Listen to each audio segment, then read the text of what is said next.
Whoa! What's up, people? I know anybody who can't sleep is probably along with me.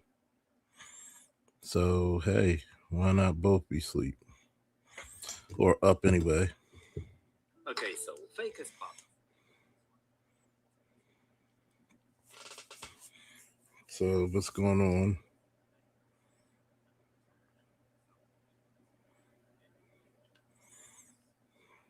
Anybody want to get on the panel? Open content, open panel.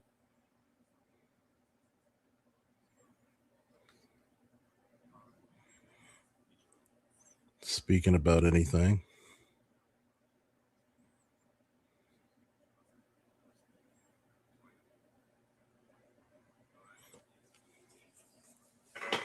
Been working on my stories for my characters. And I think that it's funny that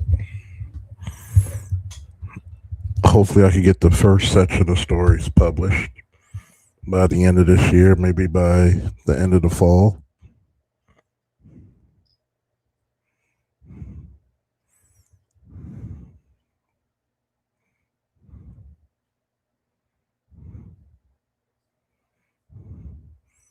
So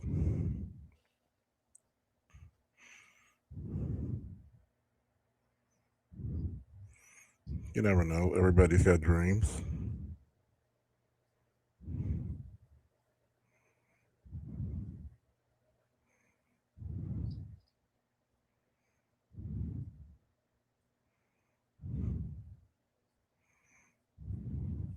Everybody's got successes.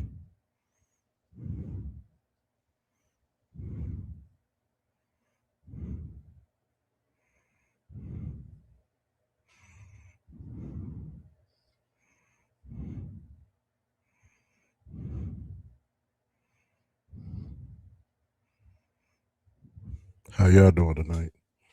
What's up, ABM? I'm trying to evolve my guy because my character is actually based off of loosely off of my life in some areas. And imagine being a guy who lived for, I'm not going to say the number of years because I know people still, but imagine living for so long. You actually see, yeah, we know the hardest working man in the late nights used to be me when I was on the midnight shift. But imagine a black guy with all these godlike powers living so long, and how would he look? It's one thing to make a character live for an extremely long time, and most of the time you get those being white characters. Imagine if it was a black man who went through all of human history, and he's not even from this planet. But imagine how he would feel. Imagine what his point of view would be. I think that's going to be an interesting story when I finish writing that up.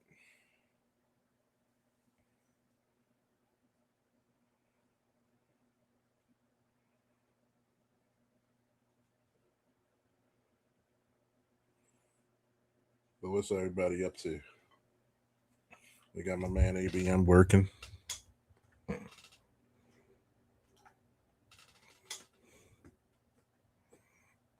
What's up, LAPD SWAT? We got the faithful few in the building.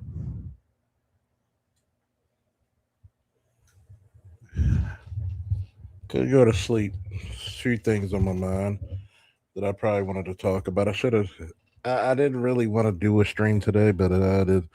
But couldn't go to sleep. So I do have to talk about some things. I'm getting really tired of gay men who decide to be gay, call black men carcinogenic, which is the proper term. We're carcinogenic. We cause cancer, or we are cancerous. And I got to ask this question: if straight black men are a cancer to the black community, then what are gay black men? You're not the answer. As a matter of fact, if we want to talk on a biological status, you would actually be the annihilation of the black society. because majority of you don't believe in relationships with women. You like men. So how are we the cancer to the society when I could pull up single mother stats and oh angels? No, no, no, no. We call them furries. Those are fairies. Tinkerbells. Tinkerbells. And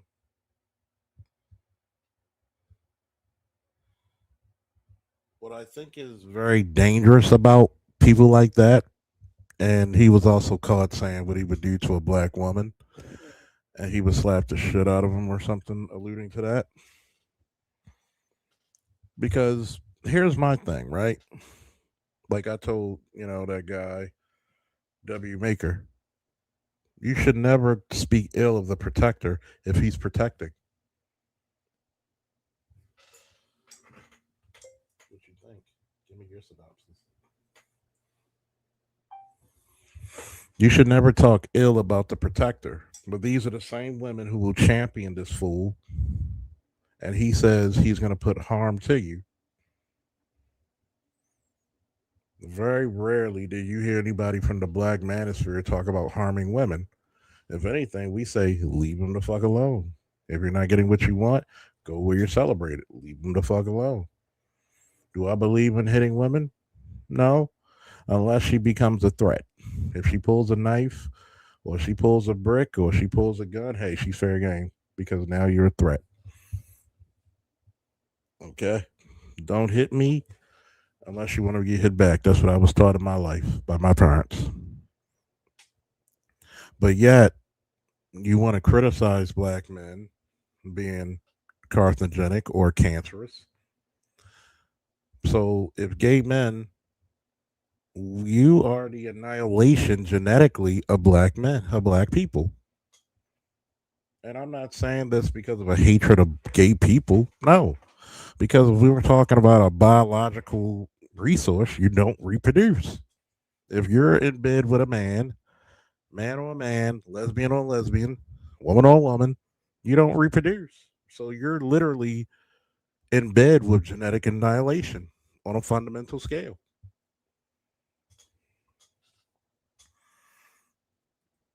What's up, Clark? ABM, greetings again. Namer, greetings. LAPD SWAT, greetings again. See, somebody got the Lion of Judah. Somebody got the reference. The Black Toxic Masculinist. What's up? Greetings. Haven't seen you here in a while. See,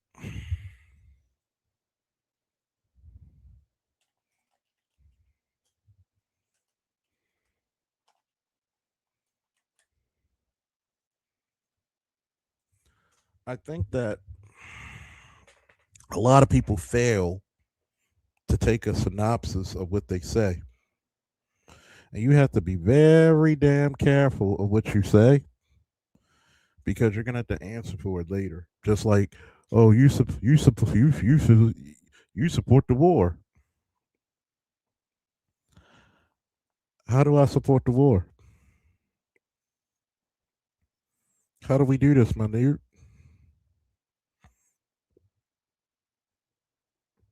I'm asking for a friend. I'm asking for a dear friend. Because if you're accusing me of supporting a war, then I can easily change around that and say, I accuse you of cowardness. What's up, Andre? But let's go back to the situation we have already. All right. We got Negroes out there, whether gay, straight, or in between, talking about violence against women. Why isn't that gay man? Why isn't he shadow banned? Why isn't he who's this? What else Senator Paddock? Why isn't he banned? Why isn't he put out there for the masses to ridicule? Riddle me that, black man. Riddle me that. So if you're gay, it's okay for you to speak violence. Oh, this Marcus. What's up, Marcus? Marcus. What's up, man? What's up? Keeping it 100 still, huh? I'm just asking this question because I kind of wish I would have done this stream earlier. Probably would have got more views, but you know me, I'm gonna come back and put my formal stamp of approval on that shit. See, a person who's been in this space for 12 years, first as a viewer and a contributor on the panels, like many of you, and then I just went into content creating. Who knows? One day, Saren, I might be able to do this shit full time. Hopefully. But you know, channels like this are supported by viewers like you. What's up, Rodney? What's up, Rodney? I get bullied or attempted to get bullied because I'll be damned you're gonna pick my pockets, nigga. I ain't fucking 6 years old anymore. I'm 44 years old and I fought in cages. I fought wars and I fought in the streets of Baltimore protecting motherfuckers. I wish you fucking would. But I'm gonna ask this. Why isn't there no campaign to ban him? Why is there no campaign to ban this guy who said black men are carcinogenic? They're cancerous. When historically black men are the only goddamn thing to keep this motherfucker together. Let's shame the devil and tell the truth. You know, I enjoyed Media Man's take. I enjoyed it. And this is the reason why. Because you can't shame qualified black men. You can't shame men who actually did the mentoring, did the healing, the sacrificing. What have you done? Last time I checked, Negro, you were not James Baldwin. And I really think that not just men, but black men especially,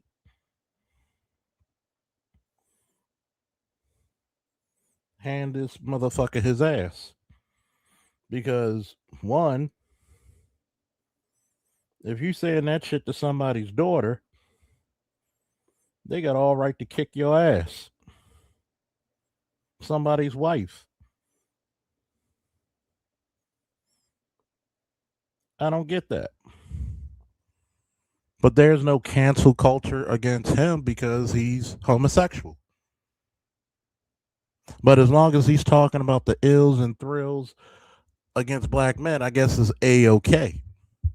But once again, you expect, and oh yeah, by the way, that's one of my characters in my book when you look at the thumbnail. When you once again want protection, that's how a black woman knows how to find a black man. You could be buried under the sands of the Sahara. She will find your ass immediately when she's in trouble. And yes, folks, we smoking a cigar 2:53 in the morning, Eastern Standard. Okay?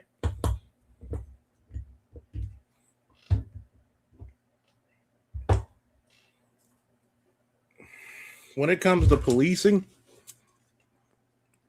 and protection, law enforcement, military, I'm not going to say I'm the equivalent of Dr. T, Dr. Neil, Dr. L, Dr. Thunder, Dr. Dunbar, but I'm pretty fucking close.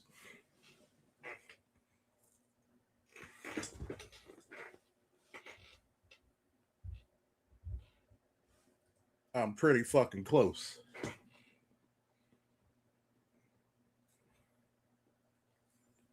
I have literally nearly 3 decades.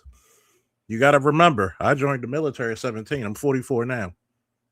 I have nearly 3 decades of holding a gun in protection of God and country in person and civilian.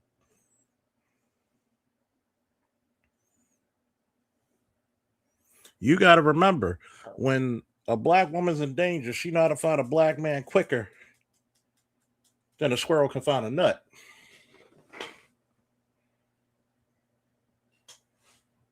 Where's the cancel culture for this motherfucker?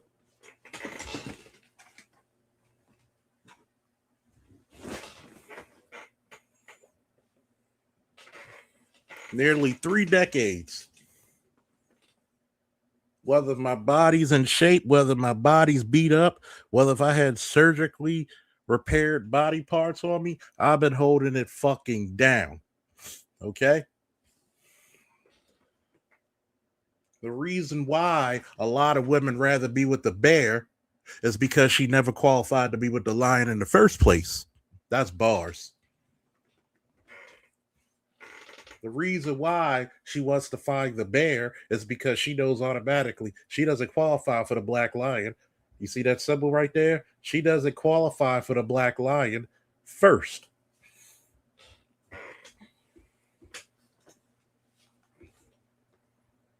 That's my company. That's my accomplishment. Okay? That's me. Whether my fucking business succeeds or fails, I did it my way. I did it my way. You keep forever going towards the gay, effeminate man to galvanize yourself, to justify your actions, to humanize your evil and your stupidity. And what did it get you?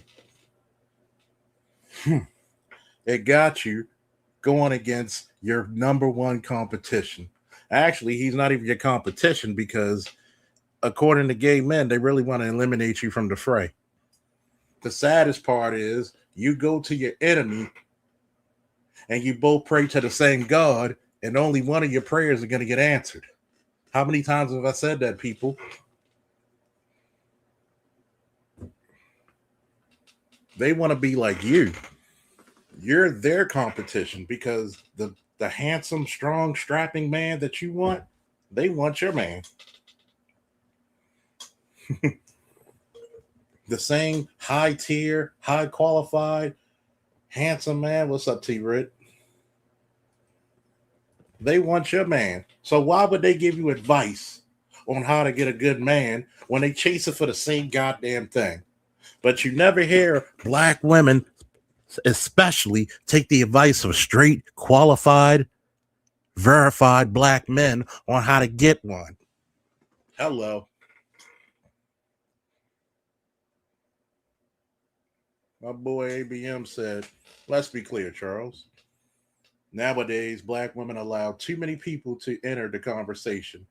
The fairies are taking advantage of this. Exactamundo. This is the reason why I want to do the Great Baltimore Smokeout. Because we could cut the speaker off and we could put the cameras on to do a goddamn live stream.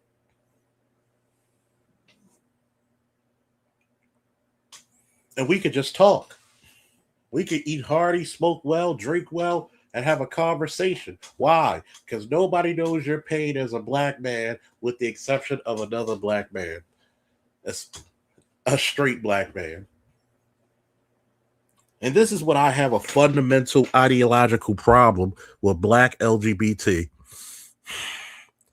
I don't see your what is it?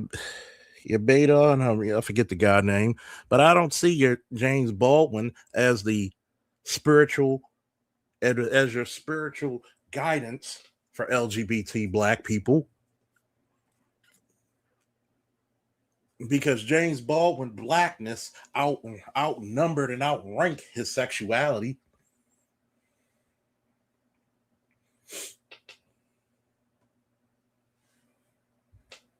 Yeah.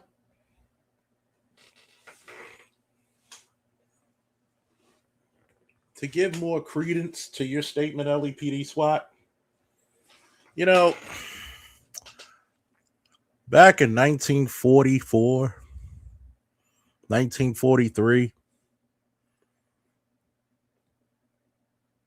15, 16-year-old boys were lying about their age to join the war effort. In 2026, 15, 16-year-old boys can't decide if they're a girl or a boy.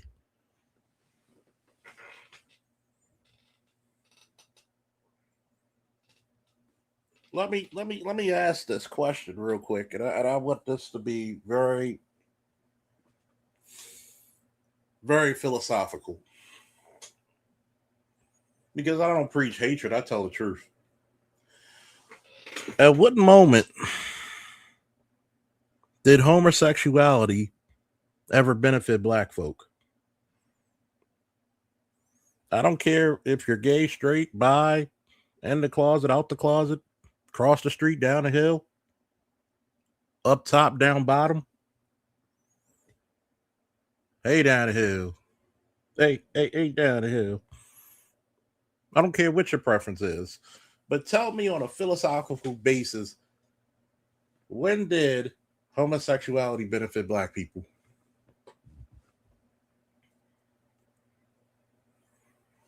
I will even go further into saying, when did abortion benefit black people? Because right now, since a lot of white people are find out, to be sterile, that's not my vote. That's what science said. Right now, your numbers would have been catching up with white America if you didn't abort 40 million babies. You might have surpassed the motherfuckers.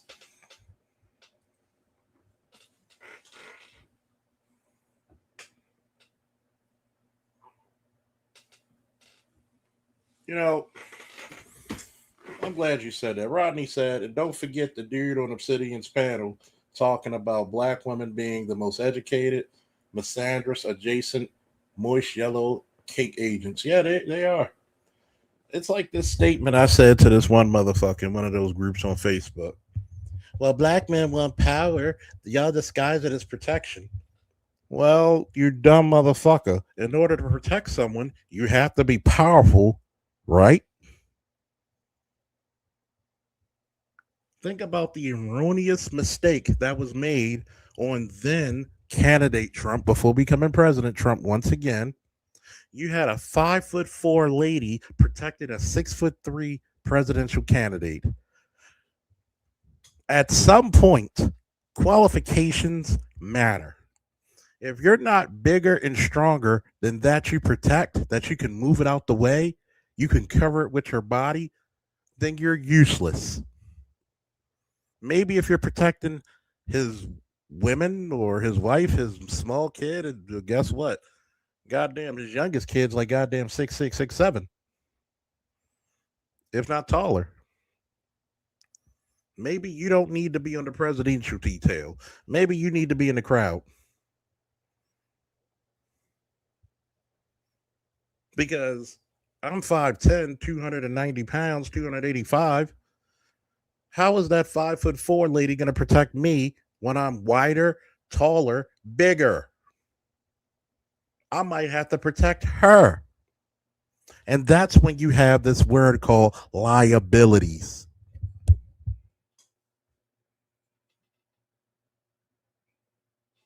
Oh, let's get to that little light-skinned motherfucker too, by the way.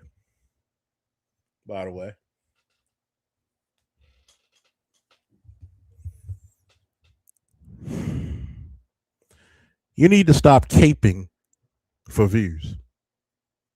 Because a man of sacrifice is a man who's going to put his, dick on the crap table. Stand up for what you believe in. Like Scarface said, my word or my balls, and I'll break either for anybody.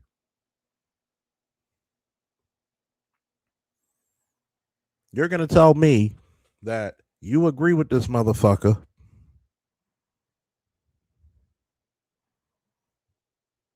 You're going to tell me you agree with this motherfucker. And he's talking directly about you. And you wonder why you're not respected globally, because you don't have a fucking backbone. If you don't stand for something, you'll fall for anything. And yeah, apparently 3 women ran away. I think it's sad. I think it's a folly. Why do we keep letting women into these protective organizations that can't hack it? I haven't seen a woman who supposedly passed Ranger school serve in combat. Oh, I'm fit. Yeah, you're fit for a woman. It's like looking at your 10-year-old son. He's strong, but he's strong for his age. He's not a grown man. You're not capable. I remember going to the bathroom at the district years ago, and we had 3 female officers ask for a male officer because they had an open door to a house. You got what, 42 rounds apiece? You want the same privileges, the same check, the same overtime, the same power and abilities as the men, but then you need a man when it's something that you think is over your capabilities. How about them fucking apples? But if you ever notice, when you see the LGBT community go out, who are they mostly fighting? Women. Y'all don't even want to be, you know, say what you want. I don't see the LGBT men trying to emulate Michelle Obama. I don't see them trying to emulate Felicia Rashad. You want to be the most ratchet thing you can be.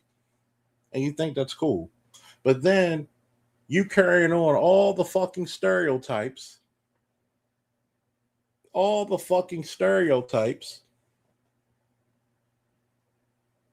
a black woman through your mannerisms. This is the funniest shit, right? Have you noticed that dealing with black women in today's time has gotten so rough that apparently studs are getting girly again and dating men again?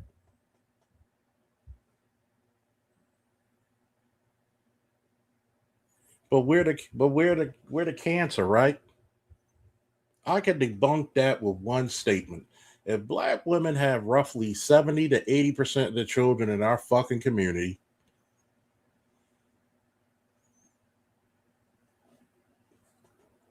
why are our boys reading below grade level?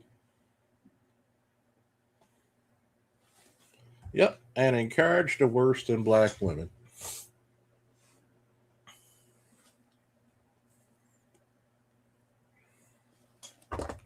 I gotta find that shit.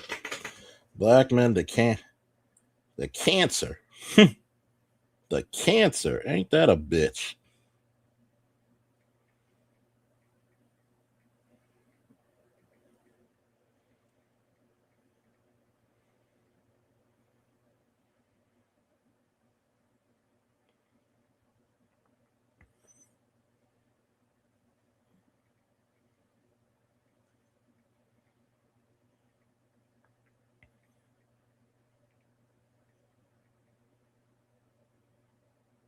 I'm ashamed.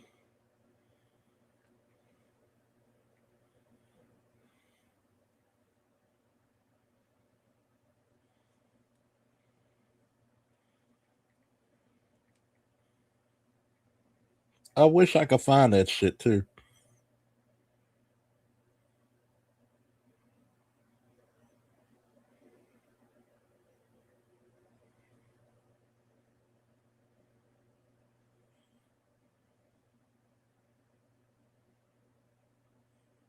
I want to find the original fucking video.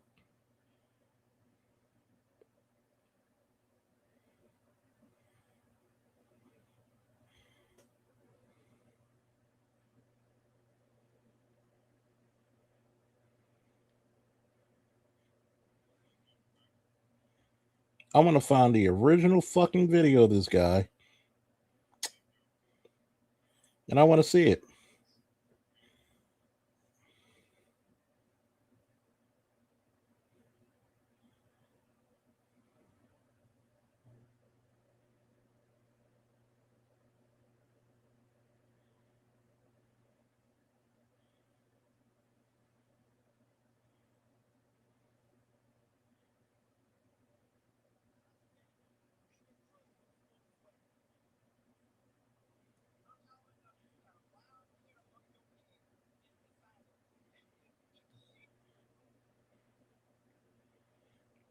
I want to find this shit.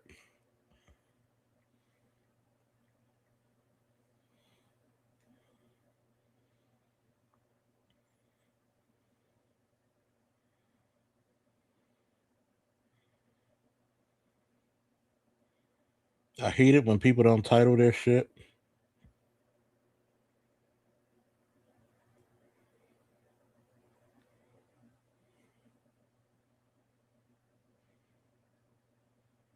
I hate it when people don't title their shit.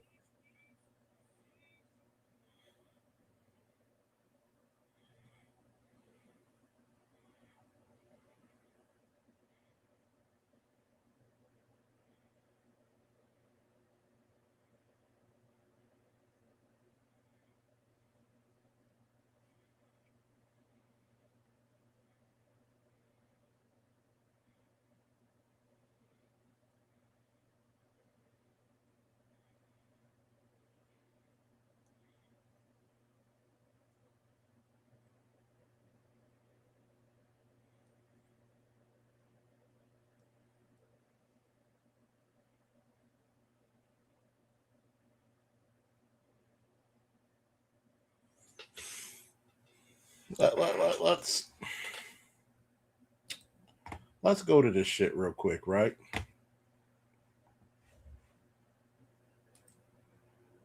Let's go to this shit real quick, right?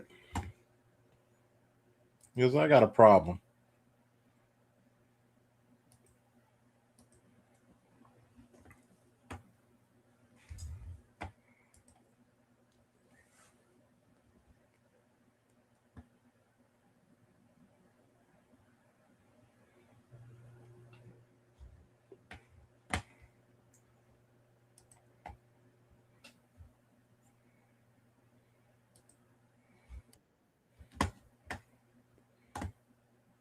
I got a problem.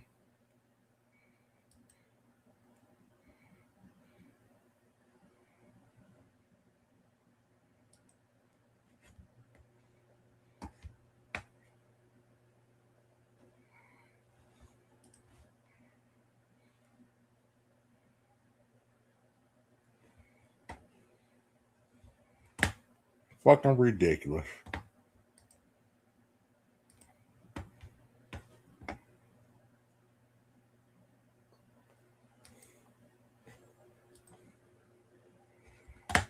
Okay, we've been good since Spoon's wedding. Somehow or another, you got a wild hair up your ass and decided, let me pick shit with Funky Dineva.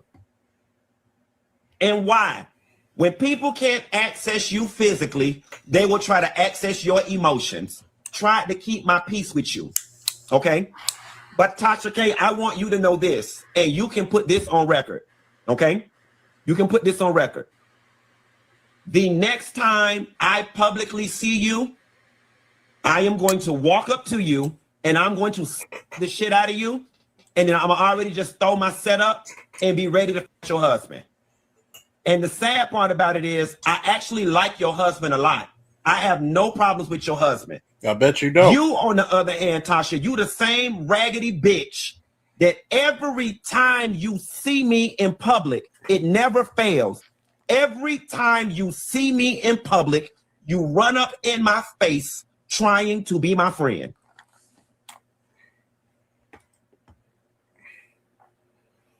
That's who y'all. That's who black women loves.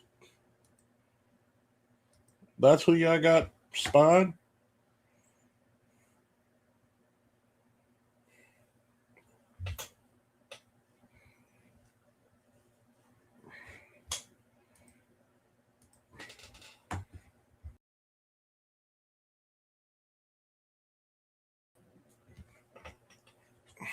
You know, they love violence. But yet, if you hit him, of course he doesn't have a problem with your wife, with your husband. He's trying to take him.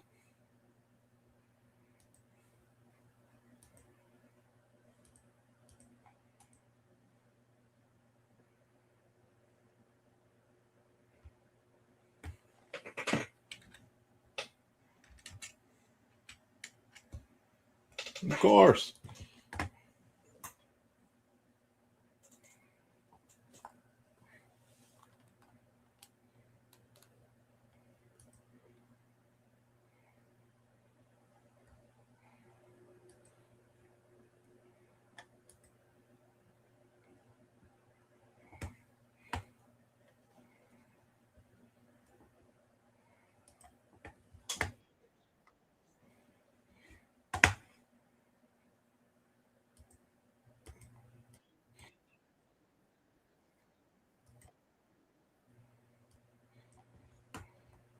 course.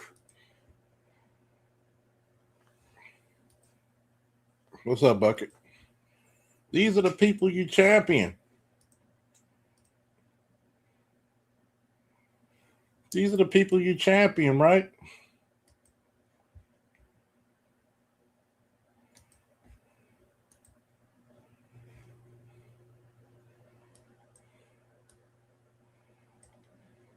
Our black males aren't a cancer that we have to obliterate, but their behavior is very cancerous. Welcome to another episode of Ask a Brother podcast. I'm your host, Jeff St. James, and we're going to have a whole host of different people from different backgrounds coming in because it really is about building a community of like-minded people. Thoughts in my head about why he narrowed down so specifically on black men being described as a cancer in the community when I think about all the different issues that's contributing. And then I was even more shocked when I looked down in the comments and saw that you was checking in. So I was like, man, I can't wait to hear this brother's response. I knew you was going to have one after because I knew. Yeah. So for you, when you first saw that, how did you take it to warrant that reaction? And why did you do a follow-up, more fleshed out explanation? Yeah. So first, what we have to be able to define certain terms. In my book, Male versus Man, I talk about how males look to be served while men look to be of service. And unfortunately, not very many people understand the difference between those. You see what the problem is? You see what the problem is? You're always talking about service.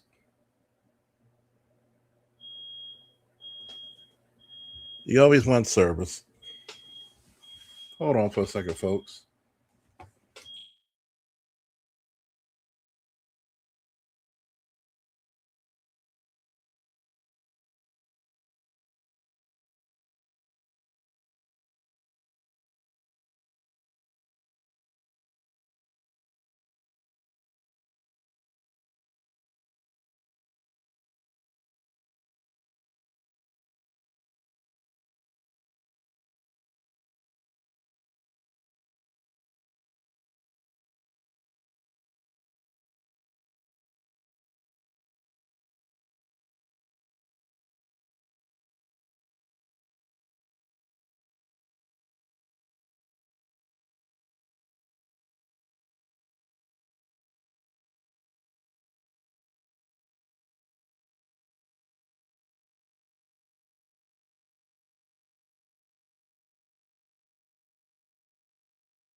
I had to teach motherfuckers how to cook. See, guys like him will never talk about how black women are to be the service, because black women don't serve the black community; they serve their vested interests.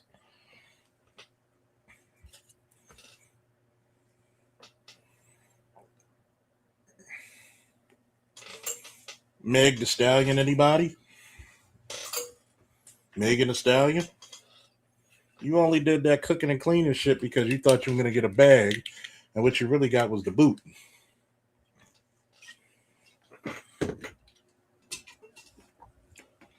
Shame the devil, please. But we should be in service. I've never seen historically black women fight wars for our fucking freedom. 99% of those ass whoopings during civil rights, and 99% of the ass whoopings we gave during civil rights, I didn't see black women there.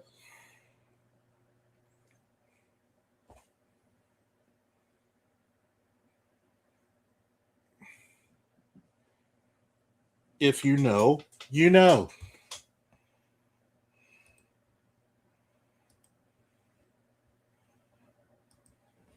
Too. But we have to be able to understand where people are coming from. Just because someone says something doesn't mean they actually mean what they say. Many people speak this language, but very few people have command of it. So when he made that statement, I understood exactly what he was talking about. Unfortunately, black males look like black men. Why? Oh, we better not talk about lynching. Those were soldiers who fought World War II in them fucking uniforms being lynched.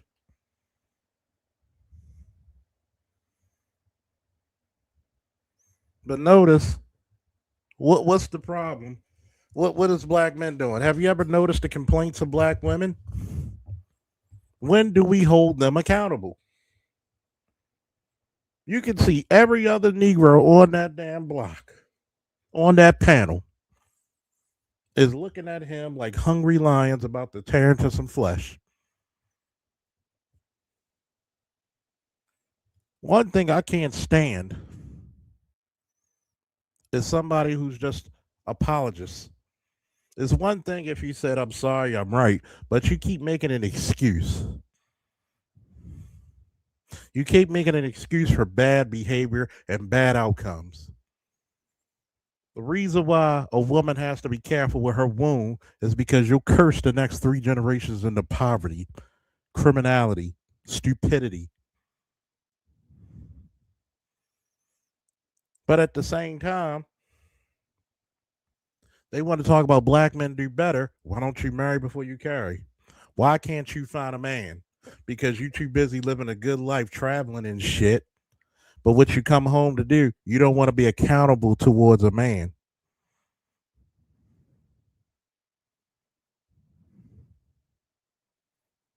And that's what it basically boils down to. It's called being accountable towards a man. They got hair on their face. They got pecs. They seem to carry themselves in a certain manner. They got the same physiques, but we are two completely different people. So who's she But in attracted to? understanding what he was trying to convey, like I said in the post that I made following up on it, black men step up and take responsibility for things that we don't even break. So when I talked about those things, I was Why the fuck should we be in service then? If I didn't ruin it.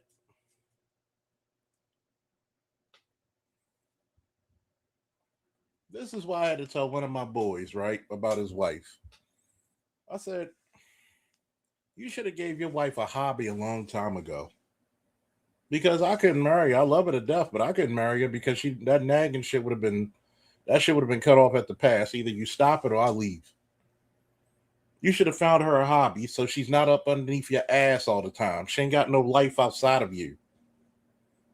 Anytime you find a woman that has no life outside of you, no hobby, don't want to work out, just want to be up underneath your ass because she thinks that you're going to be talking to the next bitch. There's always a next bitch in a bitch's mind, and they live mortgage free. They got a whole VA fucking housing loan living in their heads. If black men didn't break it, why the fuck should we take responsibility for it? Remember, you're strong and independent. You don't need a man. So why you need me to lead you? being very specific about us as black men. Yeah, we take responsibility for those things that we have no responsibility for. Remember that last chat I had? How that woman in that paternity court literally committed second-degree rape against that man. She got him intoxicated and was seducing him while he was intoxicated. Can an intoxicated person consent? Can a police officer question an intoxicated man? Because you're not in your right state of mind, you're not frame of mind, the answer is no. And she's smiling proud that she got her gay, she might have had a baby by her gay best friend. because she said, oh, he ain't gay. But yet, if that would have been juxtaposed, the man getting the woman intoxicated and he has her way with her, oh, he's a predator. We got more predation through women than men. I hear more of the fucking high school teachers fucking the male students than I hear the male teachers fucking the female students. Fucking Atlanta, guess what? They openly tried to, do you know how many females I personally knew or still know to this day that had sex with openly gay or bisexual men? Willingly? Key phrase, willingly. You were not innocent of this shit. Y'all proud of this shit. I could turn them back with this magic pussy. If you couldn't keep your baby daddy there, what you think you're gonna do with a gay man? If you couldn't keep the nigga you made a kid with, you never heard that I got that nigga to marry me from this magic pussy. But you trying to get a gay man under your spell from your so-called special funk box.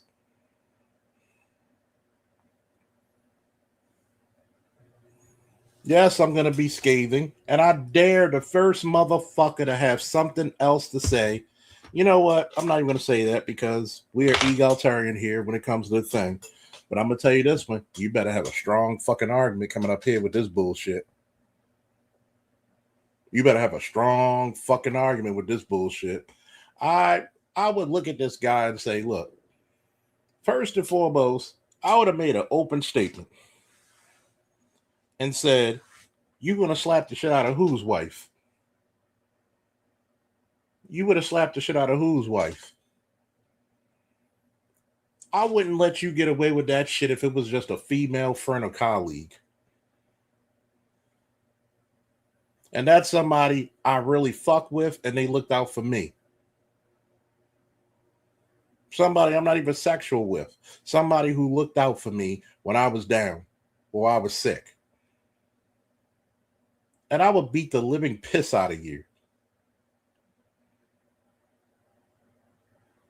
You are lucky that people don't use nigga politics against you.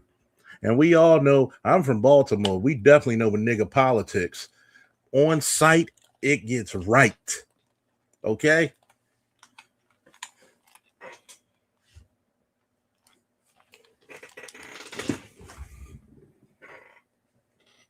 That's like when motherfuckers try to talk shit to you in high school when they like 10, 15 deep, but you catch that motherfucker in the bathroom by himself. Well, now, bitch, and they want to cop a plea. They want to play some can't we all just get along shit. No, nigga, you asked for war. You ain't got your boys around you now. What if that was her brother or her father?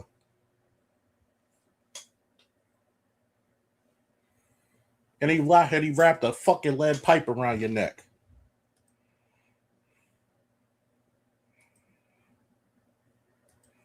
That's disgusting.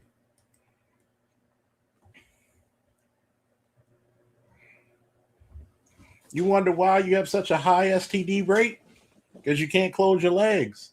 You're willingly sleeping with fucking bisexual men or gay men. And by the way, have you noticed the studs who sleep with straight men? Have you noticed you don't hear too much about their STD rate? Oops. I'm going to say it again for the niggas in the back who didn't hear me. Notice you don't hear about a high STD rate with the studs who sleep with straight men. Why is that? Why is that? Why is that? Notice you don't hear the studs or the femmes who still sleep with straight men, straight black men. You don't hear about their STD rates, do you? Why is that? Continuing. Now, the responsibility that black men do have is that we have to help our young Black males and sometimes older Black males matriculate their way into manhood so that we can become the servant leaders that we were intended to become when we were created. So when I spoke to that, that was a very specific thing. Of course, I know the blowback that comes behind that, but that now opens up the conversation. What is meant by that? Our Black males aren't a cancer that we have to obliterate, but their behavior is very cancerous. That cancerous behavior kills so many things that are inside our community. It harms our women, it harms our children. So no, we don't have to annihilate our Black males, but what we have to do is we have to annihilate the behaviors that are cancerous to our. You know what's so bad, and I don't mean to keep stopping it, and I'm gonna let it run for a little bit. You know what's really telling about the language about we're the cancer? Anything carcinogenic or cancerous needs to be eradicated and cut out. In other words, for those who don't understand what eradicate means, to viciously destroy without prejudice or with extreme prejudice. So you're telling me by your words and definition, because words are very powerful. Remember when I showed you that film with the mother speaking to the daughter? Be careful what you say, because your kids will make that a self-fulfilling prophecy of what you call them. Now, when you call Black men a cancer, you're giving white supremacy and white society saying carte blanche, these niggas need to be eradicated. You see how many people have the same skin, but they not kin?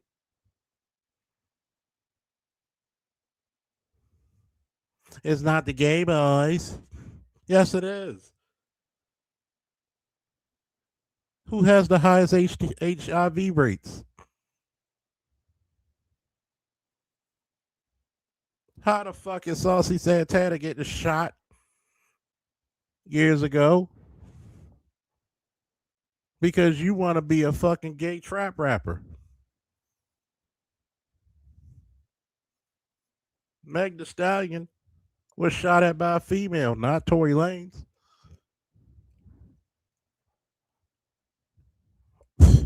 Pathetic.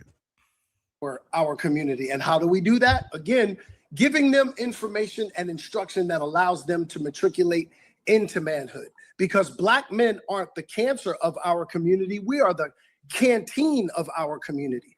Our community is dehydrated of manhood. And that manhood is the thing that resuscitates and restores our community. So when I said, yep, reporting for duty. Okay, I lied. Black and manhood compared to whom? To whom? To whom? Who the fuck do we compare our masculinity towards?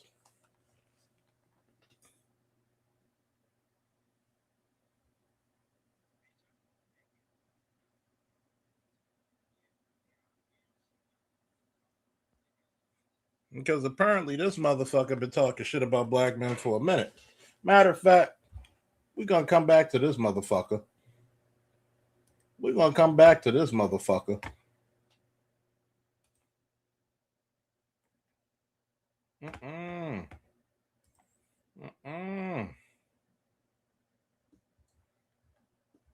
Oh, I'm steaming hot about this shit.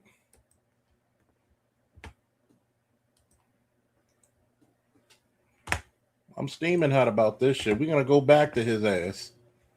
But I got something. I like to go directly to the fucking source. Directly to the motherfucking source. And you call yourself a fucking diva. Fuck you mean?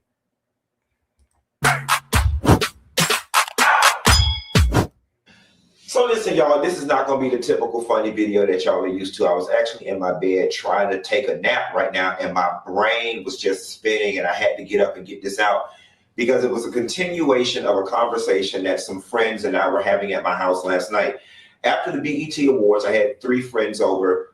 two guys, one girl, and we were watching the Kevin Hart documentary. And by the way, this video is from what? 5 years ago. Continuing. On Netflix or whatever, and a large part of the documentary covers Kevin not wanting to apologize about the homophobic tweets that he had made many, many years ago, and telling the jokes about, oh, if my son came home gay, I would do this and do that, or wouldn't want, or whatever the joke was, and how subsequently he ended up not hosting the Oscars. And so one of the gentlemen at my house made the comment, the Oscars got taken away from him. And I had to stop him. I said, hold on, let me fix this narrative, because that's not correct. The Oscars were not taken away from Kevin Hart. Kevin Hart chose to walk away because he refused to apologize again. And the point that I was making, or tried to make last night, was all Kevin had to do was apologize again. But for whatever reason, he was stuck in his ego, and his thought process was, I already apologized for this. I shouldn't have to apologize about it again. Why should comedians apologize for satire? The statement was supposed to be taken in jest. That's the reason why the court jester could say what everybody was thinking and not get his head taken off. See, this is the part that I got to go in about, right? This is where y'all, excuse me, that's my Baltimoreanese coming at you all. Fuck it, I'm Baltimore. Y'all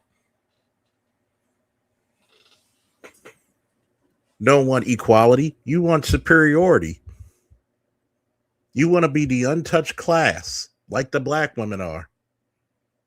You want to be able to call the police, literally lie, and put your boyfriend's, husband's, and even son's life at risk, saying he got a gun or he's threatening you. That's the same type of approach you're trying to come from this one. If you really want to be equal, guess what we did in the Army? Guess what we did in the police department? Guess what we did at Lake Clifton? We cracked on every fucking body. And guess what the cool gay guys did? They cracked back and everybody had a big ass laugh on both sides of the aisle. But not you, motherfucker. Not people like you. You think that y'all special. You think that you can be untouched. You think that you the boss of bosses to the point where nobody can speak outwardly against you. Who the fuck are you? Dismiss me with your bullshit. Why should a comedian have to apologize for anything? Especially when they're making sense while saying it. If being gay is so righteous and so normal, why do we still refer to it as an alternate lifestyle? An alternative lifestyle? Because it's not the norm and it never will be. These are the same motherfuckers trying to convince you that a man could be a woman. I said, cool. Take all the people who are transgender and all the men who love them and put them on an island, come back 100 years, and all you're going to see is you're going to have 50 transgender women and 50 men who like transgender women. Come back 100 years, and guess what you're going to have? You're going to have the bones of 100 men.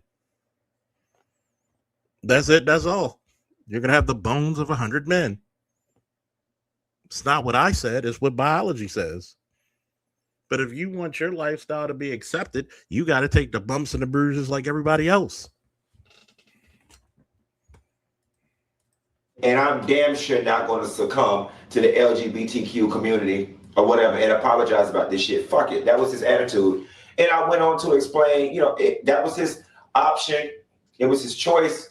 If it went against his principles, ideals, and morals, more power to him. But look at the bigger picture, what it could have done for the culture had he did it. And to apologize again cost him nothing. So then that conversation led to the greater conversation, which was black men, straight black men, in relation to homophobia, transphobia, homosexuality, and why does the presence of the homosexual black man challenge the existence of the straight man so much, right?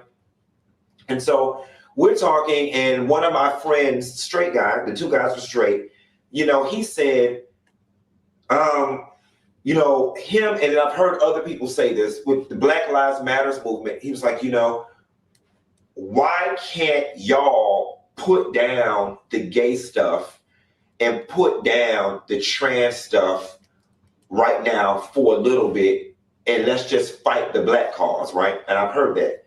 Why can't I just put down my demand for equality while being gay and trans and just fight for being black right now? Because that's the movement that's got some momentum.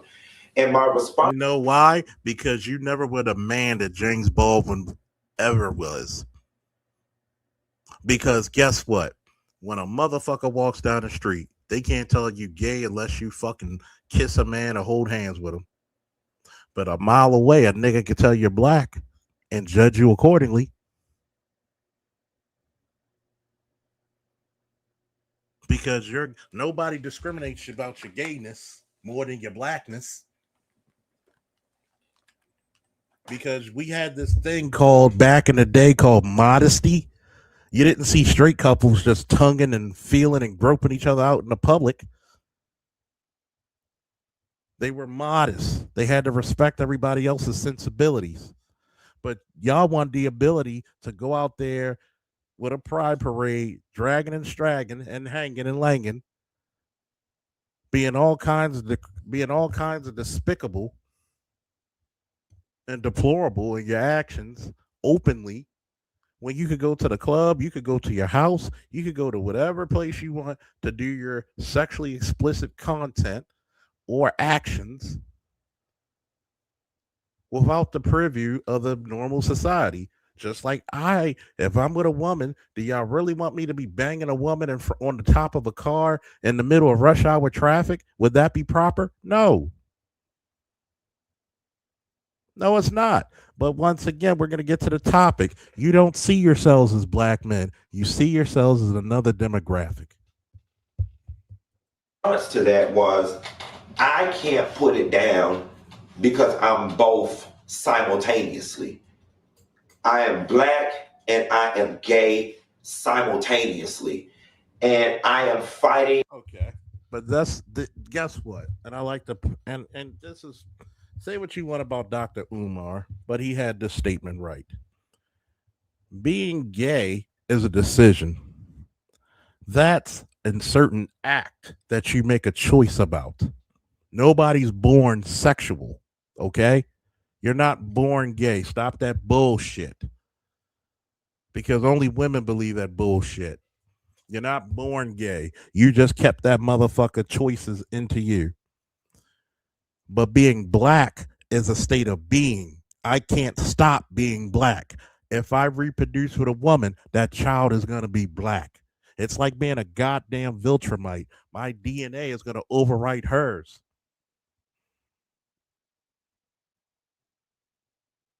Everything about my essence, to my hair, to my tone of speech, to how I view the world is going to be different from everyone else.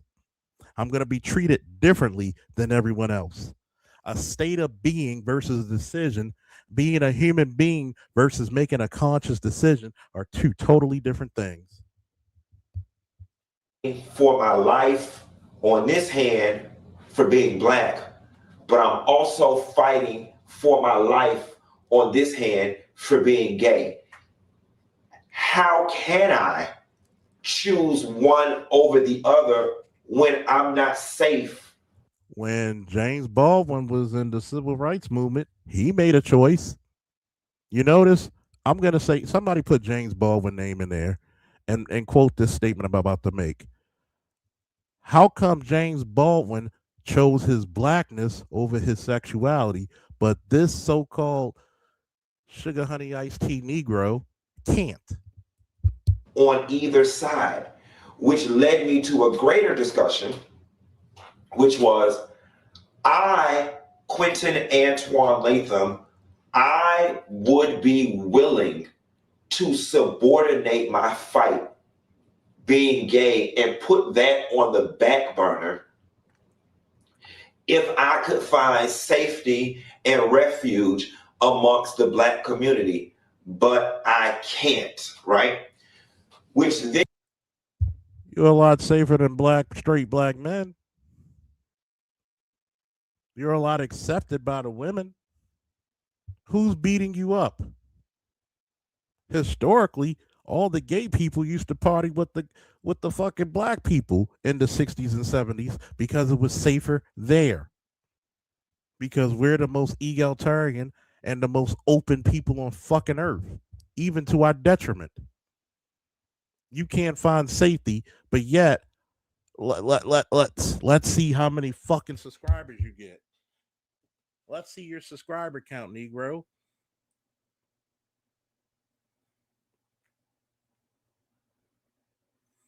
You have over 481K subscribers.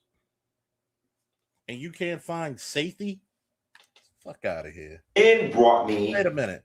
But they don't suppress your channel like they do mine. And I'm actually teaching folks. But you could spread some propaganda rhetoric, but they don't suppress you. Gee, I wonder why. To the point of my thesis and the analogy that I'm going to use to tie it all together. And I said to my two straight homeboys, and these are two guys that I love, I said, Black men, there is a conversation that y'all need to have amongst each other. And that conversation is, A, why y'all don't have any respect for one another and are so willing to kill one another. B, why y'all don't have respect for Black women and you see them as objects and disposable and less than. And C, why the presence of anything homosexual or trans just completely rattles you and gets your panties in a damn bunch.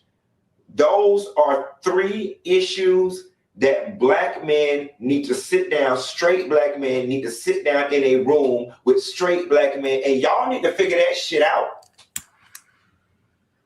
Y'all need to figure that shit out. I can't even expect, and let me do the proverbial. It's not every Black man, it's good Black men out. Yes, we know that. Now tell me this, Black man, why would that be a straight Black man's issue? Because first of all, alternative lifestyle is naturally averse to people. Most of the time, we don't care. Number two, you throw up in our faces until we throw up. Number three, how many gay men are habitual line steppers towards Black men or straight Black men? When they say, hey, I respect your judgment, I don't go that way. But you keep pressing and pressing and pressing, and you catch a fucking foot in your ass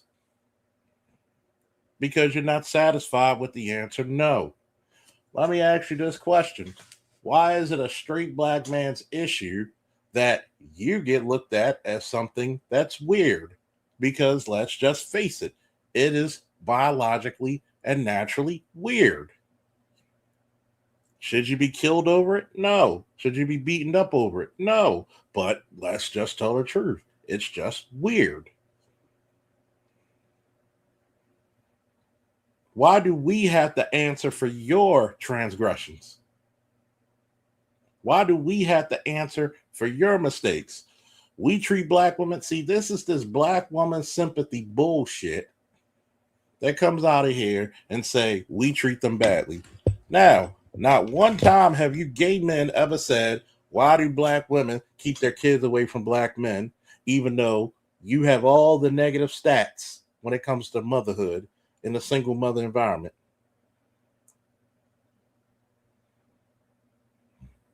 Why do Black men have to deal with this shit? And they never talk about the behavior of Black women. They deify it. We don't kill each other at alarming rates because white people have more numbers, and you don't say nothing about white on white crime. Everywhere else in any other country, you don't hear Mexico saying it's Mexican on Mexican crime. It's just crime. We don't kill each other at alarming rates. Even if you took all the black men in jail, it's still less than 3%. You go with your fucking feelings instead of your fucking statistics. But I am talking about the collective. All right. Heterosexual black men have got to get down to the bottom of why they don't see any value in one another, right? Why we're so willing to kill one another. So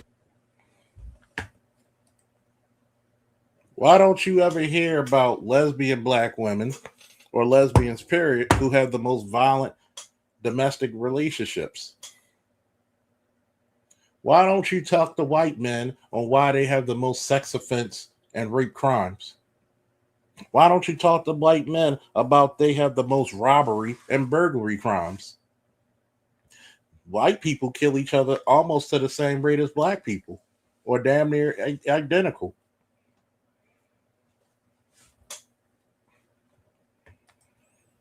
Howard said, yeah, right. Next thing these people will say, is that a bunch of straight black men in a room just talking about a side of homosexual? Is it just a side of homosexuality? Why should we talk about that? That's not our fight. That's the equivalent. You know what he just said?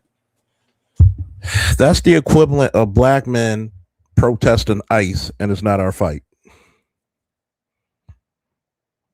I didn't see any of you motherfuckers during the fucking civil rights movement protesting with black people, Hispanics, Asians, Arabics, and others, Eastern European, Western European.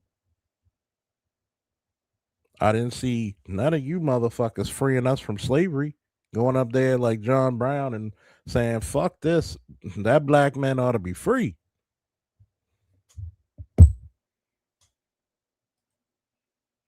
Yep, you don't see Mexicans promoting rainbow either. Yeah, we can make a whole PDF chart of how many crimes other races of people actually outnumber blacks in. freely. Then once we get down to that, we got to try to figure out the women thing. Then, we've got to figure out the gay thing. Why the presence of a gay man rattles y'all so much. Easy answer. Because they're not gay. Because if black men do have a cool gay friend, guess what that gay friend usually is not doing? They're not being flamboyant. They're not throwing their sexuality out there for everybody to see. They're not putting it in everybody's face. They're not acting like they're different from regular straight black men. Most of you are habitual line steppers when it comes to talking shit or hitting on men who don't fly that way. Now let's go to your other argument about black women. Again, the only men that are really marrying black women are black men. Do you ever talk about why you and your famous ilk always get into fights with black women? I don't see too many fights with gay black men and gay and straight black men, but I will always see a video with a gay black man fighting it up with a straight black woman. You want to talk about how much we respect them? You just said that you're going to slap the shit out of Tasha K. Let's talk about your respect for black women. I told my homeboys last night, one of the most emotionally unsafe places that a young gay boy can be is a barbershop, right? And what's unique about being gay, particularly young, is that I got to occupy several worlds, right? If I just sat still in the barbershop, I got to occupy the space of a straight black man. And I got to witness and listen and be a part of all the privilege that comes along with being a straight black man, right? Because I got to occupy that space. Please tell me what privilege a straight black man gets in America. I'll wait. See, that's that whole patriarchy, white man bullshit that we have a privilege over you. But yet, when I go and historically tell you, and I love busting black women's bubble, I said, y'all were the ones who fucking teamed up with white women. We didn't do it. Y'all gave black men's jobs away. You know them teaching jobs? Y'all did it. You know them all those government jobs? Y'all did it. Not us. It's you.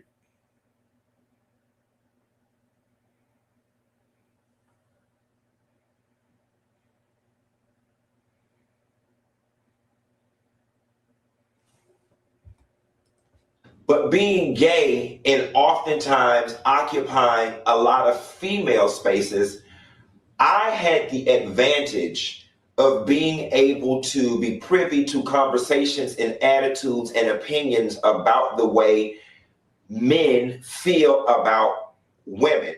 I guess you could say I was a traitor in a sense, because I got the luxury of being able to sit in the barbershop and the hair salon. So I'm privy to two different conversations. And here's the thing about the barbershop, right? In the barbershop, as a young black man, it truly is a microcosm of male masculinity and what I should be in every stage of my life. You come into the barbershop as a toddler. You see yourself as a young boy. You see yourself as a teenager. You see yourself as a man.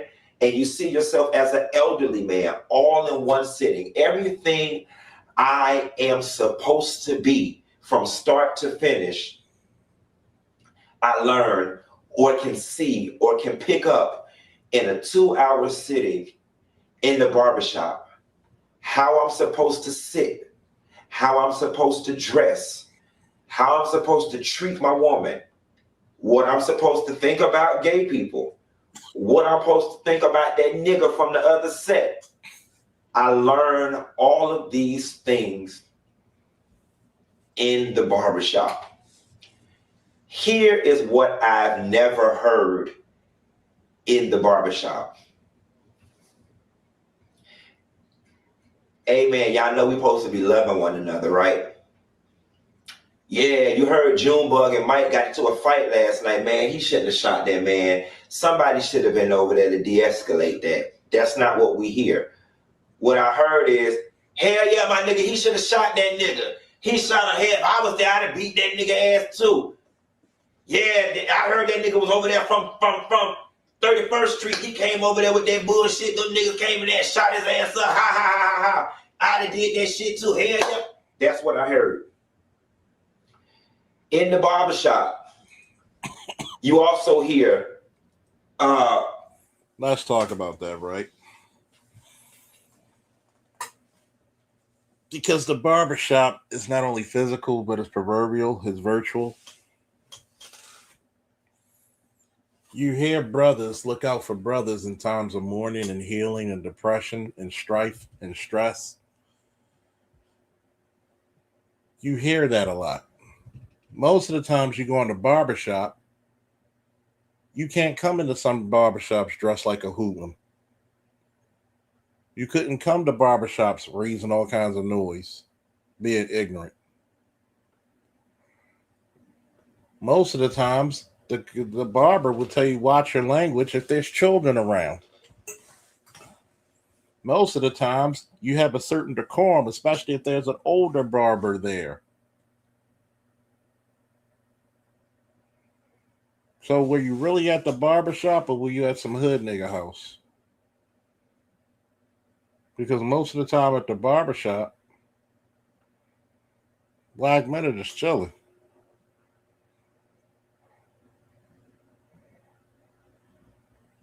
Most of the time, we're just living it up. Sometimes you find a decorum.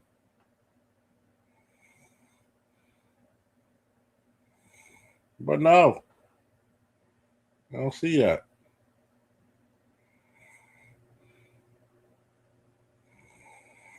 And what happens all the time?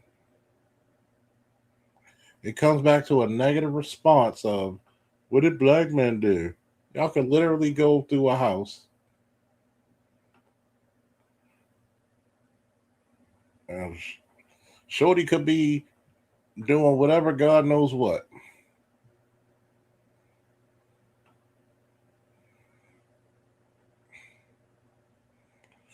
Are you going to be in the perplexual status of, oh, well, I'm still looking for a man? I guess you are. So I don't know what to say for your problem, bud. Yeah, man. My little lady mad with me. Why she mad, dog? Man, you know, I'm messing with that other chick, Lisa. Lisa called the house last night. My little lady answered the phone. Oh, damn, nigga, you gotta be more careful next time. Never once did I hear somebody say, well, why you got the girl calling your phone and you got a little lady? You wrong, my nigga. You wrong for cheating on your girl. Why you doing that? It's always reinforcing this cheating behavior on your woman. The behavior that's been most traumatizing for me, being in the presence of straight black men in the barbershop example, is all the sissy and the faggot talk, right? Now imagine me being 8, 9, 13, 15, 16. I'm sitting here. Hell yeah, my nigga, my little lady, she was over there. She came to get something to eat. She brought that old faggot ass cousin. Well, I can't stand that faggot ass nigga. Faggot this. Man, man, she over there letting them sissies do her hair. Hell nah, fuck that. If my son was a sissy, I'd beat his motherfucking neck. All the while, I'm sitting in the chair just trying to get my fade, and I'm just being battered and abused verbally. Okay, I'm tired of this feminist fucking shit. There's no such thing as verbal abuse unless it comes to children. The only time verbal abuse even sort of counts is when it comes to children. First and foremost, nobody's speaking ill of gay men, gay black men like that, because it's beneath them. They don't care. And y'all know black men don't care. If you think straight black men are dangerous, why you still hang with them? Go hang with the Latinos and see what they think about gay men. Go hang with the Jamaicans, the Caribbeans, Africans. Go hang with white men.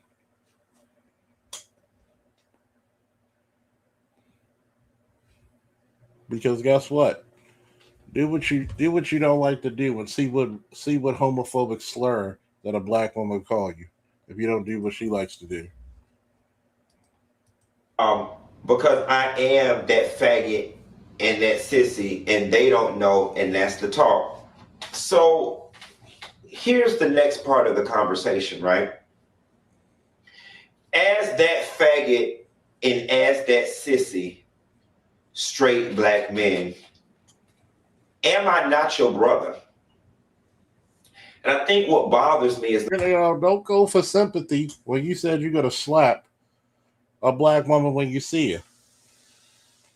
Don't go for sympathy. And even though this video is 5 years old, don't go for that. Don't go for sympathy when you try to call out all the straight black men and say we're cancerous. Why should we have sympathy for you?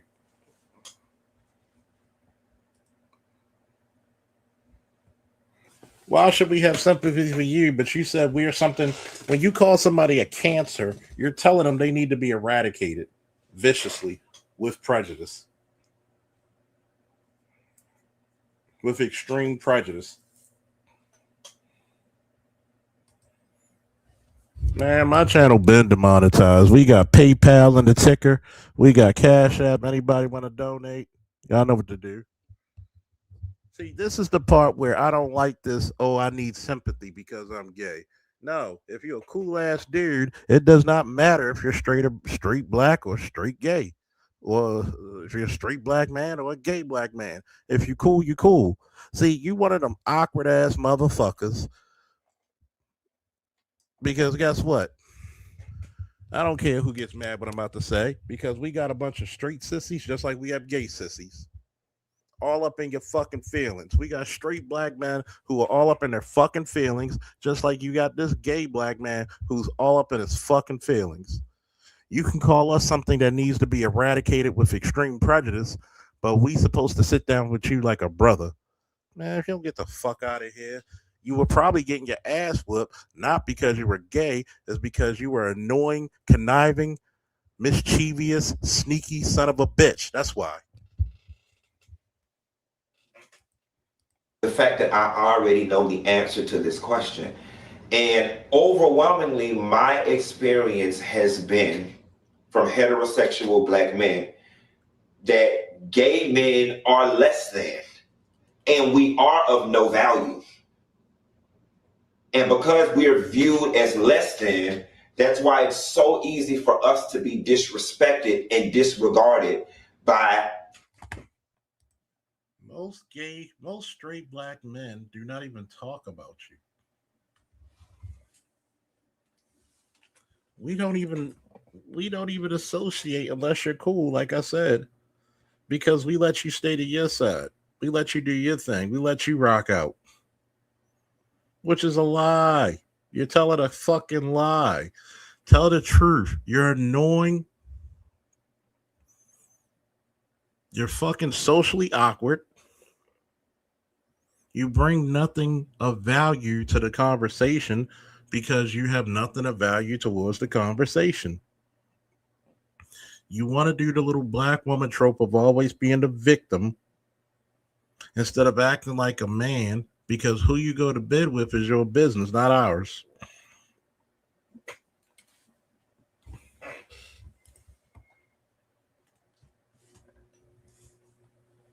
Either that or his purse.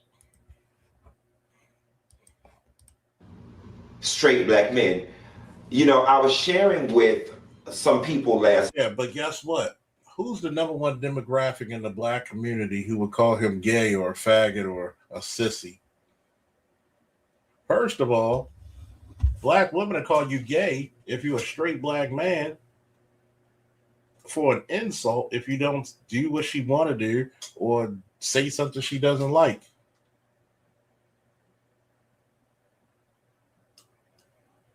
Black women will say it's gay because a black man want to hang out with his friends.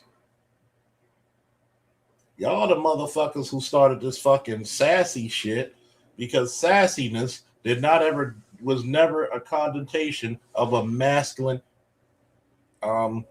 characteristic.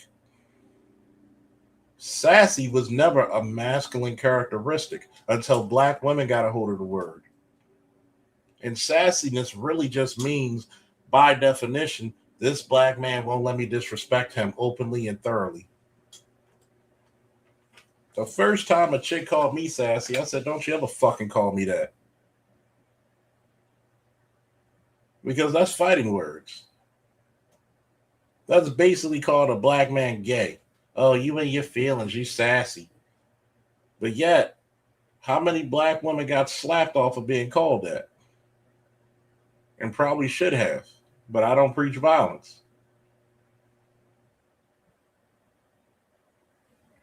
But guess what? They feel free to call a dude gay who's 3 times her size. And that's all you're going to talk about?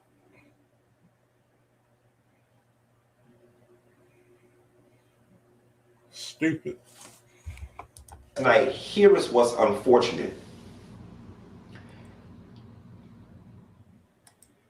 Majority of these people that we are fighting for in this Black Lives Matter movement, You weren't. are straight black men, right? So I am of value when it's time to march. No, you're not. And stand in the streets. No, you're not. And scream Black Lives Matter. No, you're and not. Justice for George Floyd.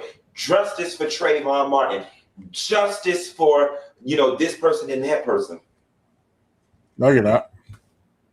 But when it comes to my life and another Black trans person's life, I really question if the Black collective would be there for me. Most people don't care about your lifestyle in the Black community. As long as you're not bothering them, they're not bothering you. And we got historical counts, even in high school. If somebody was picking on the gay dude and the gay dude didn't do anything, it was the men who would beat the guy up from bullying somebody who didn't want to fight. See, you don't get that in the white community, the Asian community. But where do all these communities congregate? You come to the Black clubs. You come to the Black areas. If it was so dangerous, why do gay white men in the 70s, 80s, 90s come party with the fucking Black clubs?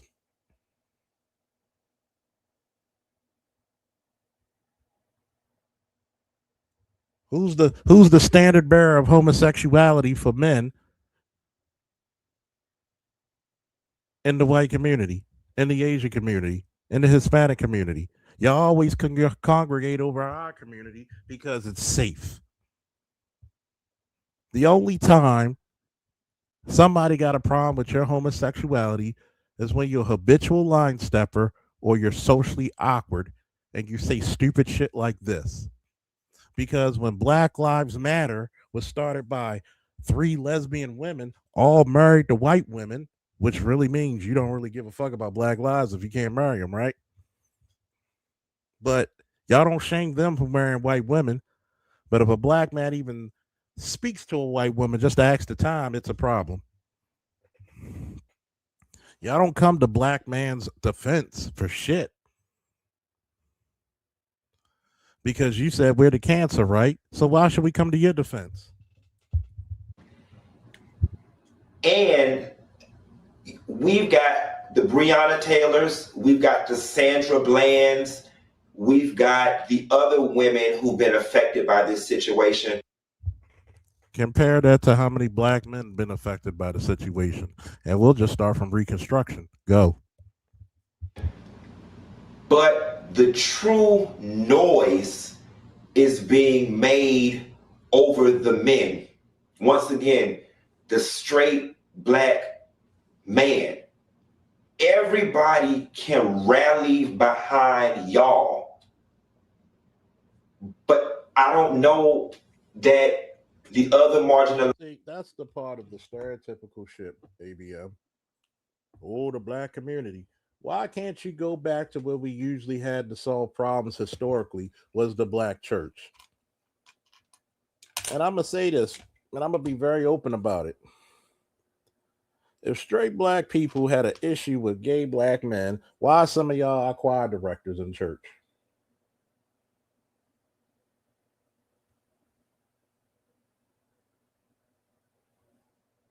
Y'all can't even respect your own damn religious beliefs, but we still accept you even then.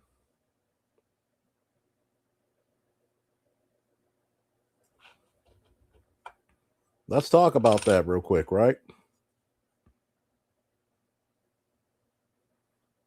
Y'all don't want to talk about that.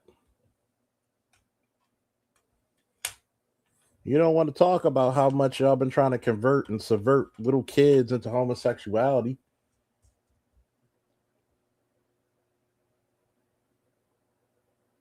It's Black men who calm down sexual stuff in the community. It's the Black women who are promiscuous, who promote that shit. We don't promote little kids trying to be sexual. You don't see Black fathers and their sons in the same damn club trying to get the same damn women.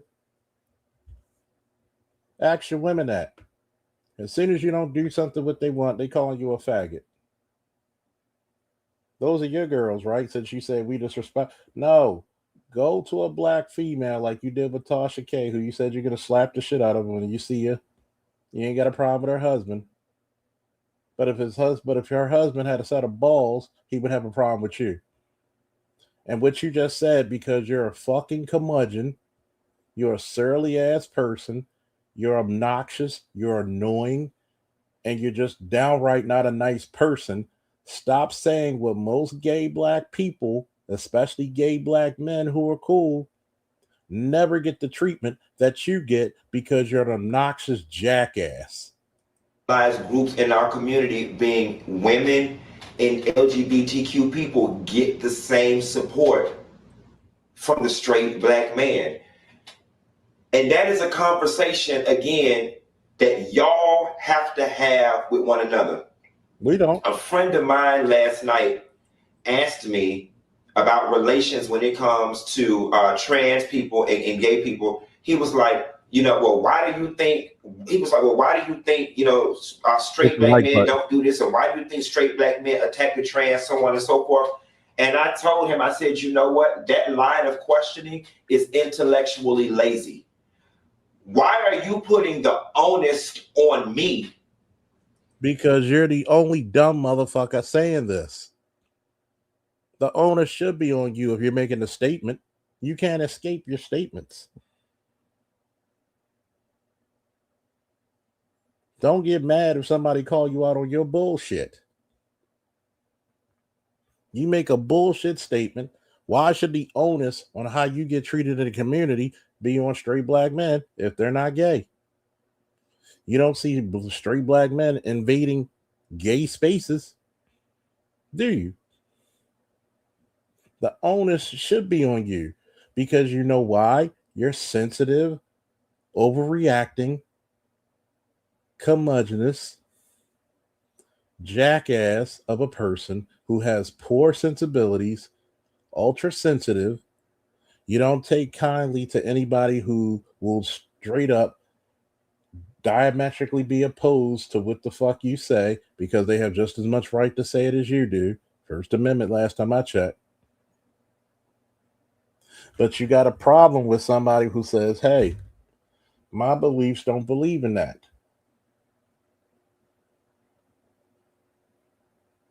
But you want to push everybody, all your feelings, all your beliefs on the other people. Is that fair?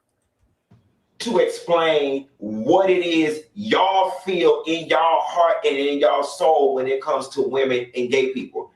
That's like asking somebody that's been raped, what can they do to prevent from being raped?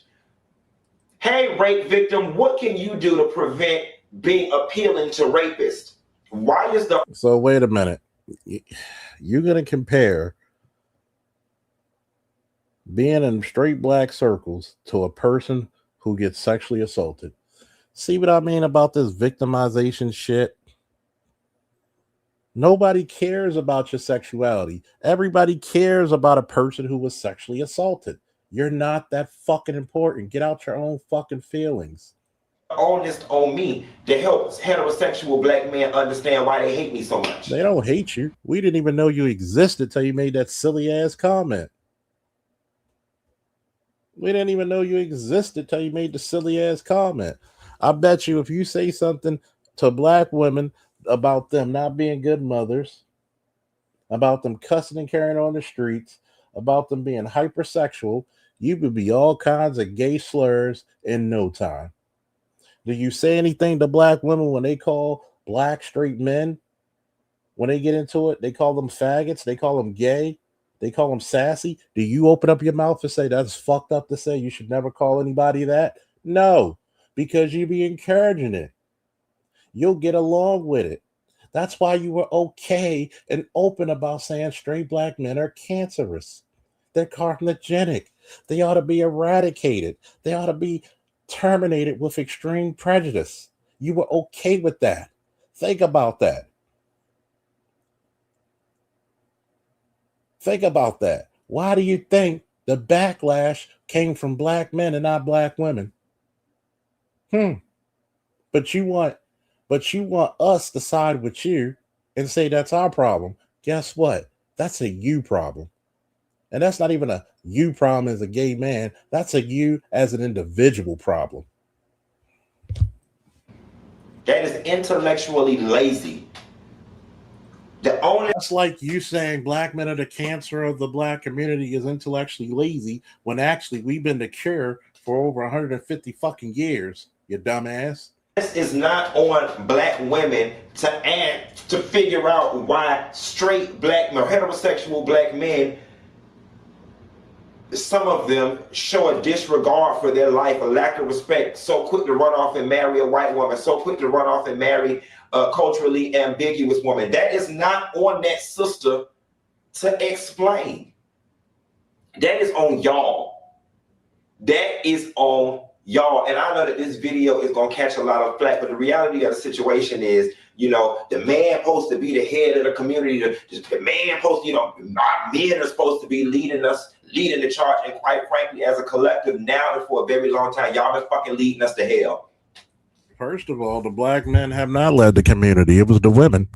When you fucking challenge and go with the women, and they want to be single mothers instead of wives first, that's y'all destruction. Y'all chose that. So guess what? If you want to be in a subservient or feminine role as a gay black man, you're supposed to be a black man, period. Why aren't you leading them? Look where you leading the women towards fights. They should follow you. You said you're going to slap the shit out of them. See how much of a hypocrite you are? Y'all have been fucking leading us to hell. Wait a minute. The same black men that fought the Civil War that got you your freedom? The same fucking black men that's been going through civil rights for almost a fucking century? The same fucking stepdaddies that took over families when the fucking drug lords went to fucking federal prison? The same fucking men that have been the best fathers from federal fucking investigations and subjects of fucking testing. We're leading to hell. But guess what? You don't say nothing about the mothers who fucking sons can't read. You don't say nothing about the women who have multiple baby daddies, all her children by different men. You don't got shit to say about that, right? How the fuck are we the leaders when the subordinates don't listen? Riddle me that back, man. And I think, you know, Jim Crow era, slavery, so on and so forth, that the black man has been beat down so much from the outside world that within the confines of the community, we have coddled them to a degree in an effort to give them a comfortable place to lay their head, because the world. Number one, I'm going to let you finish that statement. Matter of fact, we're going to rewind that statement. Degree in an effort to give them a comfortable place to lay their head, because the world beats them down so much. You see what I'm saying? First of all, as a man, nobody's giving you any fucking comfort. You earn your fucking stripes. Law said the masculine black men who just happen to be gay don't like this prissy sissy shit either. So much so that they don't even consider themselves part of the alphabet soup. Thank you. That's the part. See, this woe is me, I'm a victim shit barely works for women. And the juice ain't fucking making the squeeze. The juice ain't worth the squeeze anymore when it comes to women. So you know goddamn well for a man it ain't gonna work being a victim. Goddamn well. So I wanted to. Sorry, Reeves from Germany. I wanted to chime in a bit about how he said that black men being the leaders. I've worked in restaurants my entire life and bartended since the early 2000s. Women listen to gay black men more than anything. Even if you think about women, like black women back in the day, in the 80s, like they were not doing all that slutty shit that they're doing now. Getting head from a sister back in the day was like pulling teeth. But here we are, 25 years later, and women don't eating groceries. They're doing exactly what gay black men told them to do. Whether it's in fashion, whether it's in sexuality, whether it's in entertainment, whether it's in behavior. If you look at the way that women behave when they get angry now versus maybe it was 30 years ago, you see they operate and act just like their gay black friends who've been hanging around them and programming them and telling them how to behave. Hey, You want to suck a man's dick, right? Suck it like this. Like everything that they've been doing inside of our culture has been orchestrated and taught by gay black men, whether they're sassy black men or the gay black men that came out of prisons who were like super homo thugged out, but really been turned out. And then the last thing I wanted to say is also they never have this conversation. It's a running undercurrent that gay black men love to have sex with straight black men. They don't want to because they love to turn out. Like the term turning somebody out. Think about it. It's it's originally for someone getting someone drugged up and turning them out and then passing around the streets and pretty much having them like your hoe. But in the gay community, they want to turn out a man because once they've done that, then it's like they have this overall secret above him, and then he'll do whatever they tell him to do, and that's how they milk him and get money out of him because they'll shame him and expose him for getting turned out. And that's why you have to be careful about hanging around sexy black chicks when they have gay black friends and they all do cocaine, because that's how they end up getting you. And it is the goal, but they never talk about it. It's the equivalent of him asking for sympathy, but like a black woman, State Farm is there.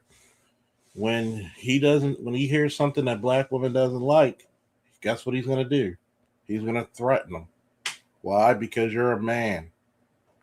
But would you do that? Imagine if he came to my channel right now and said, Sergeant Fulton, I'm going to beat your ass when I see you. Probably like, you could try. You may not like the results. But if Hey, what's up, dog? What's up, ABM? Hey, I wanted to chime in real quick. Go ahead. You got the floor. Okay, like I said in my comments, this thing with gay men today, and notice it only comes from gay men. Notice you never hear the stud say this. Never. The barbershop is like some magical, far off wonderland, like Never Neverland, or the lost city of Atlantis, that It's they the can hood, just the hood Narnia. say all of these fantastic things about the barbershop that they know damn well ain't true, and then expect people to respect this shit as if we don't all go in the barbershop. I've been in and out of the barbershop my entire life. I went through my era where I had cornrows coming up in the early 2000s, and then I had locks after that. But after that, I've been and before that, I was in and out the barbershop since a young boy. The barbershop has always been pleasant. It's always been a place of peace. I've only had one bad haircut in my life. I have never had any altercations with anybody in the barbershop. I've only seen 2 instances of altercations in a barbershop my entire life. One was over a bad haircut. The other one was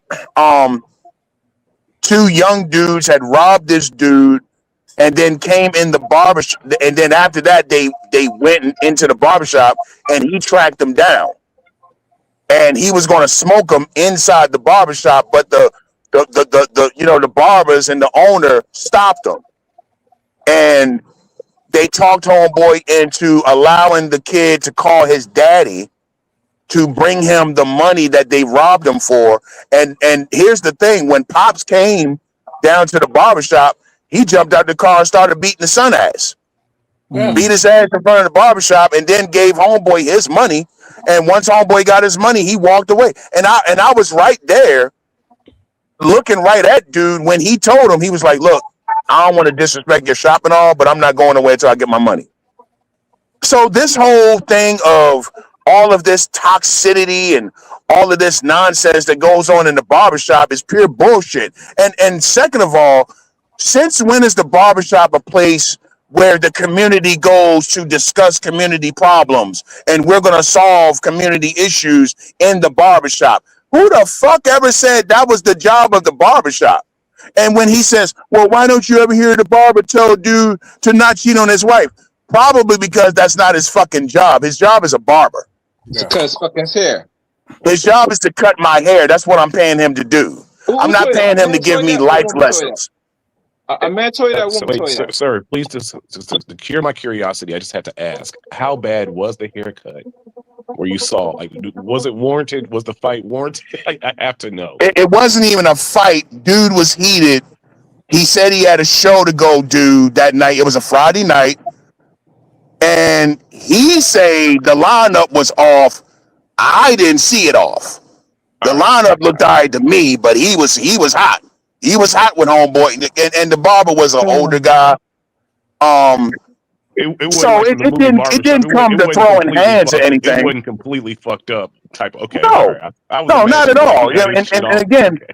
he didn't throw hands with the guy and all that, but he did, make a scene in that motherfucker and shit. You know what I'm saying? But that's it. I mean, this is 2 instances out of the thousands of times I've been in the barbershop.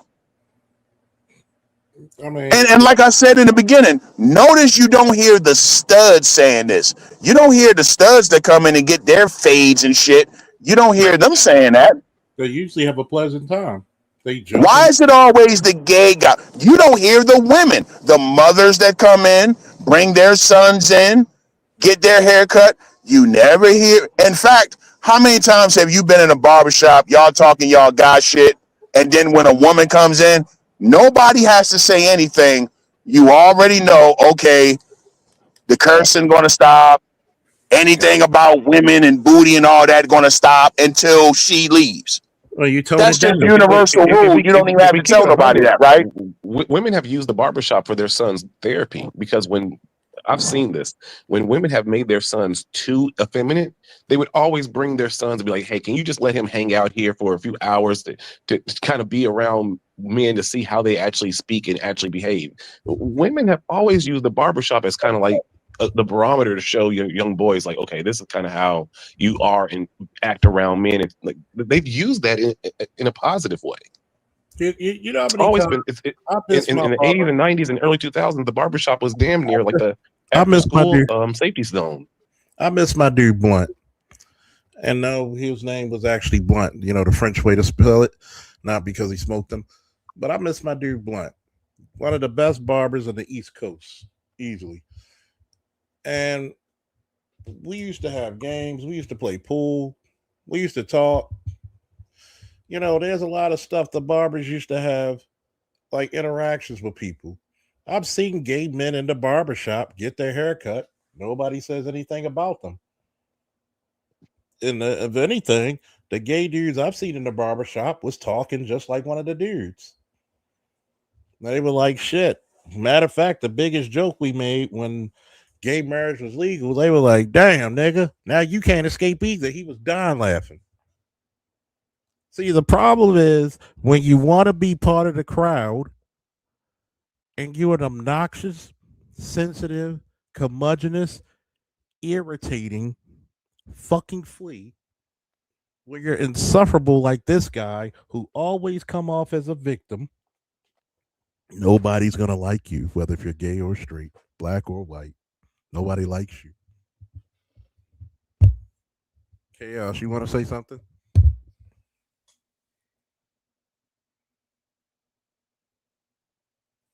Continuing. Well, yeah, I'll say But one we more thing. cannot, and we've got Go ahead. to, since we're in this great unawakening period right now, it's time that we fix every fucking thing. We can't go from being oppressed to oppressing the few people that's left in the community that's trying to love on you. And when it comes to this trans situation, we was watching the video about the girl, the Ayana Dior that got beat up by 15 or 16 guys at that gas station that had to run behind that register. I don't give a fuck what she did. The conversation that straight black men have got to have. Now, was those black men who beat her up? What you mean you don't give a fuck what she did? Right. Here we go again with this black woman can do no wrong. You don't care what she did? Maybe she deserved to get her ass kicked. Maybe she. No, that's too logical, sir. How dare You you know say what? that? I'm gonna go black pill with y'all for a minute. I worked in Sector 1 of the Northern, predominantly Sector 2, but Sector 1. Anybody from Baltimore knows what Charles Street, St. Paul, 21st, 23rd is known for. It's known for prostitution of transgenders. And me being the curious person that I am on duty, and I asked this one young man who's posing to be a young lady, why are you out here? Because if somebody finds out, because most of the time they probably already know anyway, if somebody finds out and solicits you and find out that you're not born a female, do you know you could put your life in great jeopardy? They said, I know. And the problem is, and this is what I like to point out, nobody likes to talk about the transgender community, habitual line steppers. Why is it that you want people to treat you like a woman, but you get on a dating show with somebody in public and you be like, hey, give me a kiss. And then you tell the person, I'm really a man. So now you wondering why you get your ass beat because you're being facetious about the truth. Well, they do that to confirm the fact that they've done all the work to look like a woman. Like if you're drunk in a club and blah blah blah, and you dancing with somebody and they like, oh, you thought I was a chick, like that's a confirmation for them. That's how they get their kicks. Yeah, that's how you get your so jollies whether off. it's through a dance, whether it's through a kiss, whether it's through a makeout, or whether it's even for giving somebody some kind of sexual attention in the closet in the club, like that's a goal that they have. And then after the fact, telling you, oh, boom, boom, boom, and then because they're going to kind of mentally say, if you don't continue with me, I'm going to out you. And then that's how you end up getting turned out. And see, here's the fucked up part. I was watching on YouTube, going down a rabbit hole. There's one of those pop the balloons. Comes out, dude gave the chick. She asked for a hug and a kiss, even though he didn't pick her. And she comes out saying, that's why I'm really born a dude. But yet, you want people, but then you wonder why a dude's trying to fight you because you're being facetious. You're lying. It's one thing if the dude actually like that, but you want to do it because you know it's an insult to a man. But yet, you're talking to these dudes and they find out you're not a girl and you're trying to solicit them like a girl and not just say, hey, if you're talking to me, I'm going to let you know what's up. But guess what? Habitual line stepping, get your ass kicked. Don't forget this. Like, share, subscribe. Hit the Cash App, people. Hit the Cash App. If you're getting some information, if you're getting some entertainment, support your black interests. Again, this is a lack of awareness. This is the proverbial trying to ice skate uphill thing. You hear trannies nowadays saying this. I'm not going to tell you I'm really a man, or I'm not going to inform the guy that I used to be a man. Listen, you can play that dangerous game if you want to. A lot of straight men will absolutely delete you for that shit. There's a case recently, about 3-4 years ago, a football player at Virginia Tech University beat a guy to death. He found out he was being catfished. When I first heard this story, I thought it was a tranny. But then like a year later, I went back and read the whole article. It wasn't even a fucking tranny. It was just some dude fucking around on the internet, and he was catfishing this guy. And when the guy found out that he was being catfished, he went track the dude down, beat him to death. And then he beat the case. He walked. And you can Google that, Virginia Tech player catfish. Yeah, people don't. You're playing a dangerous game with people. Yeah, and you know what people. That's part of the game. Is part of the game that they're playing is part of the. It's part of the not the attraction, but part of the kick. That is literally majority of the reason that they do it. It's the same reason for like people who like to have sex in public, and like they enjoy almost getting caught. They enjoy Like that's part of the thrill. And You know, one thing, Charles, real quick. all right, go ahead. These alternative lifestyle black men, because let's be honest here, this is the elephant in the room. They only have one problem with straight black men, and it's straight black men don't bang them. Yeah, That's your only issue with straight black men, because straight black men don't even be in your spaces. no, I don't even believe him when he said earlier about he got a couple straight homeboys. I don't even fucking believe you. I don't believe it. Most straight black men go out of their way. Like, you can't even be a gay dude and stop a random black man on the street and ask him for directions.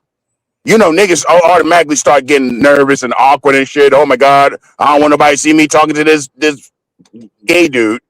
Yeah, and it's funny. But yet, this guy, he's not saying anything about the white man out there in LA that was offering all those gay black men, them homeless gay black prostitutes, when he was giving them hot shots and shit, and he ended up killing like 5 or 6 before he finally went to jail. And by the way, this white man I'm talking about was a rich Democrat donor. Mhm. That was his thing. He would go down on the boulevard, get these homeless black men, because he didn't do it to no other race, get these homeless gay black men, take them back to his crib, give them hot shots, and they drop dead. He's doing his American Psycho shit. But he don't say it. But again, not a word out of homie's mouth about that though. That's the problem.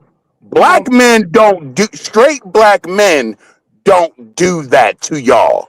We don't be around y'all. We're not in your spaces. You can't say you're a straight black man and be seen in a gay club. No. We don't do that. We avoid you.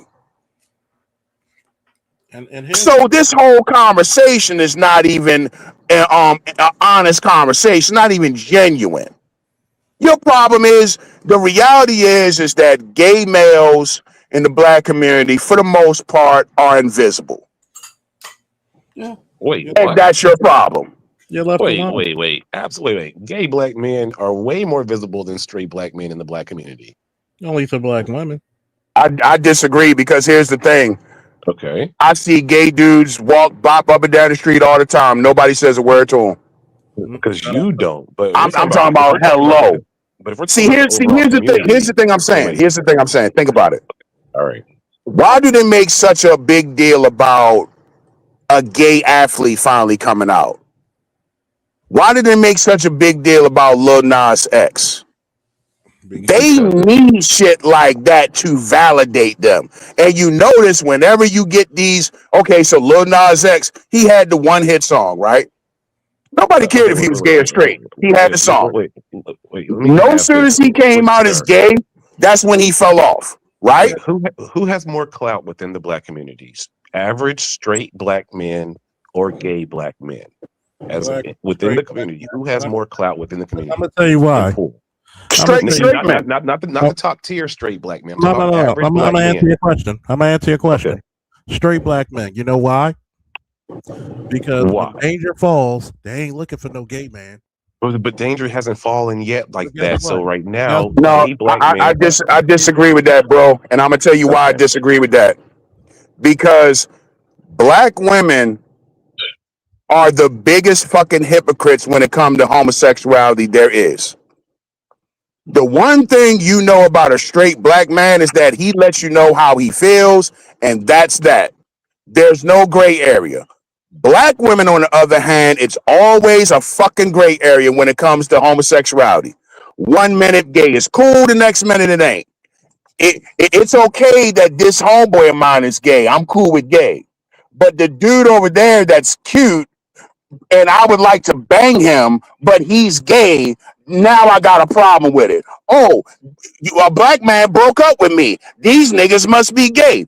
I recently just watched a video with some chick bitching and complaining about dudes in the club in sections, and it's just dudes in the section with them. These niggas gay. No, bitch, you're just not there with them. That don't mean they're gay. But see, that's what I'm talking about. Black women love to try to be on both sides of the road when it comes to the gay shit. That's why I say that. A lot of black women most black women really don't like the gay shit. Black women just, and this is what I said earlier in the comments about how they allow anybody to come into conversation. They'll let gays come into conversation when it's bash black men time. Just like they let whites come in, just like they let non-black women come in when it comes. But then when it's Pearl, and they invite Pearl into the conversation, but Pearl goes in on them, then all of a sudden it's a problem with outsiders. So Gay your black, synopsis, black women don't so check your for gay synop- men for so shit. your synopsis is saying that you think that as a black community, the black Mhm. women don't value gay black men more than average straight black men. No, You No, don't think within the that's no. exactly what I'm saying. They don't value. Black women have the clout in the black community.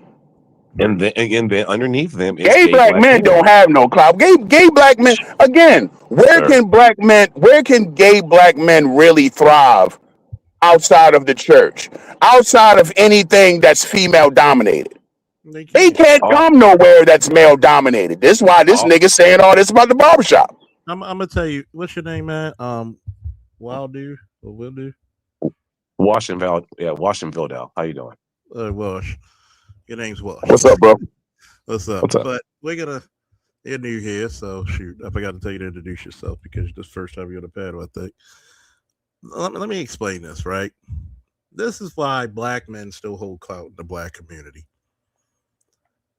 Because when black men leave, you see that it's nothing but crime and degradation, right? Absolutely. When black men go to other communities, usually that black man has growth. Because say what you want about other races of women, it is very rare they're gonna get a nigga who ain't worth shit, right? So think about it. The gay community is at the beck and call. The black women are like the fucking Wicked Witch of the West. And the gay guys are like the fucking flying monkeys. They gotta orbit around black women to get any fucking thing. Because gay black men are even worse than gay white men when it comes to demeanor. They gotta be all kinds of extra ratchet. They gotta be more ratchet than the ratchet. So what would average black men be in this analogy of the Wizard of Oz thing? Black men are a combination of the Scarecrow and the Tin Man. Sometimes Good analogy. And sometimes Okay. a bit of the fucking All right. lying.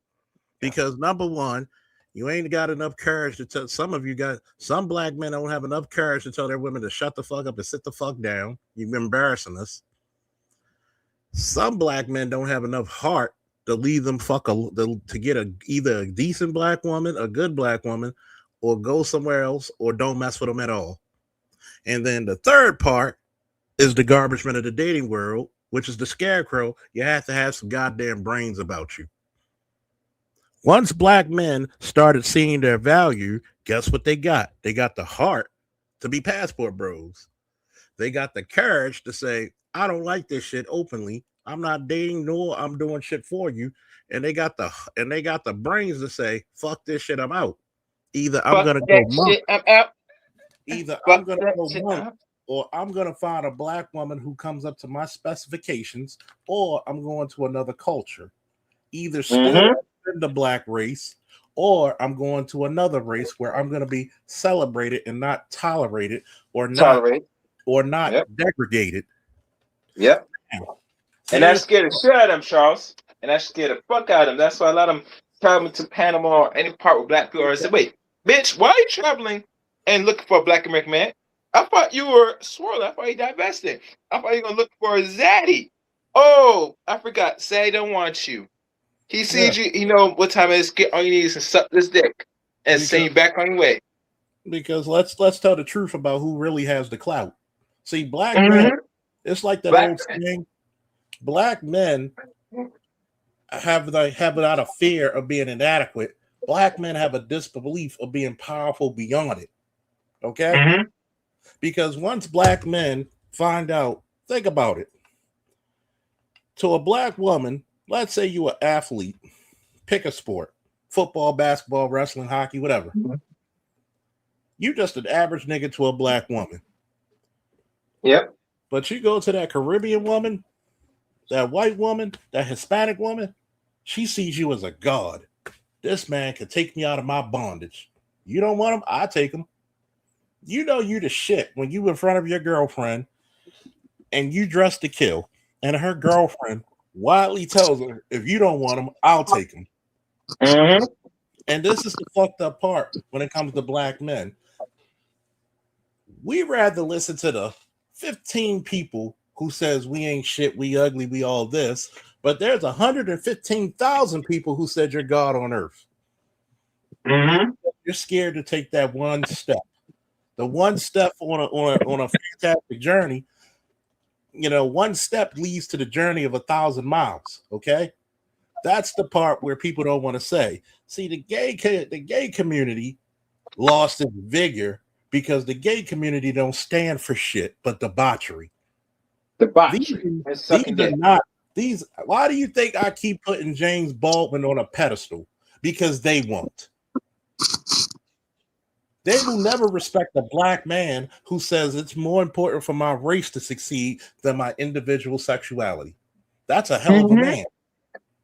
But you'll never hear him say he put himself in a double demographic. Guess what? Why do you think I told him?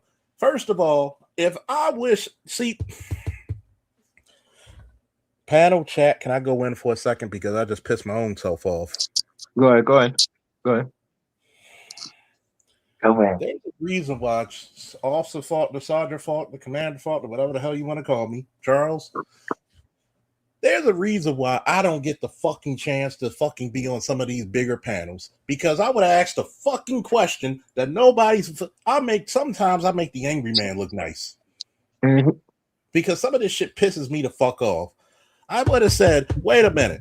You can't decide if you're gay or straight, but guess what? James Baldwin could decide which was more important under a much more difficult time than you. Mm-hmm. That man could have been lynched because of him being black. Mm-hmm. But he decided it was more important for me to be black than gay. Mm-hmm. This little motherfucker has the audacity, and I mean the fucking audacity, to shit on a great man like James Baldwin and other great men who had to go and they kept their shit in there. Guess what? Some of the most masculine fucking things we saw in the black community, you never knew they were gay till they died, because what did they say? It was more important for young black men to see a masculine black man than my sexuality needs to be out. Exactly. And speaking of that, Charles, when this dude said black men are coddled, who the fuck protects black men more than they protect gays? Yeah, They still don't want to tell you Luther Vandross was gay. exactly. Yeah. Remember when Madonna said something like a year or so ago about Luther? About Mm-hmm. And then the family came out and made her retract that statement. She had to take that shit back. Mm. They are still covering for Luther. He's been dead how many decades now? No, he's been gone for 21 years. The same thing with what's homeboy down at the church in Atlanta? What it called? No, not TD Jakes. The other one, the short chubby dude, Eddie Long. Eddie Long. Look how they cover for Eddie Long's ass. And he was Eddie Long got jammed up when he got outed with the boys, and I don't mean like young boys like pedophile. I mean like young men, like the teenage boys, 18, 19 or so. Remember that? He got outed. They protected the fucking hell out of Eddie Long, didn't they? Yeah. And then Eddie Long started taking pictures on Instagram. He was in his workout gear and shit. Yeah. Oh, look at me. I'm working out. I'm losing weight. And then he just dropped dead one day, right? Yep. They still protect Eddie Long, and they don't want to come out and say publicly that Luther and Eddie Long both died from AIDS. Yeah. Mm. I mean, are we going to have the larger conversation about how rampant homosexuality is in the Black community? Because we're talking about the kind of sassy one, right? But Mhm. again, I always equate it when someone's super thugged out or they've come out of prison. More than likely, they've had something happen. And also for us who have those who have pledged, you got to understand that. That this shit is deeper than it really is, and when we really speak about homosexuality in the Black community, it's larger in the shadows than you think. But here's the problem with homosexuality in the Black community. The overwhelming majority of Black LGBT are bisexual women. That's not a Black man's issue. Okay. I will say that the majority of Black men in power in entertainment are all at least bisexual. That's just 20%. I totally understand what he's saying when it comes to the frats and the things of that nature. But the thing about it, and the reason why I say that straight black men have more clout than the gays in the Black community is because notice a lot of these powerful celebrity types who we know are gay. I was just talking about Luther, who we know for a fact are gay, never want to come out and tell you they're fucking gay, even though they will cheerlead the gay shit all day long. Oprah Winfrey. Notice that a lot of these gay Black celebrities and powerful people will never tell you they're gay. Right. But they always champion for gay. Barack Obama. Yeah. With that weird ass comment that he made. 85% of all Blacks in entertainment, movies, music, whatever you want to call it, have at least done one thing homosexual. And if we say on the men's side, if you've done it once, you're at least bisexual or gay. Then when we really break it down, the Black community, if you give it the same thing to women, if they've done anything one time, majority of Black people are bisexual. Because majority of Black people have done some type of suspect shit. If they've gone through those kind of entities of college, entertainment, Hold on, I gotta pause you there. gang initiations, prison, and also the sassy Black men. See, here's the thing about that, though. You're going to have to produce data on that. How can there's polls out here where they're going to lie, sir? How do you get data? That's the point I'm getting at. Okay. When you look at the polls, notice when you look at the polls, most of these polls, it's talking about Black women. Somewhere around 64% of Black women either identifies bi or has had some sort of lesbian experience. You'll never get that out of men. This is the whole DL conversation. Yeah. That's why when you have Black women, they always have to project that shit on. Oh, these niggas gay. They can never tell you what gives you that impression. They just say shit. They know they're gay because they pledge too. They know this. That's why they say these niggas gay so much, because they know. I'll do you one better. I'll do you one better. They know they see a lot of Black women don't like to be honest. This is what I was saying a minute ago about they go back and forth when it comes to the gay shit. Because you got Black women out here who deal with openly bi men. Happily. And see, that's what I'm saying. So when you're pegging some dude, then that's when you're cool with gay. But at the same time, if you're dealing with a so-called straight man, and then let's say you go through his phone one day and you see some gay shit, that'll be the moment you flip the fuck out, and now gay ain't cool no more. That was hilarious when you said that. No, but it's true though. This is what a lot of Black chicks do. They don't like to be, and a lot of Black women do not like to be honest when it comes to this. There's a huge portion of Black women, especially nowadays with Gen Z, they are into the gay dudes like that. They're into everything. They are like. That's why when you hear they always have to fight you tooth and nail when it's a straight man. If you're a straight man and say, hey, I'll do the gay shit, they have to fight you tooth and nail on that because they just don't want to fucking believe it. So now they got doo-doo in their coochie and in their mouth. Oh, yeah, man. they do. I mean, that's the thing, bro. Get on the Center of Disease Control website. Yep. And just read that shit. You're gonna see some shit on that motherfucker. Let me just put this out there real quick. See, Yeah. you got to understand something. Women utilize the shield of fluidity. And you know what makes the Say that again. They utilize what? the shield of fluidity of being sexually That's something fluid. off of Zelda. What the fuck is this? What the fuck is the shield What? of fluidity? That sounds like something out of Elder Ring, man. What is that? He said Zelda. Sound like something out of fucking Zelda. The reason why I say the shield of fluidity is because it's always been an underlying concept of women's sexuality being fluid, meaning look at female basketball. When they're in a locker room, that's where a lot of those girls get turned out. A lot of them get pressured into it.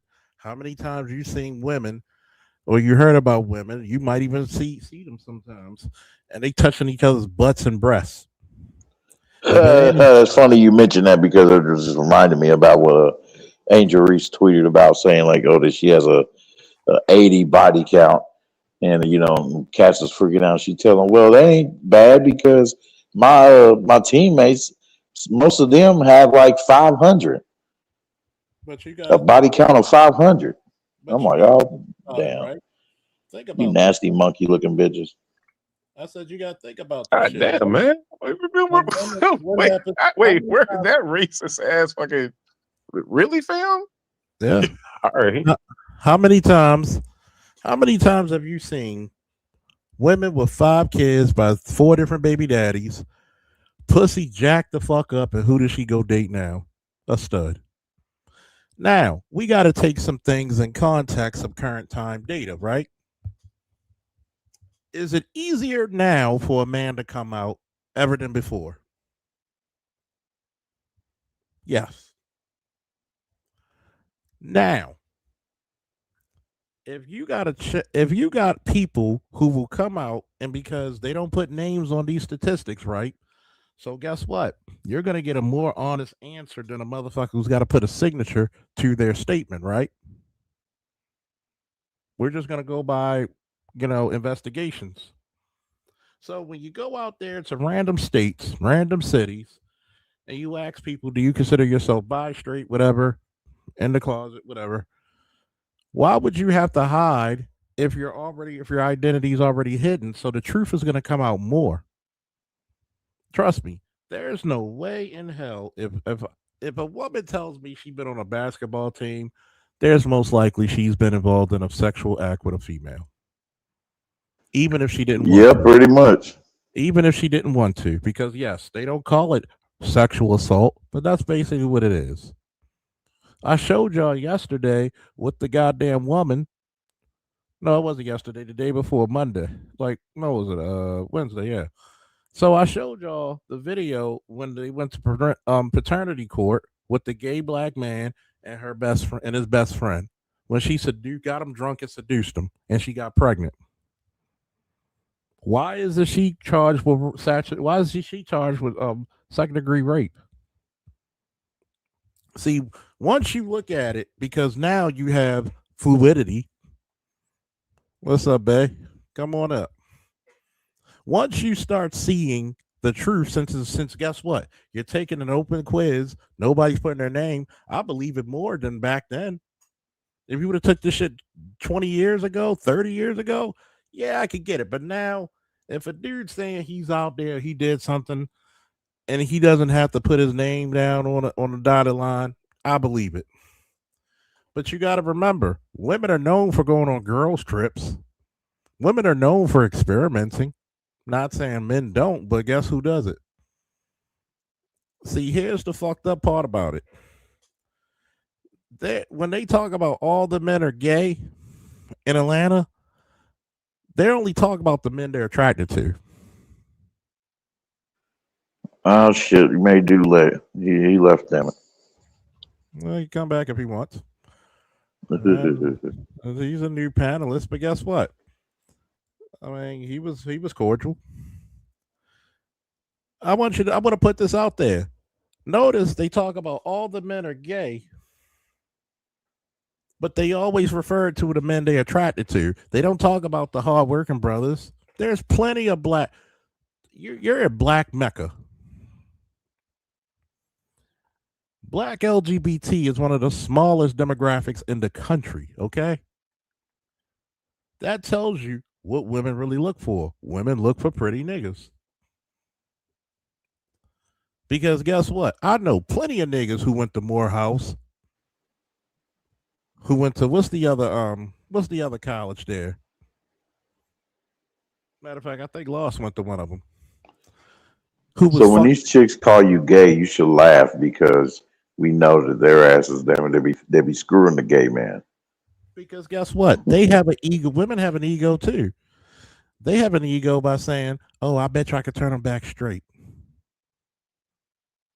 Just like if a dude say, if I get a hold of that gay chick or that stud, I'm gonna turn her back straight, which I have.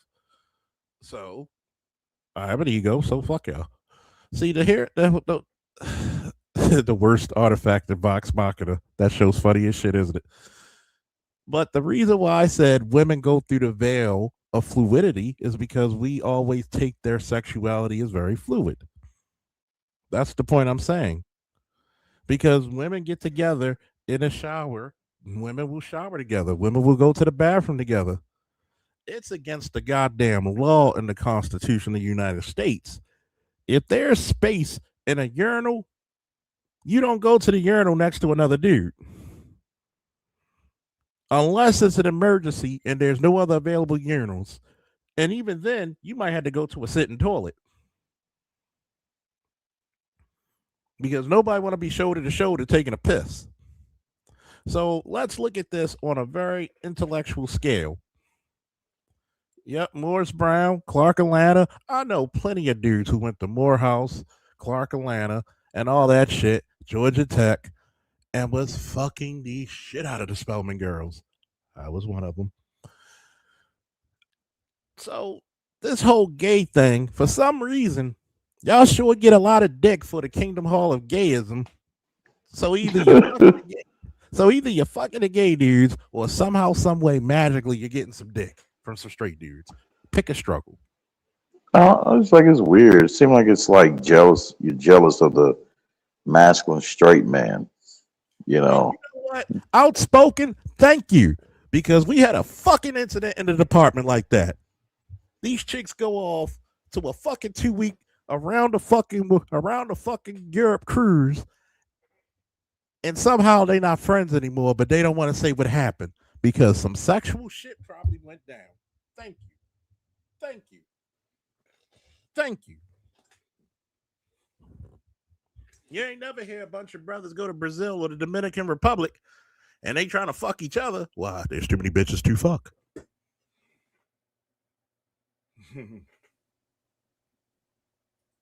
Spelman chicks, man. My ex is from Spelman.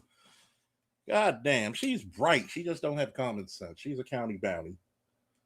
Remember that club mix ABM? Woodlawn got the bomb ass pussy. Westport got the bomb ass pussy. Hey, I'm sorry. I'm such a y'all know my generation. I'm sorry. I love Baltimore club music. Fuck y'all. But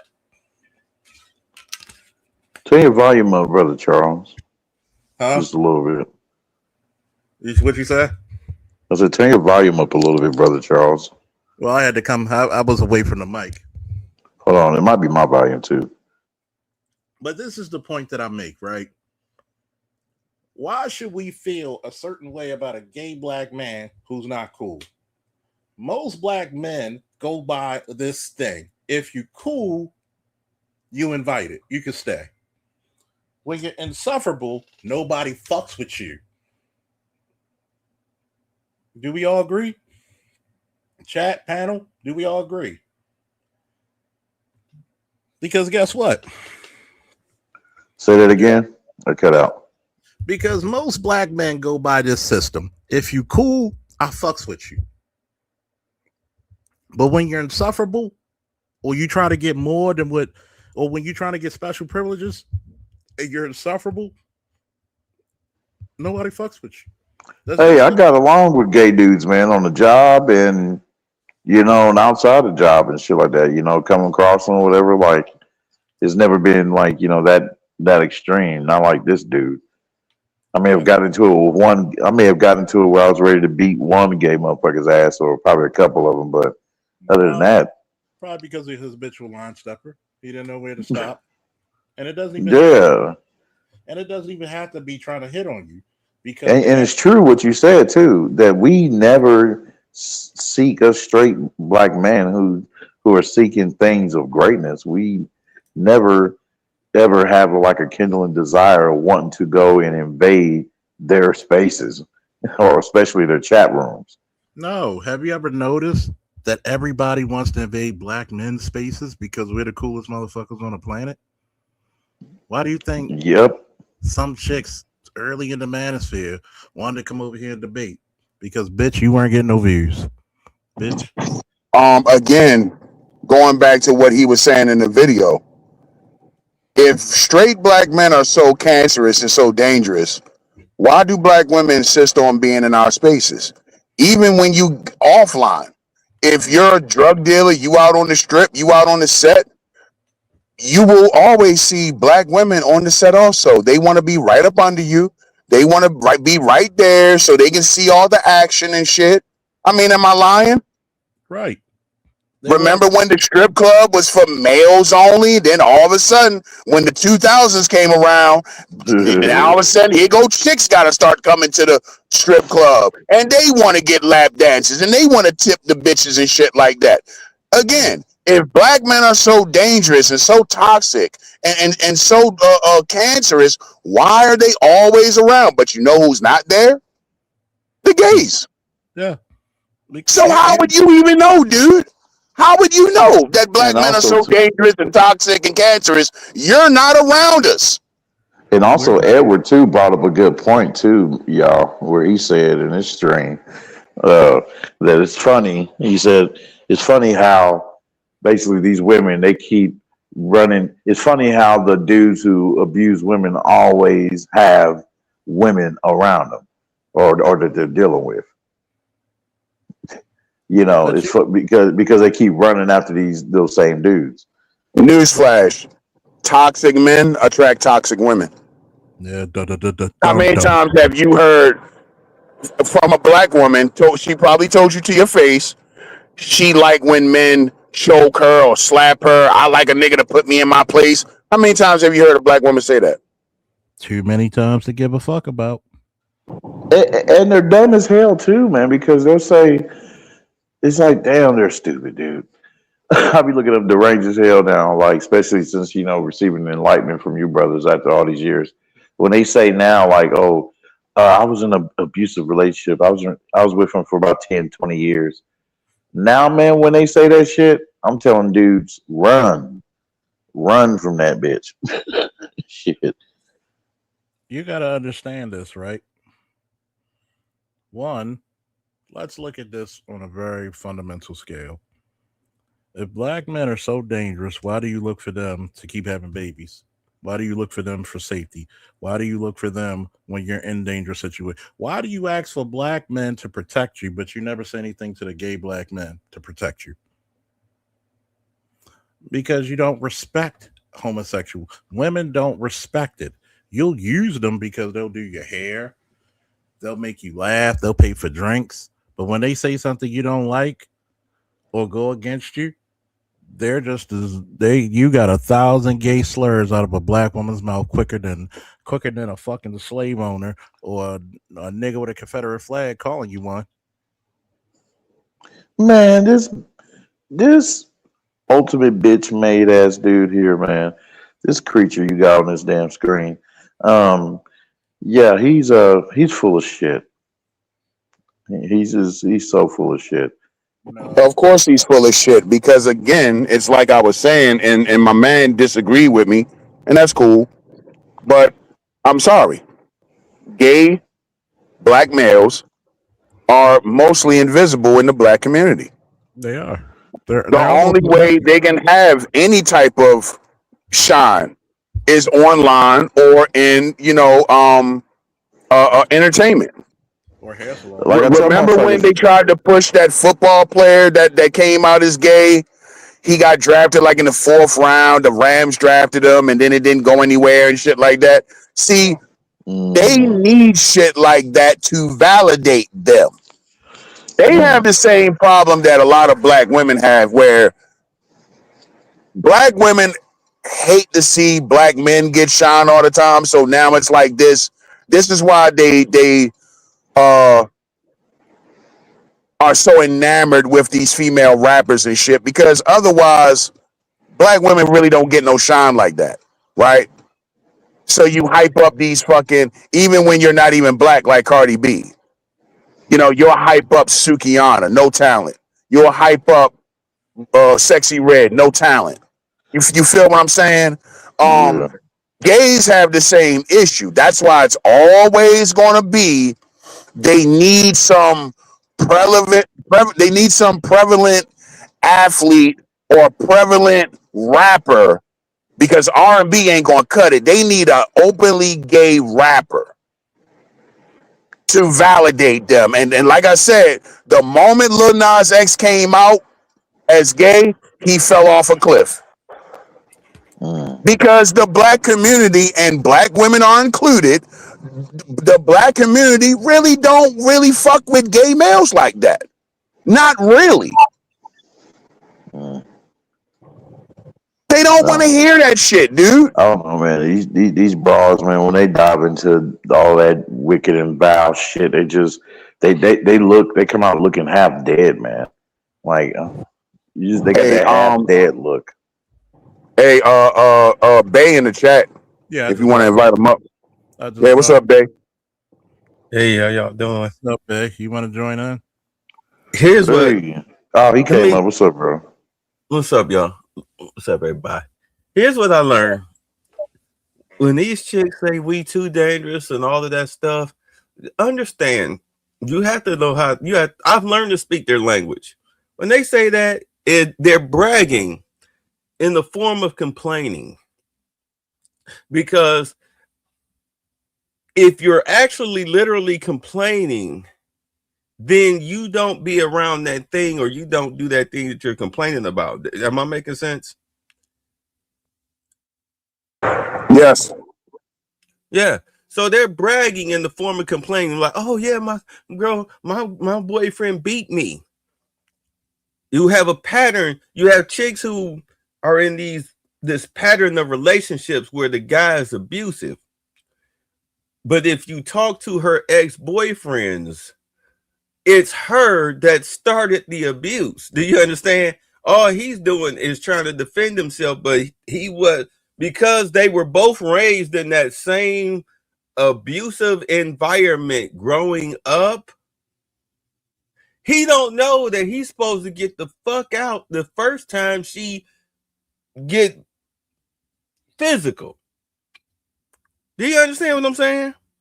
How many of y'all that had a chick, she put her hands on you, but after you snatched her up, I ain't saying you beat her, but I'll put you in a small package real quick. I'll grab your wrist and let you feel a little power. Here's 30%. Hey, don't do that. But how many of you have done that? My go-to is the full Nelson. Yeah. You've been there. A cross-face chicken wing. Yeah. One time. People, and by the way, before you finish your statement, Bay, go ahead. Thank you for the $5 holla. ABM, we're gonna give you the old school. By the power of Grayskull.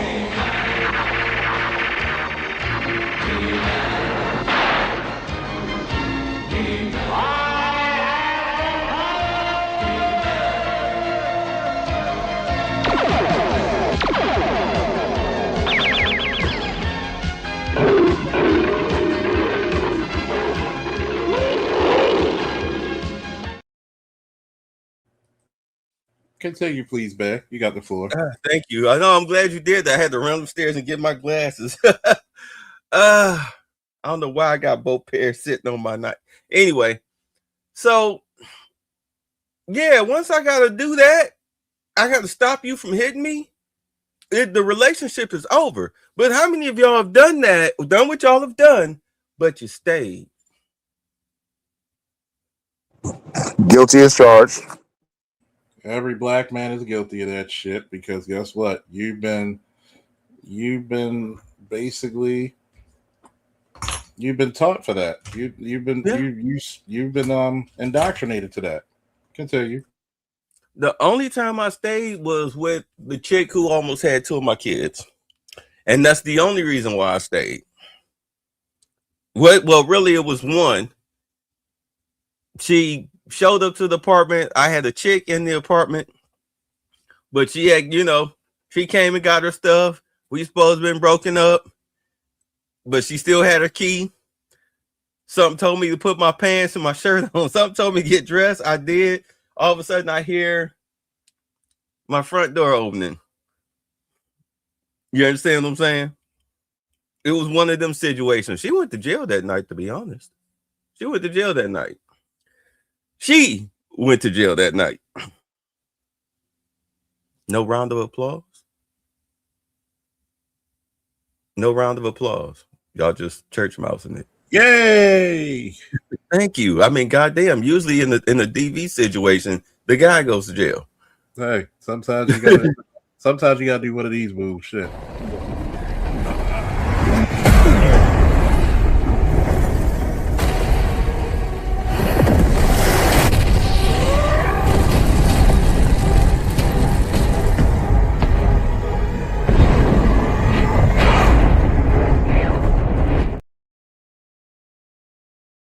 How do you hit one motherfucker just to hit another motherfucker? Hey, when a black man has to go to jail and she goes to jail, an angel get their wings. Yeah, I've had a female roommate go to jail because bitch. Oh God, well, they tell you never well. Sometimes you just can't help but to fuck your roommates. But I learned then, don't fuck your roommates. They get dickmatized. At any rate, no, yeah, we wind up staying. We're all guilty of it. But that's a problem that once you get older, you realize you ain't got to do that no more. You ain't got to put up with that. I started packing chick shit. I send you right back to where you came from, which is usually your mama's or your grandmother's or your auntie or your sister. Any chick that's living with you ain't got her own place. The reason why she living with you is because the place where she was at wasn't working out, wasn't too kosher. She was somebody else's parasite. Am I wrong? Never that. Not at all. I had to put my son mother out. Definitely know what that feeling like. So, don't touch that coat. What is this? So what is this? Because y'all was talking about gay dudes that are invisible in the black community because they try their best not to hang around straight black men. Yeah, we said that because this is the guy who said black men, the cancer of the black community are straight black men. This is a video of his 5 years ago. And then recently he was telling Kasha K that if he see you on the street, he's gonna slap the shit out of her.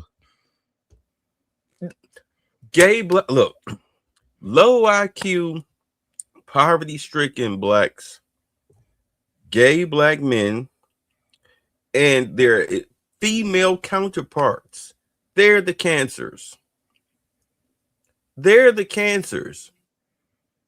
Your Democratic leaders, they're your black Democratic leaders. Yeah, amen to that one. Your professional blacks. Like Al Sharpton and Ricky Smiley. Who's the other one?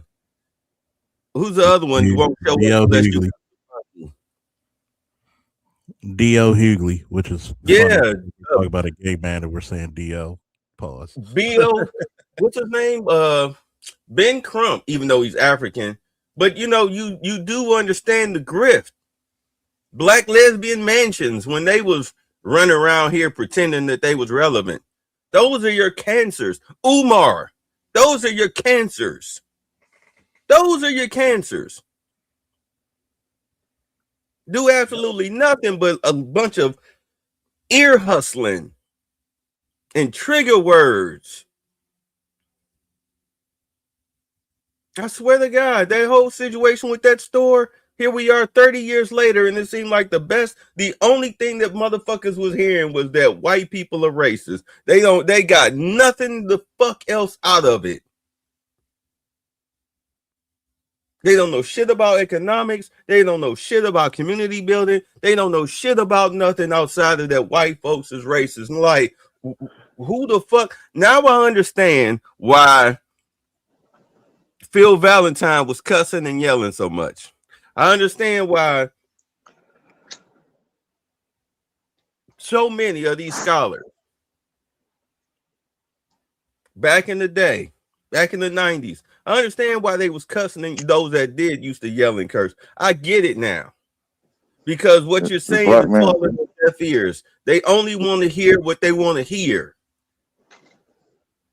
They want to trauma dump. That's why I say that this shit is like church. This whole lecture circuit, it was nothing but a bunch of traveling preachers. Hey, And I'm not, if black man's a damn cancer, then check out Brendan Jamal damn in one of his recent videos where he showed this chick, his neighbor, you know, because he's in this apartment building, whatever complexes.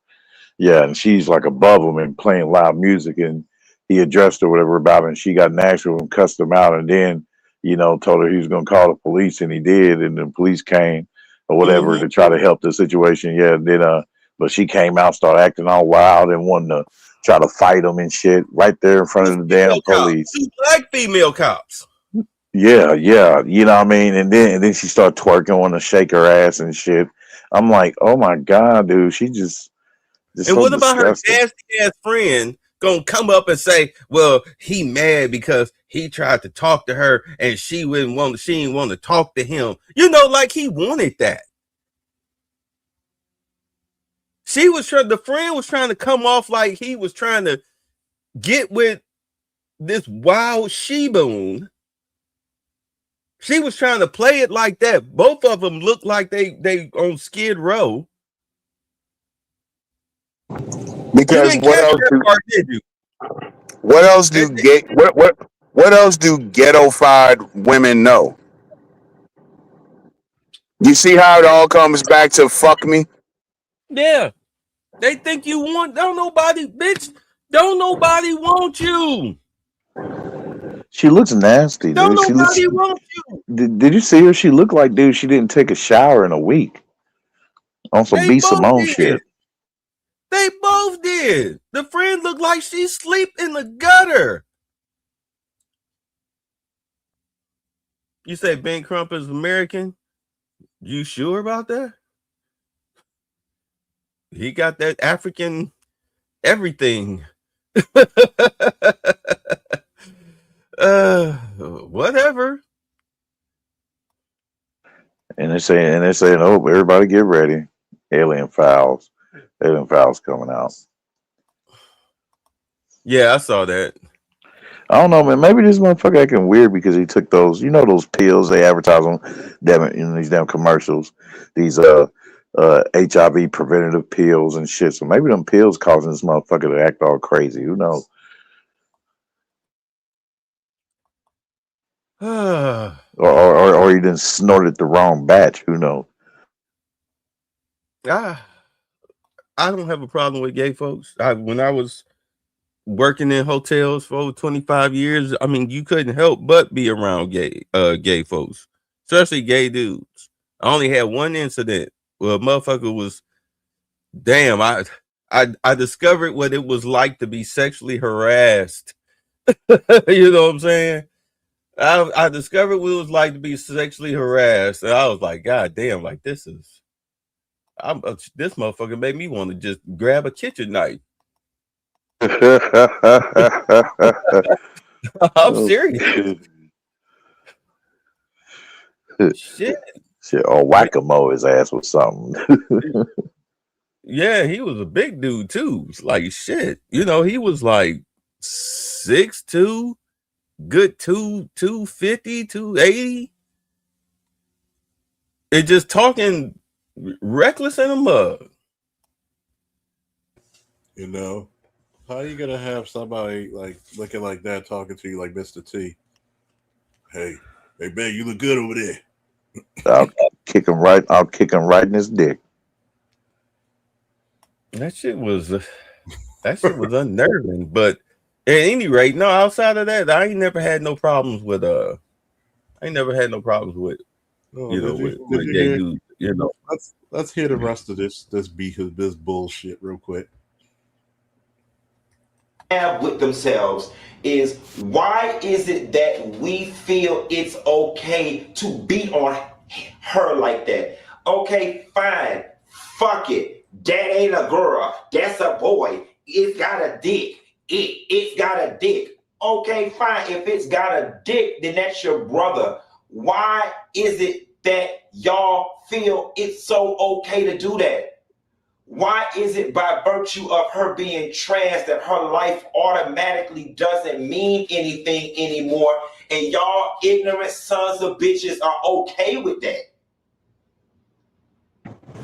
Again, Then when some shit go down with one of y'all, we all again, you're gonna stand here and tell me, and I've been a black man for 45 years now, and I've been in the hood of hoods. You're gonna sit here and tell me that 15 dudes saw a tranny one day, and everybody just made the decision right then and there, instantly, let's all go beat the shit out the tranny. Just for no reason whatsoever. That's what you're gonna stand here and tell me.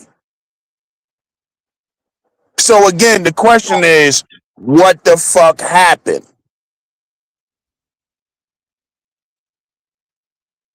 But as usual, when it comes to the fairies, when we see these videos of these gay men beating the shit out of some black woman, some gay dude and some black chick at the job got in a fight, and he's kicking shorty ass, you're not going to have you're not going to have a soliloquy about that one though, right?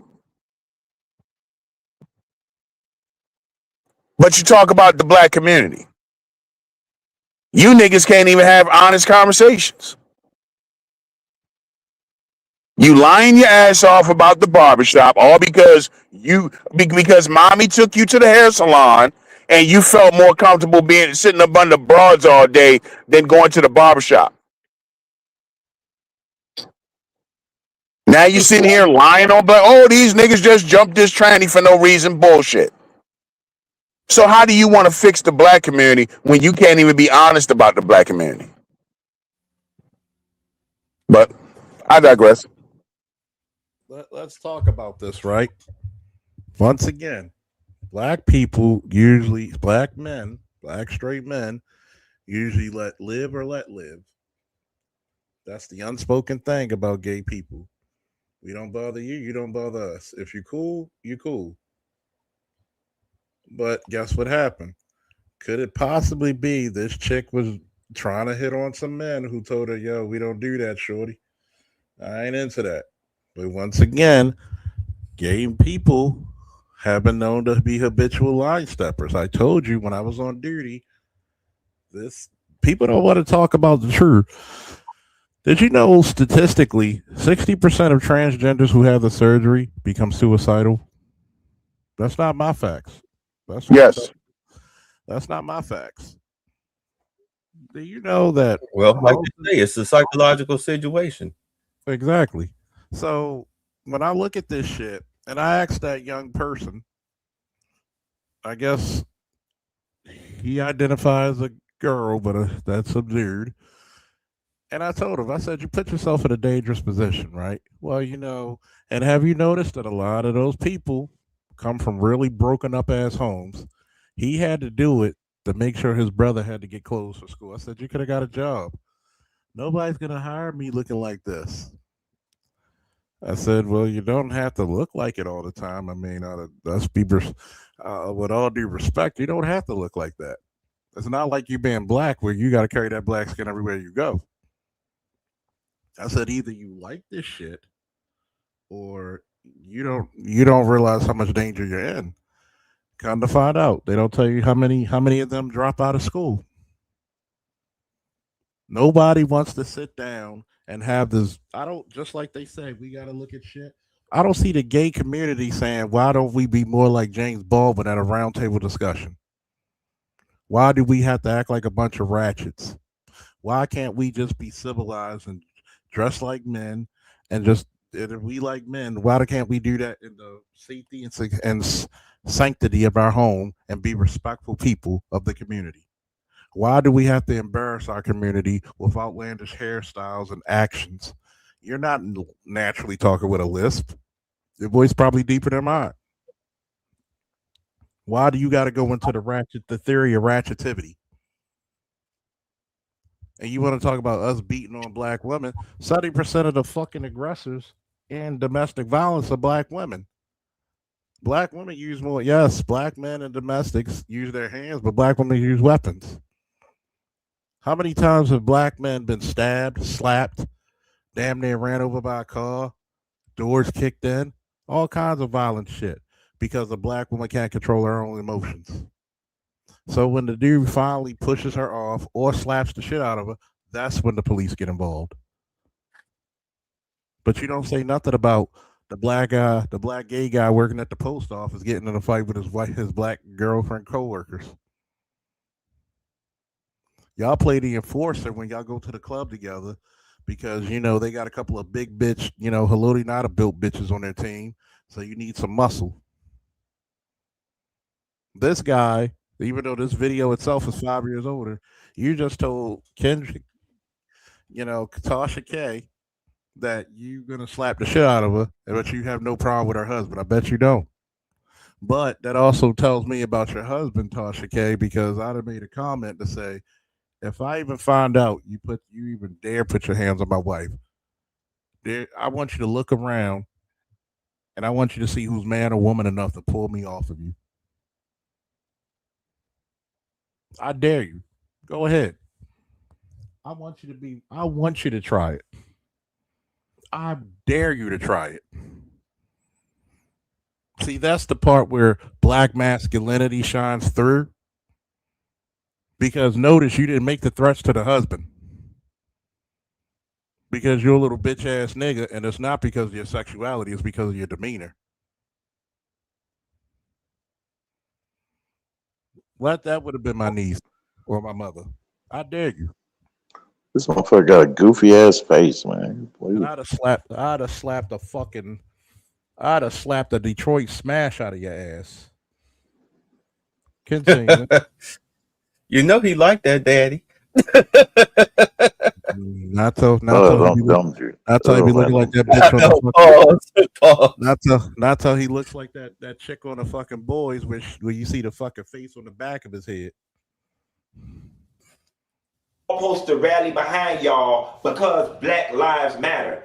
And don't get me wrong, this is in no way, shape, or form am I trying to attach the gay agenda and the LGBTQ agenda to the Black Lives Matter agenda, because I understand that agenda is a police brutality. First of all, that was a fucking socialist agenda by Zornos. That has nothing to do with black people. As a matter of fact, them bitches made so much money of it, but then they go move into fucking places where there's only 1% of 2% black people with white wives. Man, that was the biggest Ponzi scheme I ever seen. Continuing. Movement situation, and I'm completely aware of that. Outside of that, I am talking about the intrinsicness of when you say Black Lives Matter. But do they really? To each other. Black men, what is that? Why does the presence of a gay man rattle you to your... They don't rattle us. We just don't want to be around your weird shit. If you're not cool, you're not cool. We wouldn't let we're not going to let a square ass white boy who ain't cool around us. We're not going to let a weird ass Asian dude who just eats like weird shit around us. If you're not cool, you're not cool. Guess what? A lot of y'all don't want to talk about how socially awkward you are. We don't want to be people who want to congregate and socialize. They're not going to be around people who are diametrically opposed to them. Sorry. It's just the law of nature. Get over it. Get a helmet. Core, why does it upset you? Why does my right to be, my haughtiness, my me saying I'm a person, respect me as such. The fuck is he Why talking does about? that challenge your existence so much? What people need to understand is we really don't want nothing from you. We're not trying to take nothing from you. We're not trying That's to a fucking lie. Son of a bitch. Look here. Y'all need, we need, this shows why we need to delineate. There's no such thing as coexistence. Dog, Give their ass their own island or something. didn't I say in the very beginning their problem is black men don't bang them? Yeah. Did I not say that? Didn't I say straight black Pause. men do not be around gays? We do not be in your gay bars, your gay clubs. Gay black men have their own spaces. Straight black men do not have their own spaces. You don't get your own space as a straight black man after you leave high school. And even the football team is questionable on that one because you still got cheerleaders and shit. But once you become an adult and you step out in the real world, there's no place for just straight black men no more.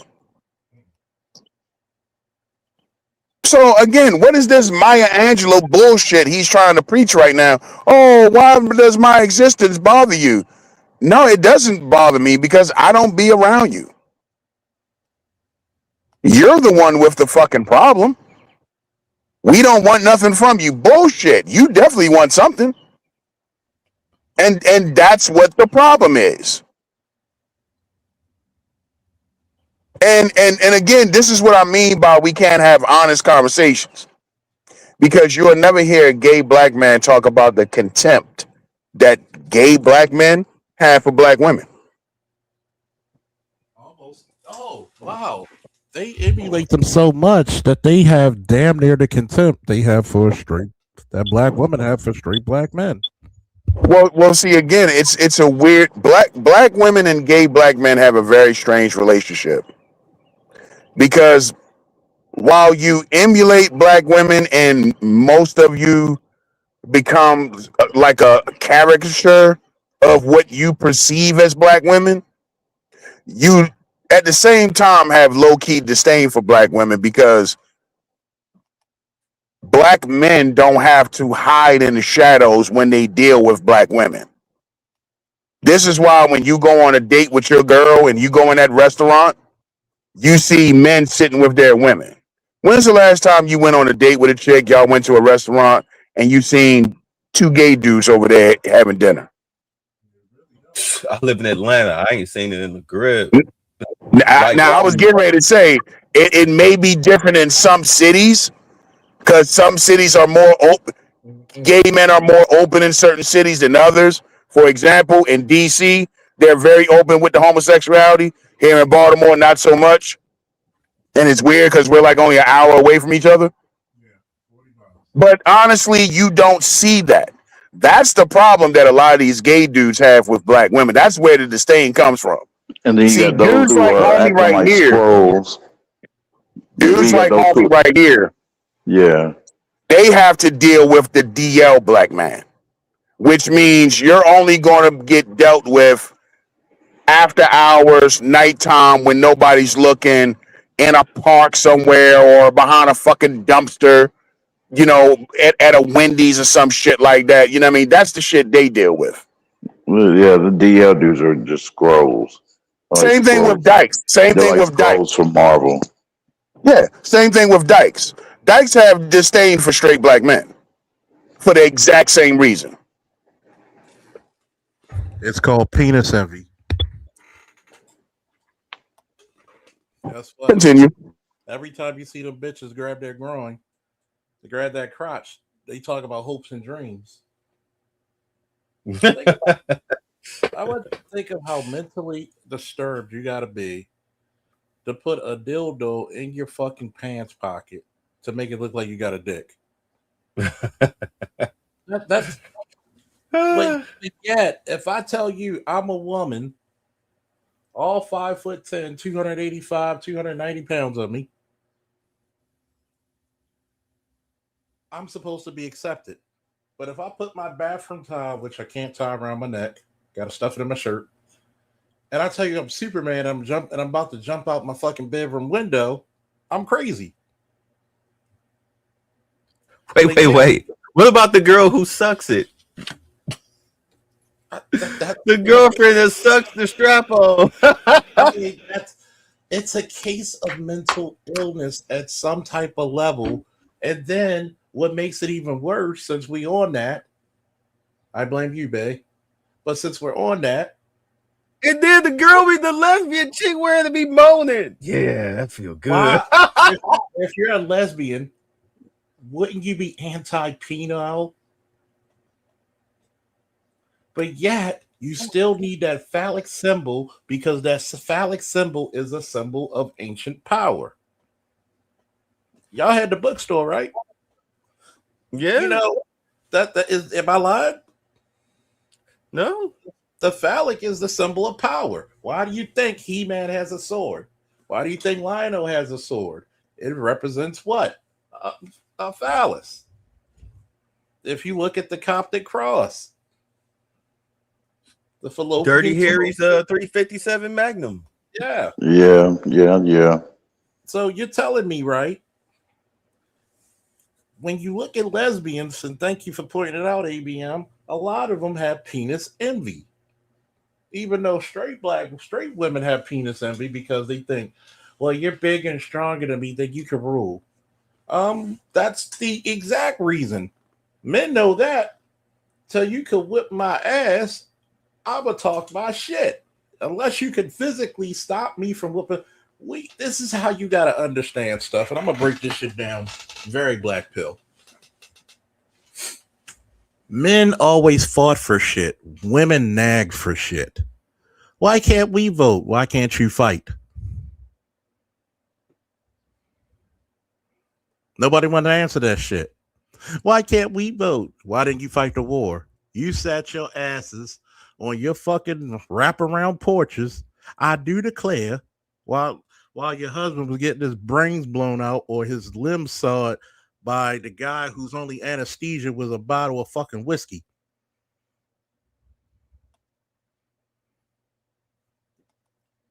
When you were giving blowjobs to like some goddamn guy, some goddamn fat dude because you knew you needed a couple of dollars to send him. Or you fucked up the money he was sending back to you. Notice, tell me one right that women got in arms for to get. And force men to give them those rights. I'll wait. And I'm gonna say this on a fundamental scale. If men collectively said, you know what, we're gonna be on some chauvinistic shit, and we're gonna fucking get the fuck back in the kitchen. I'm stronger than a pat.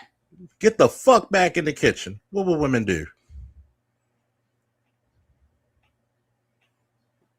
What will women do? And I told women, y'all going up a slippery slope. You're ice skating uphill. Because what if men got tired of your shit and just said, get the fuck back in the kitchen? Well, we could grab guns. Go get them.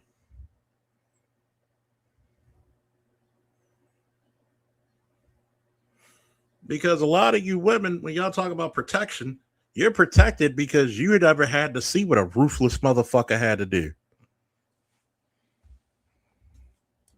We protected you so well, we kept you from your own fucking follies and mistakes.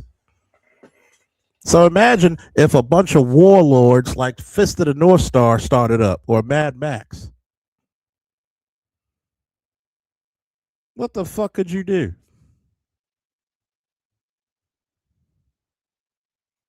What the fuck could you do? And that's why I say women, when they talk about you beating up on the women, well, ask this question. Why do black women tend to date a bunch of women beaters?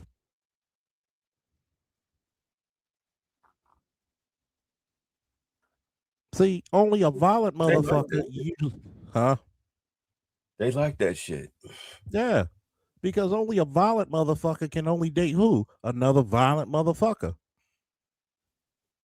Because once you get with a civilized bloke, guess what he gonna do? He gonna say, "Fuck this shit, I'm out. I ain't going to jail for this shit. You got this." And what happens when you have a violent woman? What kind of kids is she gonna raise?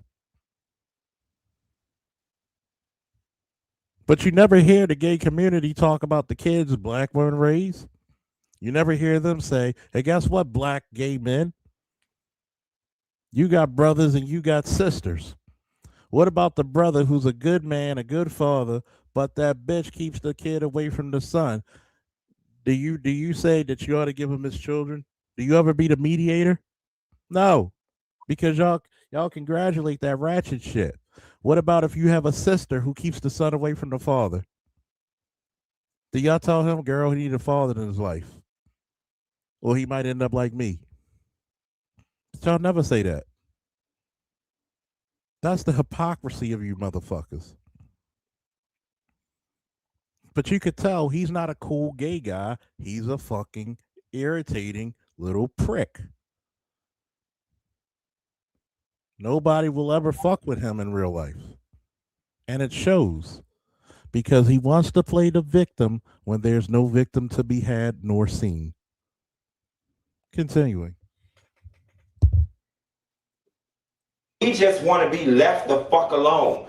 We want to be able to walk into the gas station, get a Snickers, get 10 on number 20, regardless of how we sound, how we look, what we're wearing, if we have weave in our head or not, and be left the fuck alone.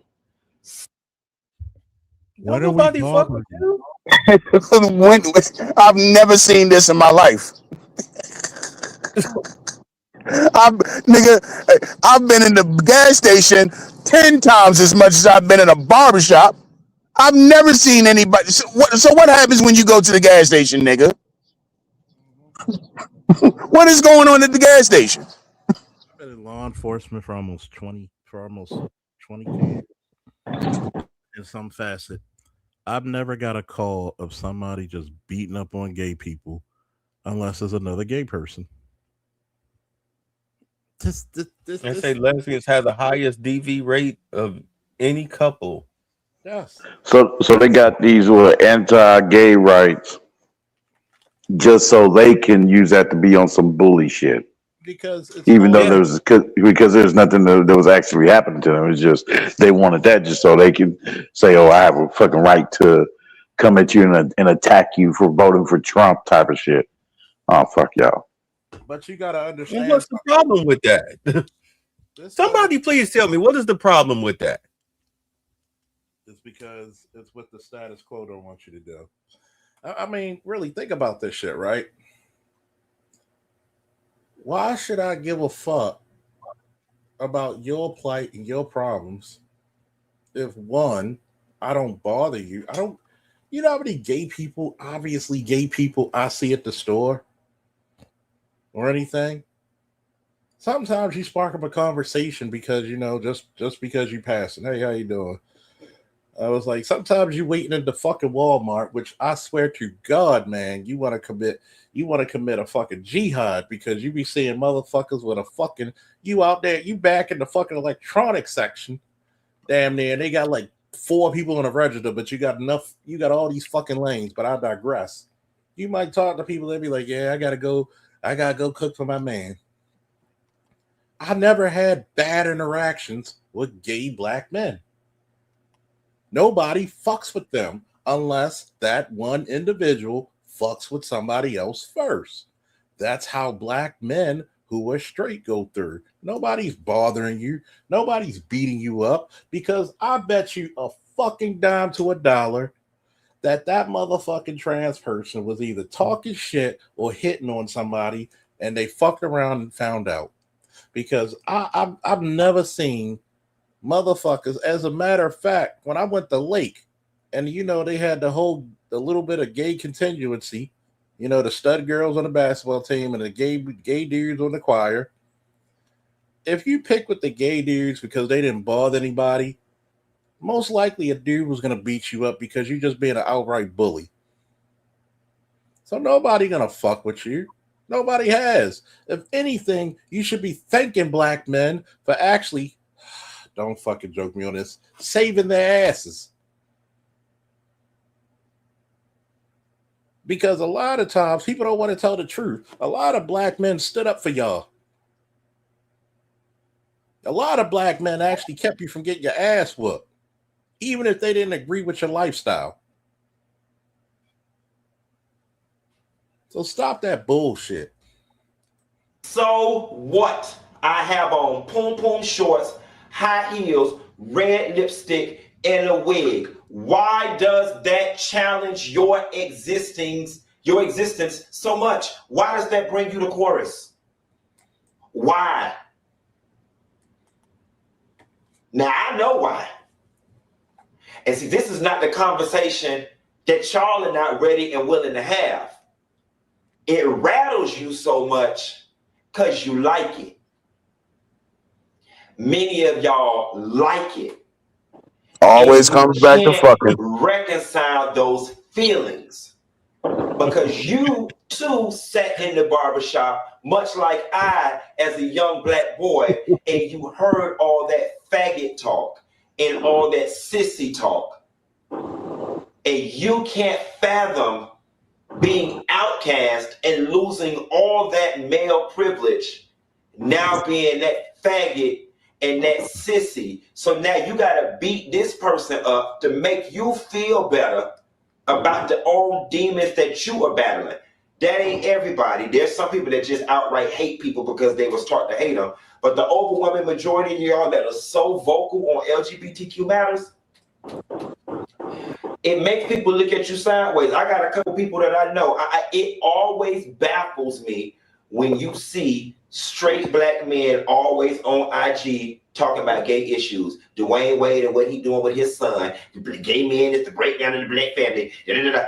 It always baffles me because I always say of all the 2,000 things you could have woke up this morning and talked about, that's the one that's at the forefront of your mind.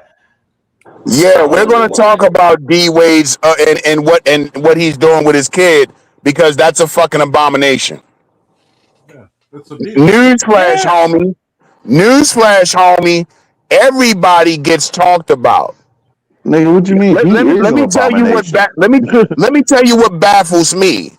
He is an abomination. Why is it that everybody can be talked about except for gays? The fat nigga, the broke nigga, the dusty nigga, the ashy nigga, the little dick nigga, the nigga that is a janitor, or the chick with no ass, the fat chick, the guy with the big nose. They want the same protection as the Jews. The chick with no edges. Everybody else can be talked about and laughed at and picked on and ostracized except for you. When your manly ass puts on heels and lipstick and a wig and you walk in the gas station and you start hearing some Snickers, fuck you, nigga. That just comes with the fucking territory.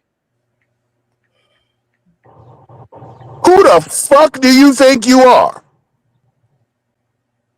You don't want nobody talking about D Wade's kid. Well, why? What made you wake up today and talk about D Wade's kid? Who the fuck told D Wade to put his kid out there on Front Street like that? Nobody told D Wade to want to be a fucking celebrity athlete. Nobody made you put your kid out there as a fucking drag queen. And now people are talking about him. That's how the fucking world works, nigga. Alexander the Great was fucking his nephew. Yeah. All of these hundreds of years later, we still talk shit about Alexander the Great. Yep. That's how it works. Yeah, good point, man. Hey, we still talk. You are no exception, gay man. We talk about. I'm gonna let you go ahead. We talk about Jesus Christ and he died for your sins. Yeah. So yeah, it's ass backwards. Pun intended. Oh my God. I mean, like, so fucking what? You get laughed at. So what? Do you talk about the nerds in school who get laughed at because they're socially awkward and clumsy? or the fat kid or the kid that didn't have any gear. Nigga, if you make fun of them, nigga, they want to bring the whole police force on your ass.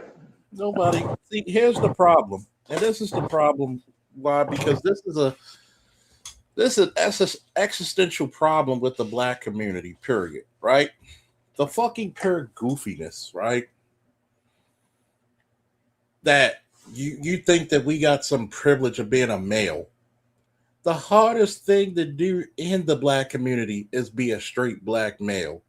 Nobody's looking for your egg, your soft ass to protect them. You probably be hiding behind your girlfriends. What people don't want to really think about is that you can't have emotions as a black man. You can't see your children without any strife without a black man. You can't even be a perfect boyfriend, husband, or confidant as a black man. You can't even tell your own goddamn girlfriend or wife what wakes you up at night in the cold sweat. Why? Because you know goddamn deep down inside, if she find any bit of weakness in you, when y'all argue, she's going to use it against you like clockwork. You can't, but you motherfuckers cry. Yes, guess what? A fucking man with a full beard, 6'3", 230 pounds, looking like a goddamn superhero wearing high heels and a miniskirt. Yes, that is weird to a lot of men. It's not a toga party in sight. It's just weird. Stop normalizing sick shit to ordinary, God-fearing people, please. The same way you don't want people to pontificate their religious beliefs onto you, don't pontificate your ideological fallacies onto somebody else. Because you don't have to be gay. You know, I have to be black. You have to be black. There's nothing you can do in the universe to erase that, is it? That's universal law, right? Correct. I don't care how much you bleach your skin.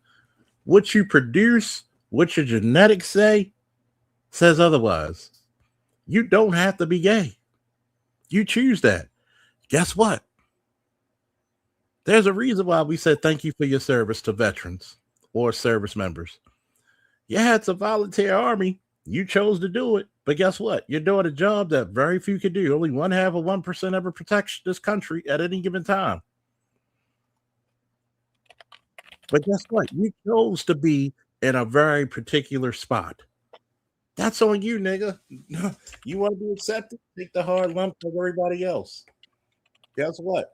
We had to go through 150 years after fucking slavery to get some goddamn rights. Get over it. The same way the fat guy had to get over it. Exactly. The same way the nerd does. The same way the guy whose parents are poor. The same way the guy who probably doesn't bathe regularly, which he can help. Maybe sometimes maybe the guy who fucking comes from a different part of the country who has an accent and people make fun of him. It's like the ugly chick. The ugly chick, the fat chick. Everybody has to get over it. Everybody get cracked on, B. So everybody got this one. People get cracked on every day, B. Yeah. You tough, right? So here's my thing. one beautiful thing about going to Lake Clifton, you learn some thick skin because niggas will crack on you about everything. You had to. They will crack on you with a. You had to. High school is a motherfucker. Yeah, they will crack on your ass to the molecule, to the subatomic level. Bro, kids are brutal. Y'all just made me remember my gay cousin. 15 years later, he talking about I bullied him when he was young because I took a French fry off his plate. He tried to hit me with a glass bottle, but 15 years later on Facebook, he telling his little gay compadres, yeah, this is the cousin that bullied me. I'm like, nigga, what? Even your gay friends. 15 years later, you think one French fry was me bullying you? Uh-oh. Hold on, everybody got to play a victim. Guess what? If you want somebody to respect you, take it on a stride, or you gotta fucking put them up. Put them bitches up. Put them bitches up. We don't give a fuck what you wear. We leave you alone and let you live your life. But what you won't do is tell black men how to live theirs. You have some audacity. Raise your children by the black woman who couldn't have any, or you were her last stop drop. Of course you don't have. You remind me of FD Signifier. You're socially awkward that you think you're the smartest nigga in the room. But you end up making yourself and exposing yourself and opening up your goddamn mouth to find out that you're a dumbass. First and foremost, I went to Lake Clifton, which everybody knows is a championship basketball school. I wrestled. So guess what? I knew that my sport was going to be odd to the majority of black people. How many times have I heard it? You got that tight thing on, and don't it make you? It's called a singlet, dude. Get it right. Well, you got that tight thing on, and if somebody slam me, I'm going to start fighting. If somebody's capable of manhandling you in wrestling, you're probably not going to beat them in a fight, because now they get to use their fists. I gotta go. Go. He All got right, ripped the catheter out and he got blood all over his damn bed. I'll talk to y'all later. I said, and it's like this. I had to go to a school that predominantly played basketball. So, niggas only know 2 sports, maybe 2.5, basketball, football, and maybe track, because you niggas don't watch baseball anymore. So the problem is that, hey, how did I get respect for me and my sport? I won. I trained my ass off and started winning. I didn't ask for respect. I demanded it. Guess what? You know the one motherfucker? I'm going to go black pill. You know who was some tough motherfuckers? Them 70s and 80s gays. Y'all 2000 and below gays, y'all trip me the fuck out, man. Go ask your parents about how them 70 gay men were. You know what? You know the reason why they were respected? Because them 70s and 80s gays grew up the same goddamn way as everybody else. They boxed, they wrestled, they played basketball, they played football. They might have done whatever they done at nighttime. But guess what? As soon as you said the word faggot to them, or gay, or you this, or whatever slur, guess what? They putting up their dukes. They ain't going online to whine. No, they putting their dukes up. You get some of the toughest motherfuckers got to be a 50 or 60-year-old gay person right now, because that shit was not acceptable, and they had to fight. Shit.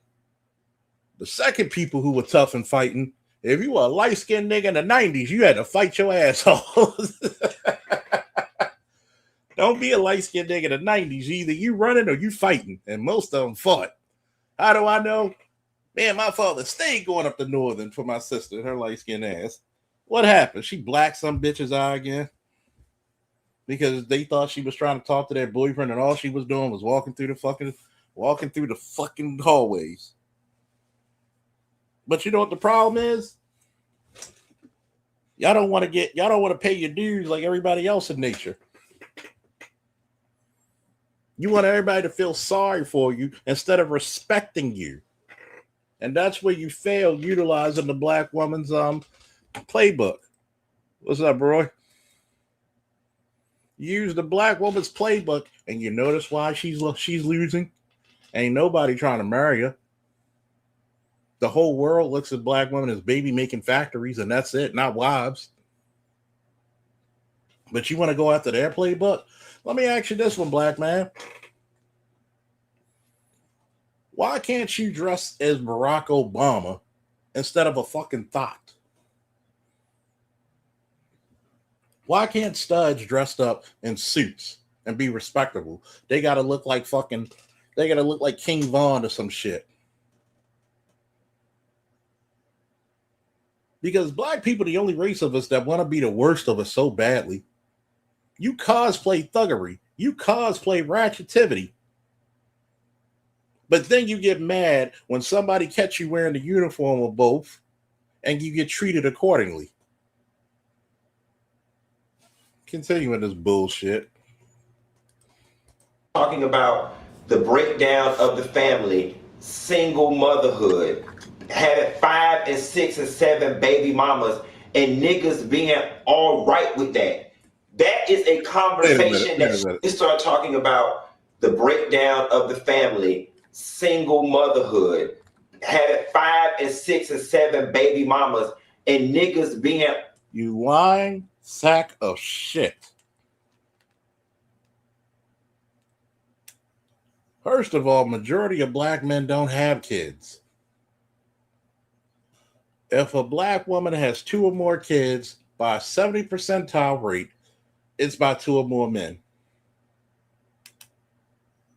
I've known chicks working in the department, 3 kids, 3 baby daddies.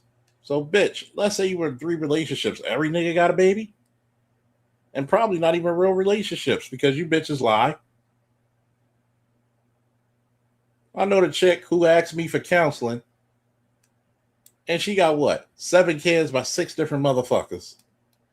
But complained why her boyfriend, who is a father to none of her kids, why do you want to spend time with my kids? Because those are not his kids. Doesn't have to. Why don't you get the fathers? Well, 2 in jail, that's where you fucked up. So stop blaming this shit on us when you only talking about a small, insurmountable percentage. But how many of you gay men sire kids and y'all be keeping that shit to your grave? all right with that. That is a conversation that straight black men have got to have with yourselves. Why are y'all so comfortable having 4 and 5 and 6 different baby mamas and not taking care of the kids that you had with your first baby mama? Because she show me the black men who got 4 or 5 baby mamas. Then show me the ratio of black men who don't have kids in the first place. Go ahead. Because statistics be damned. tripping. Why is that okay and acceptable? And let me reiterate, it ain't everybody. There are great black men out there and there are great black fathers out there, but we're not gonna pretend like this ain't a problem in our community, because it is. And more so than it being a problem, we need to address the mentality. I could not fathom the idea of creating a kid and not being around that kid damn near every day, or giving. In order to create a kid, you got to stick your dick where you don't like it to be. It's kind of hard to talk about something unless you're actually doing it. And that kid what it needs, or better yet, supporting that woman. And the whole woman thing came about because my homegirl was very passionate about how Kevin Hart had left Tori Hart and started dating the new lady. I don't know how to pronounce her name, Ayoko Hart. And then it introduced the whole, he left the dark-skinned sister for the light-skinned pretty girl. And the thing about it is, I don't know if Kevin left her because I liked her specifically because she was light-skinned, or she fell in love with the girl for the content of her character. However, the conversation then shifted to, I was there with you all this time, and now financially I've got to be. See. It always got to come to colorism when it comes to black women. Maybe a black man might leave a black woman because he got on his everlasting fucking nerve. Maybe that. First and foremost, bitch, you're not poor after he left you. You were not left poor. And then, you ever notice black women will always sympathize somebody else's business but their own? You worried about somebody else's relationship, but nobody marrying your ass the first.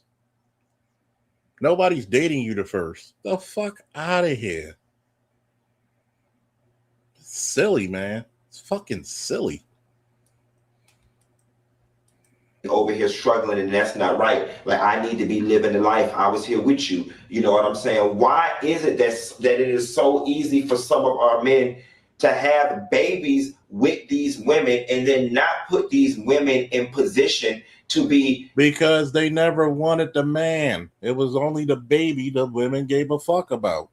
Because they wanted some fucking stamps. They wanted. And hold on, he said you missed it where he said "are."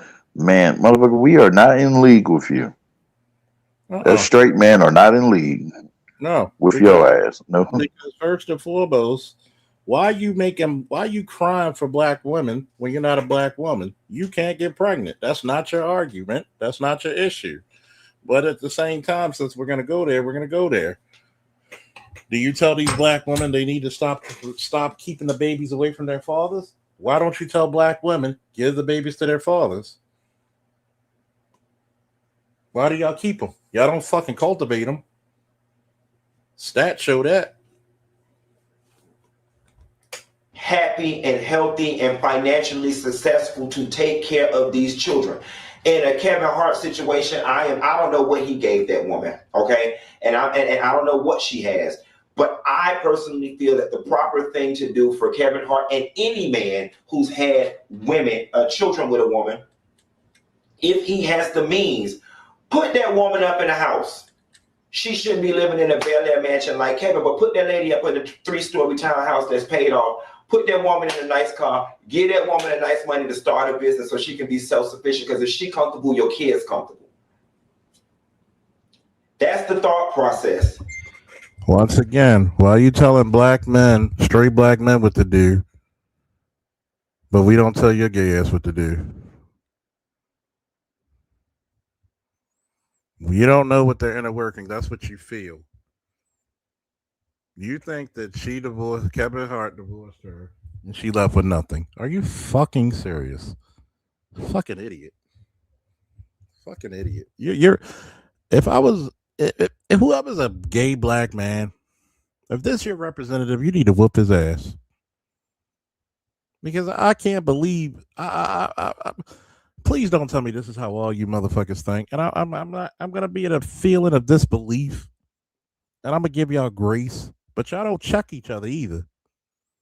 Y'all don't check y'all ratchet shit. Y'all want to come at notice. Y'all want to come at our round tables when it's straight black men talking like you actually go through what we want to go through. But yet, when we tell y'all, but yet y'all see yourselves as a different demographic. Pick a struggle. You can't be both. If she comfortable, my kid's comfortable. If she not comfortable, that means she's stressed out, she fucked up every day. She mad, she pumping that poison in your children. Guess what? That's her fault. Tell her to get a better attitude. Life's tough. Get a fucking helmet. When black men gotta fight the forces of evil just to get a check, do y'all feel sorry for him? Fuck no. So why should we feel? Y'all just mad because black men are doing what the fuck y'all did to us. Turn that back on everybody else. Nobody's trying to fuck no black man. Straight black man wants to fuck you. Why are you talking like a fucking ratchet with kids? You're a gay black man. Stick to gay black man issues. Why don't you talk to your men? Talk to your men about being ratchet hoes. Talk to your transgender brother or sister or whatever the fuck you call yourselves and tell them, stop trying to hit on straight men. Go to the men who accept you. No, you can't do that because you're fucking hard-headed twits. So because I love my kids so much, I'm going to make her comfortable so they can be comfortable. That's the thought process. Fuck all that. At least for me. But for so many people out there, it's so easy for them to just fuck her and in return you saying fuck your kids. Hey, Charles, name I want to come up for this video to come across as me bashing black men, because we must take into account that the black man goes out in the world every day and faces a set of challenges that other men don't. I acknowledge that. I accept it.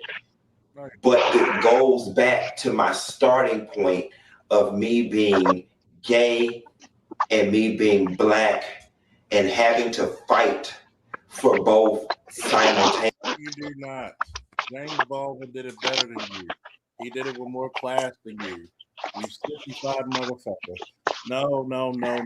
I will not let you disrespect the memory and the legacy of a person like James Baldwin. He didn't have that fucking I'm black and I'm gay shit. He said I'm black. This is the reason why you are the biggest fucking to this community, just like the women. You are no different than the women. You want to say that you got it hard being a woman. Fuck you and fuck that. I don't give a shit. Y'all don't have to go through shit. Y'all don't go through nothing. They've been co-opted. Y'all don't go through nearly the shit that black men go through with the police. Y'all don't go through nearly what the black men go through with the court systems. Y'all don't go, how many fucking black women get lighter sentences than black men for the same crime? Go ahead. Fam, do you remember sorry. I thought you were talking to me. You're not a fucking double minority. Get that shit. You're not a black woman. You're not a white woman. You're a man. Get it through your skull. But yet, when you get mad at the black woman, you want to slap the shit out of her. Fucking idiot. Go ahead, Naima. Yeah. I'm sorry, but we're forgetting another brother who talks about, the stop hate stuff. You remember what his name was? I don't know what his actual name was, but do you remember Darren Young in WWE? Darren Young, I met him. Very cool. Yeah. Fred Rosser from Jersey. Very cool. And positive. Very cool. He does not. That's his private life, like he told me. Yeah. Very kid friendly. If there was a gay person, a black gay man, you want to see represent black gaydom or LGBT, why don't y'all It's him. Derek Young? Darren Young. You also remember Orlando Jordan? He's LGBT plus. Yeah. Why don't y'all support Darren Young? Great. I personally met him, spoke to him for an hour. Great dude. When my kid and his friends were little, he was asking about their school. He was asking what they want to be when they grow up. He was positive. He's had to stop hate. He had that's a guy that I would actually commend to say, why don't you put for your legacy? Why don't you put Baldwin there, James Baldwin, for your now speaker? Why don't you put Darren Young? Because you know what? Darren Young does not walk around looking like a goddamn ratchet. He doesn't whine. You can actually have a conversation. He's intelligent. Yeah. Darren Young's point was, at the end of the day, I'm still a black man, regardless of what I am, whether my sexual preference or how I identify or what my political leanings are. At the end of the day, in the United States, I am one thing and one thing only, a black man. That is what I am. That's what they see when they look at me, as a black man. And as a black man, I'm automatically seen as a threat, gay, straight, or otherwise. And the misconception they have about gay black men, gay and bisexual brothers, that is a lot of them are seen as less threatening than the heterosexual ones. They fear black men at the end of the day. There's another brother I can think of, and unfortunately, Charles, I know you're probably going to get bothered because I have to bring this brother up, but he's relevant to this question, this conversation. His name is Edgar Gaines. He's a former adult film star by the name of Bobby Blake. He did gay porn and everything, but he stood up and said, I may be gay or whatnot, or I may be bisexual, but at the end of the day, I'm still a black man. I don't care. It doesn't matter how I swing. At the end of the day, the world sees me as a black man. And this brother is 6'5" and about 240 pounds. And you don't want to lock eyes with this dude. Even though he's a man of God, he's an elder at a church in Atlanta. This man will let you know, I'm not about that bullshit. You can see it when he looks at you. I'm not about that bullshit. So black men at the end of the day need to come together and realize, fuck the bullshit. At the end of the day, the world sees us as this. Stop. And some people need to get checked hard. Because a lot of people out of pocket run their mouths, and some people don't know what they don't know. And this individual right here, the way he was talking and shit and everything, He's telling you right now, he don't know shit. Like the old saying, those who don't know, they just chatter. Get the fuck out of here, man. Yeah, who got next? We're just gonna finish the debauchery. Yeah, let's finish this up. It's done. Yeah. Black men, it's time that y'all/we begin to fight both fights at the same time. We can fight the man and systematic oppression and white folks, but it's time we also fight for each other and the ills in our community at the same damn time. Y'all need to get this shit together. No, we don't. Cause it's y'all. It's not us, it's you. It ain't the black women killing the trans people. It ain't the black women beating the shit out of the gays. It's y'all straight black. It was actually white men. The tranny didn't tell homeboy she was a tranny, and that's why she got offed. Yeah. But again, we don't want to have honest conversations. Nope. And if I say that, if I say, hey, you need to tell people you're trans, then I will be called homophobic and transphobic. So when you go out here and play your stupid games, you're going to get stupid prizes. Yeah. I'm glad you say that, fam, because here's the question. How is it anti-such to disclose you are what you are? Disclosure doesn't, what are you afraid of? You might be violated, assaulted, or whatnot. That's, if they put your hands on you because that's a crime right there. But to hide that shit from us, that's messed up. It's just like, you know, when someone doesn't disclose their STD status or something like that. Yeah. It's a respect thing. It's once again the lack of respect for straight black men. Mm-hmm. And the being so thirsty for sexual access. Because what you're really afraid of is getting turned down. That's really what it boils down to. Let's boil down. You don't want to get rejected. Let's boil it down even further. A lot of them on some deviancy shit. True. A lot Very of them true. on deviancy shit. You only want to have sex with straight black men the same reason black women do, to control them. Let's say you want to say, hey, I'm a girl, but kind of find out you do a sexual act with them. I was born a man. I thought now you want to use it as ridicule or abuse or blackmail. Mm-hmm.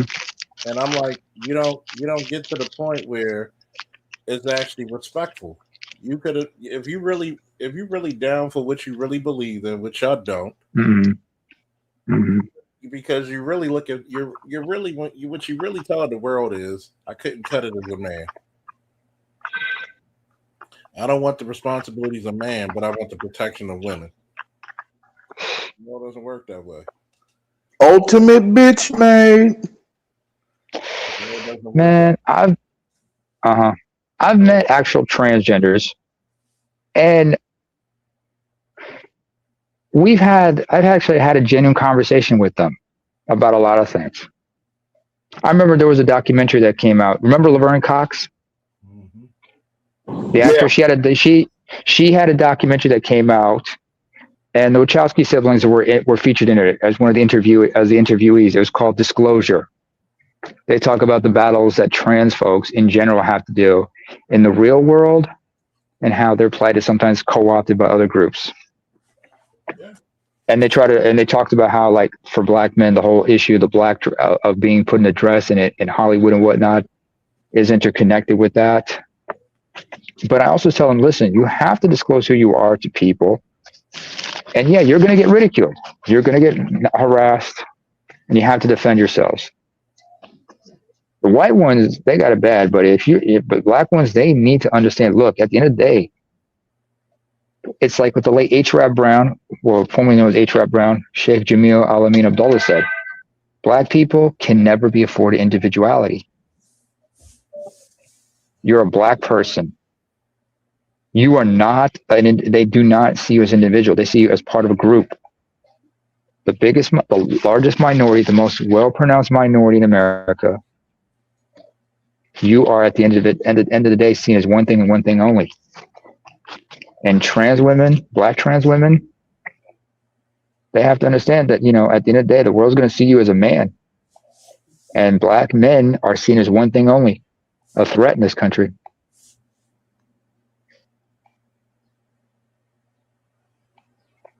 Find the line, what I just said.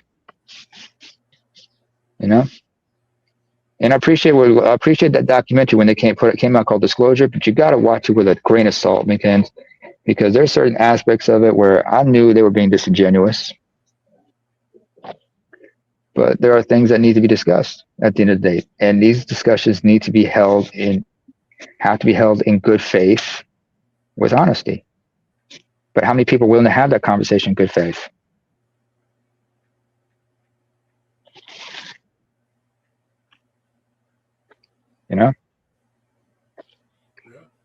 How many of y'all think, that can be held in good faith, honestly?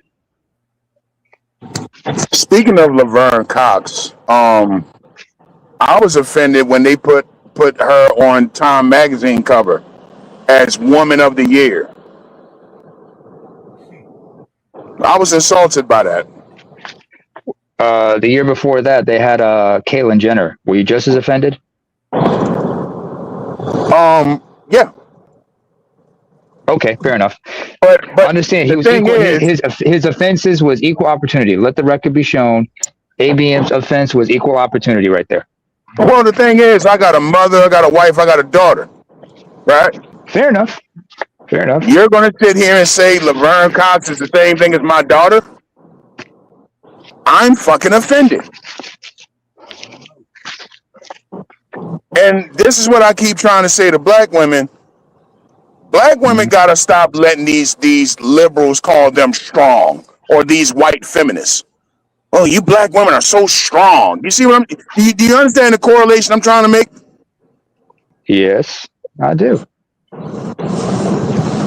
Meg Thee Stallion, the whole fucking world is calling you a horse. A male horse on top of it. Fam, actually, the term came out in the South. It originates in the South. Where women were built like that. Even the South is fucking stupid. Well, then the South is stupid because you're a woman. You should not be compared to a goddamn animal.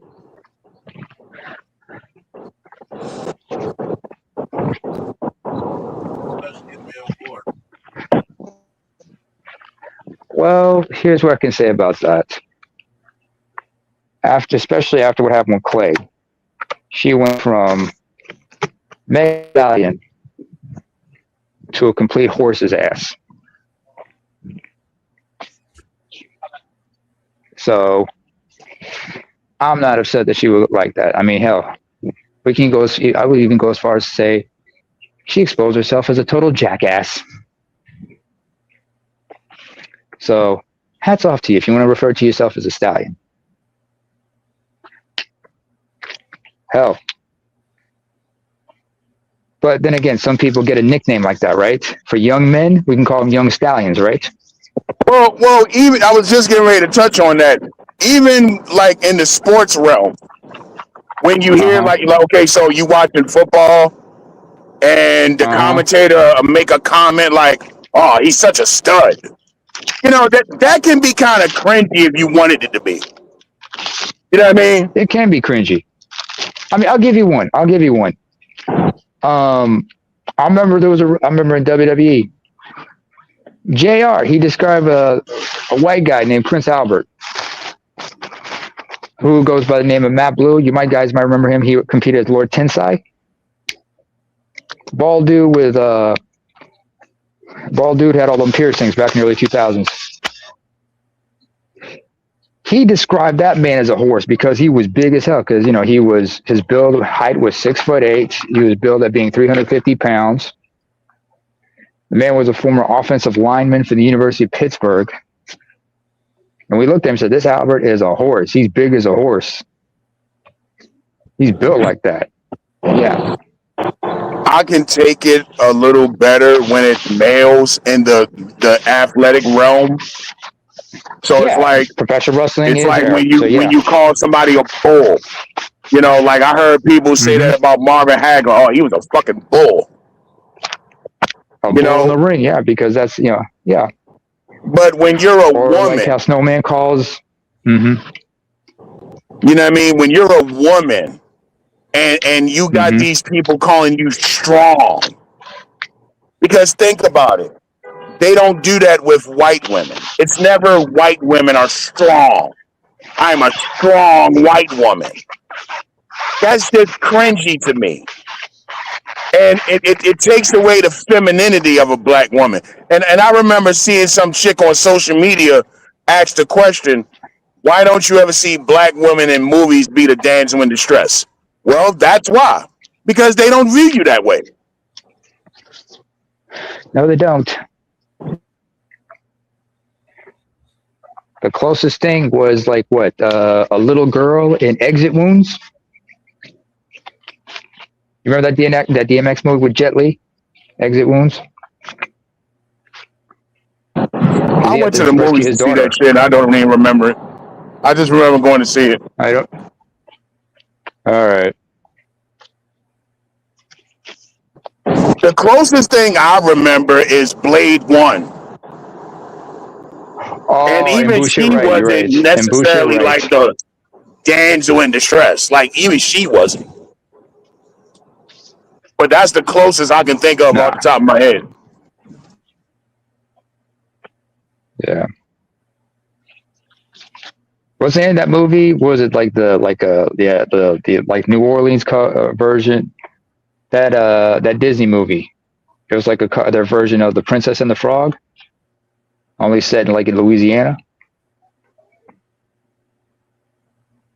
That's another example. You could say that would be closest to a damsel in distress, right?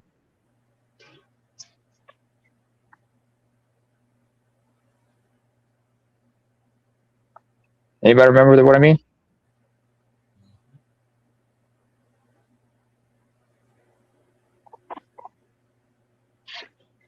Charles, do you remember? I think everybody might be asleep. No, I'm driving. I'm awake. Hey, what's good, Ray?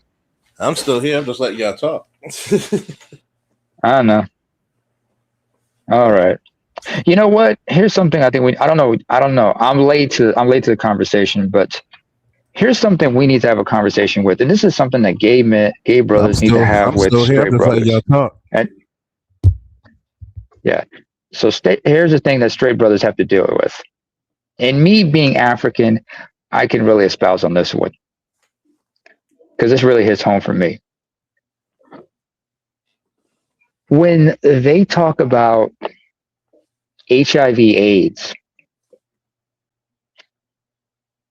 when they talk about that, who are they usually thinking of? Of somebody who has that? A black man? Queer. Gay black men, yeah, well, gay folks. It used to be gay folks, but now it's like it's been shifted to black men. I mean, hey, you know why they love the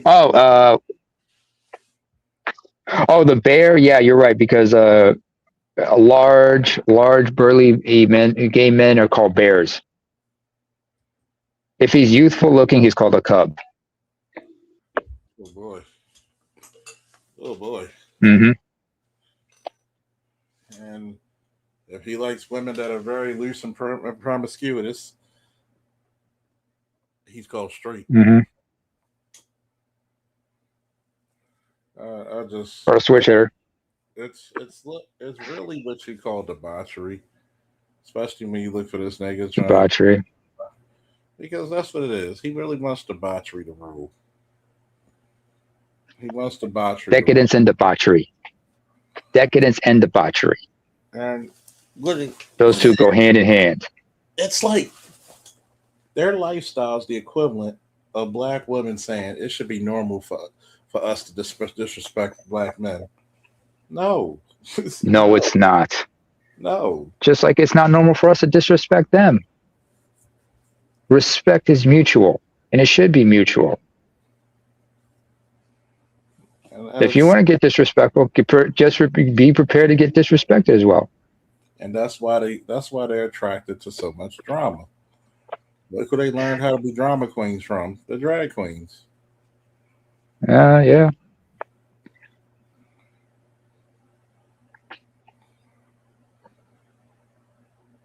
I've had a conversation with a friend of mine who is a lesbian, and she was shocked that I would even ask these type of questions. I said, "You notice that, like, you know, men and women who are LGBT plus, you know, they don't always see eye to eye on a lot of things, and what works for one gender does not work for the other." Prime example, look at entertainment. I mean, HBO, they had a popular TV show called The L Word, centered around lesbian and bisexual women. You cannot have an HBO show like that about gay dudes, however. Gay and bisexual men, no. But it's okay. On the flip side, hold on a second, just a moment, Charles. On the flip side, however, how many people remember there was a show called Queer Eye for the Straight Guy, where you had all these gay stylists giving a straight dude a makeover? That would not work if the genders were reversed. I mean, what would you even call it? Who I asked my friend that question once, and she like, that wouldn't work. A version of Queer Eye for the Straight Guy with the all lesbian cast, that would not work. Because at the end of the day, they're still women, and women are catty as hell. Wow. It's even worse in there. It's even worse in the L Word. In the L world, it's, you know, the cattiness and everything. Yeah. I mean, but like this man said, it's our problem, right? And that means we don't have to listen to you.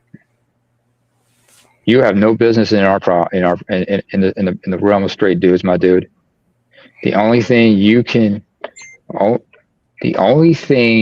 do is basically stay out of it. Because here's the thing I can tell you. First of all, and this is something I've said before about women. When they say the male perspective, there is no such thing. There is, every man has his own perspective. And the only man's perspective that a woman should ever concern herself with is that of her significant other. But hanging around, but any other man, even then, she's going to have some idea. She's not going to understand it completely. Any man's perspective is different. Yeah, but they don't care. Just as much as we can understand, but that's the difference between us and them. We can acknowledge them as human beings. They cannot acknowledge us as human beings. That's the problem. Mm-hmm. I will never understand. Actually, I do understand it. And it does not surprise me that, you know, they only do things when it's in their best interest to do so. I'm not disappointed. You could say I'm a little jaded, but truth be told, it's like I am not surprised by it. Hey Charles, I sent the video. You may want to break down this chick, man, what she's talking about, because she brought up the Black Manosphere.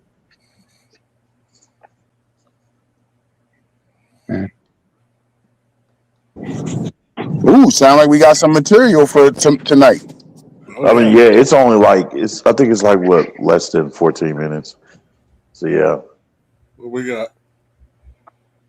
I put it in the private chat. Cool. I think you guys will like it. Y'all get a kick out of it. Oh boy. Oh boy. Ray, you know what? I know you're a devout Christian, and I'm a Christian myself, but when it comes to you, my dude, there's a verse in the Quran that comes to mind. It says, those who give joy and laughter to their companions deserve a place in paradise. Sure. So, well, thank you, man. You, Appreciate my it. brother, we got to pray for you. If it applies, it applies. It makes sense, you know. So, and you know, we all here as a fellowship of brothers, and we all can respect each other, Oh yeah, I played this. and we all can make each other laugh, you know. Yeah, she brought up Okay, let's do it. black women's empowerment. Wait, have you seen this some already or shit. not? Yeah. Oh, Charles, somebody else is in the back. Is back. Yeah, Bitter is in the back. He's waiting for us. He's waiting for permission to come in. Oh, Bitter Truth. Oh yeah, and I know he'll definitely like to break this one video down too. Bay. Oh, you know how he's gonna break it down. Oh, you know how he's gonna break it down. Oh man, because y'all should hear this chick. She's talking like she's analytical and you know, and trying to be all surgical about the shit, what they typically would be. I'm like, man, come on, dude. Let me guess. Well, she's Let me full of guess. shit. Yeah, let me guess. She analyzes this shit the same way Gabrielle Union tried to analyze everybody in Deliver Us from Eva, right? Yeah, the motherfuckers on the panel just basically didn't really give her no pushback, or at least you know, I mean that because that was just a clip though from the whole thing. He put the rest of it on his damn membership, and I ain't doing that membership shit. So it's some clickbait type shit, huh? All right. I shouldn't be surprised. Hmm.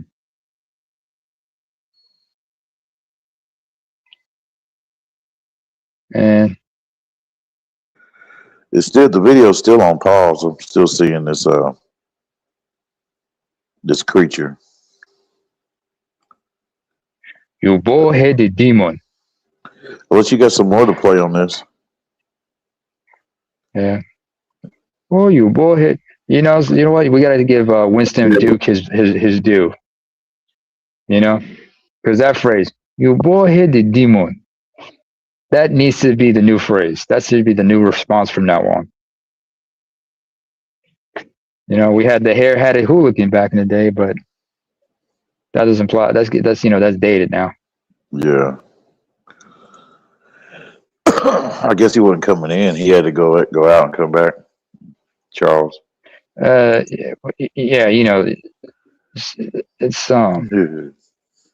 there's this technical stuff we're all dealing with. It, you know, everybody's got this technical issues they got to deal with, whether they're iOS or Android users. I know StreamYard's been, been acting funny. You know what I'm saying? Yeah. I think eventually a lot of people are gonna have to go to Rumble, whether they like it or not. I'm glad I'm already on it, and I'm working on my stream now to talk about this bullshit. So I'm glad I got on Rumble, and I'm glad I found you, bro. Yep. And I'm getting close to want to share some more movies too. So I'm just coming across problems and trying to download one of them. People doing Rumble more than they doing YouTube? I don't know, because on Rumble you can I could take all of y'all now and we can go over there on Rumble and watch a movie or something. Live. They got more leeway. There's more leeway on Rumble. I don't know. Like you can either be in the audience or come on the panel. It got a lot of leeway too. Yeah. They don't do all the bullshit with it's got a lot of leeway. With the music restrictions and shit. You talking about Kick? Oh, the copyright? Yeah, the copyright stuff, yeah. You talking about is it called kick.com? I believe so. Like KICK, okay. All right, worth looking up. You know, we got to have more options than just because I've tried X and everything. I've tried. Oh, sorry. Hold on. That was a misquote. I know how everybody likes to jump on conclusions. I've been on Twitter. I refuse to call it X, and that shit's getting it's just still a cesspool. Thankfully, I was able to filter my shit out. I'm not on the gram for good reason. Oh, Bay's back. Man, the gram. Hey, what's good, Bay? What's good, What's Bitter? up? I think what How I'm you gonna been? start doing, when they drop these new football games, the college 27, and the new Madden, 2027, yeah. even though Madden has let me down for like last 10 years now, I think what I'm gonna do is I'm gonna start streaming me playing franchise mode. Try to get a lot of subscribers. That's the only thing I play is the franchise mode. But I don't like Madden no more, man. Like, God, Yeah. Madden done fell the fuck off. It's I don't actually play the game. I put it on. I I've been pretty much stagnant for quite a time. and just let the teams just play against each other. You know what I'm saying? How do you put it in like demo mode, but it's in Yeah. franchise mode? Now, Yeah. now, when you put it on demo mode, can you do the angle where you see what do they call that angle? Not Yeah, the you can regular say angle if you were playing. the stadium angle. Yeah, the camera- stadium yeah. angle. Okay. Yeah. Okay.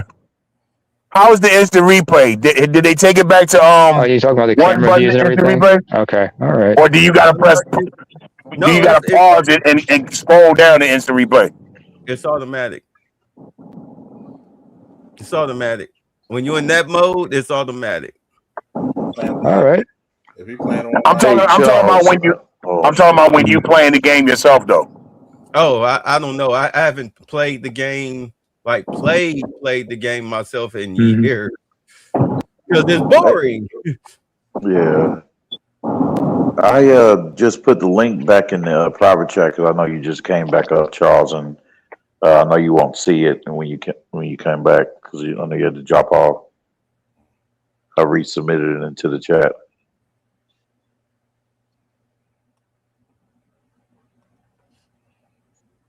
Shit. I'm gonna look more into kicks. I think I'm gonna do that this What summer. are I'm the gonna King think, franchises, have fell off? What do you think? dude, everything, because what they do now is they milk you. They nickel and dime you now for everything. So if you play Call of Duty, you have to buy this package, buy that package. If you want this skin, you have to Yeah, buy the this and buy that. microtransactions. Yeah. You gotta buy this gun. You know what I'm saying? And they do it with everything. Play to win. Play to win. It's crazy because then that means Mhm. if you don't buy those packages, then for Call of Duty, I mean, in my case, then that like, means that other person will have a greater advantage then. Yeah, they know what they're doing. It's Yeah. crazy. And it's sucking the fun out of the playing experience. In my opinion. Motherfuckers should boycott the shit and go back to the old shit. Indeed. I mean, who else has got the same problem? Dude, what I'm gonna do Saturday That's a tomorrow smart thing to do right there. Like for example, how many of you guys still have? You broke up, Namer. What you say? I'm listening. No, what you say? You broke up. Oh, I don't know. By the way, ABM, you keep going in and out. You keep going in and out. But am I Borging right now? Am I Borging right now? No, I think I'm going in and out because I'm not. I Can you got hear my me mic okay? open. Yeah, I hear you.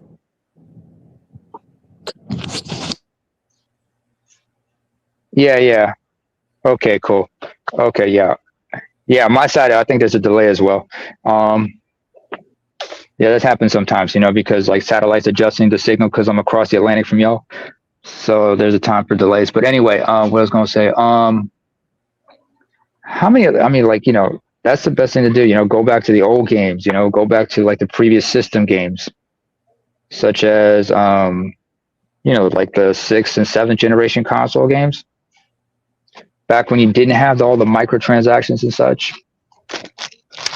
Yeah, like them Shadow of Colossus days. There's this white guy that Go ahead. There's this white guy that I just started subscribing to on YouTube. He plays the 06 college football on PS2, but he he plays a modified version on his gaming laptop, and he streams it. And it just brings back so many Nice. memories because that's when Madden and all that shit was so much fun. So I looked up, can you play older Madden games on the PS5? Uh-huh. I think they say they got a Madden that goes back to 15. So what I'm going to do tomorrow when I'm off is I'm going to look that up and see if I can download it. Because I think 15 is the last one I gave a shit about. I don't think I bought a Madden since 2015, somewhere around there.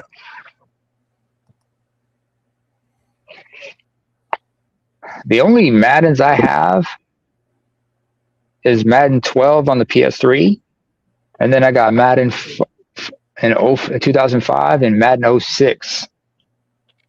And those games, the main reason I got those games was because, like, you know, because I had the NFL Street games.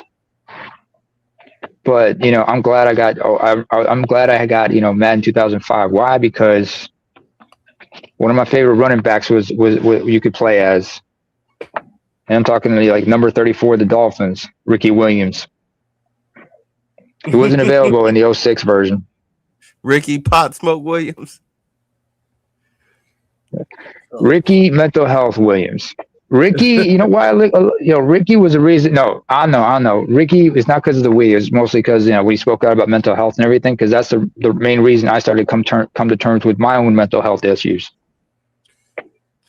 You know, because he had he developed clinical depression and social anxiety. That was his issues. Man, Ricky was a pothead, and that helped me. College. He was just a pothead. Yeah, he was. I know people want to put it on mental health. Yeah, it was mental health, all right. He was a pothead. I think Ricky was just a free spirit, man. You can't put him in that box where it starts to feel like there a was job. more than that. He had to walk away. You know what I mean, he doesn't regret not having a Super Bowl ring. He's done that with everything. Like, you know, Ricky got kids all over the place. Like, you can't. He can't stay in one place. He got to be free. I remember when he tried to retire, and they said, "Nigga, you better bring your ass back." Ricky was done because he didn't want to keep failing drug tests and shit. He wanted to smoke weed. He wasn't trying to hear that shit. Want to smoke weed? Yeah, he tried to retire. He's a big proponent of this on marijuana. That's the first time I've ever seen somebody try to retire and they say, "No, you ain't retiring shit. Your black ass back out there and play ball." Yeah, or get the money back. He want to get that money back. Motherfucker say you ain't retiring shit. The fuck out there and play. I think they should let all athletes smoke weed. In the off season, yeah. In the off season, or let them have like CBD oil because it has no THC, help them with the recovery and shit. Too much this desire wanting to control motherfuckers, man. That's what I'm saying. I never really understood drug testing in sports. Now, if you want to test for PEDs, that's a different story. Steroids? But Steroids. Yeah, steroids only. Like, what the fuck? Who cares? Performance enhancers. Who cares if your power forward smokes weed? Hey. Who gives a fuck? Yeah, and everybody That doesn't fuck you up like that. I mean, if you want to talk about something that really fucks you up, who remember? Yeah. I didn't come hard on that Sha'Carri Richardson bitch before she did all that crazy shit with her boyfriend when she got dropped or whatever for smoking or for weed being in her system. Like I said, shit. Hell, and there was other motherfuckers too. Off the they got weed. in trouble. No. See, that's a tad bit different because she was in college. Yeah. Oh, okay. You know what I'm saying?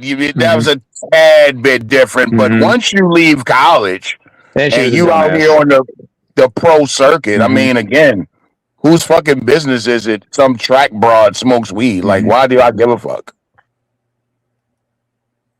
I just don't understand. Or Coke for that matter. So what? Who gives a fuck? Yeah, I sure didn't. Lawrence Taylor made the fucking Hall of Fame cracked up every goddamn Sunday. The fuck?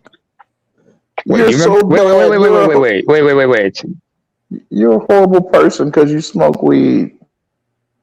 Y'all remember Dexter Manley? I remember Dexter Manley, yeah. I can't read or write. Yeah, we remember No. Dexter.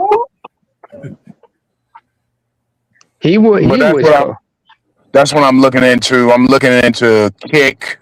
He was coked out of his mind.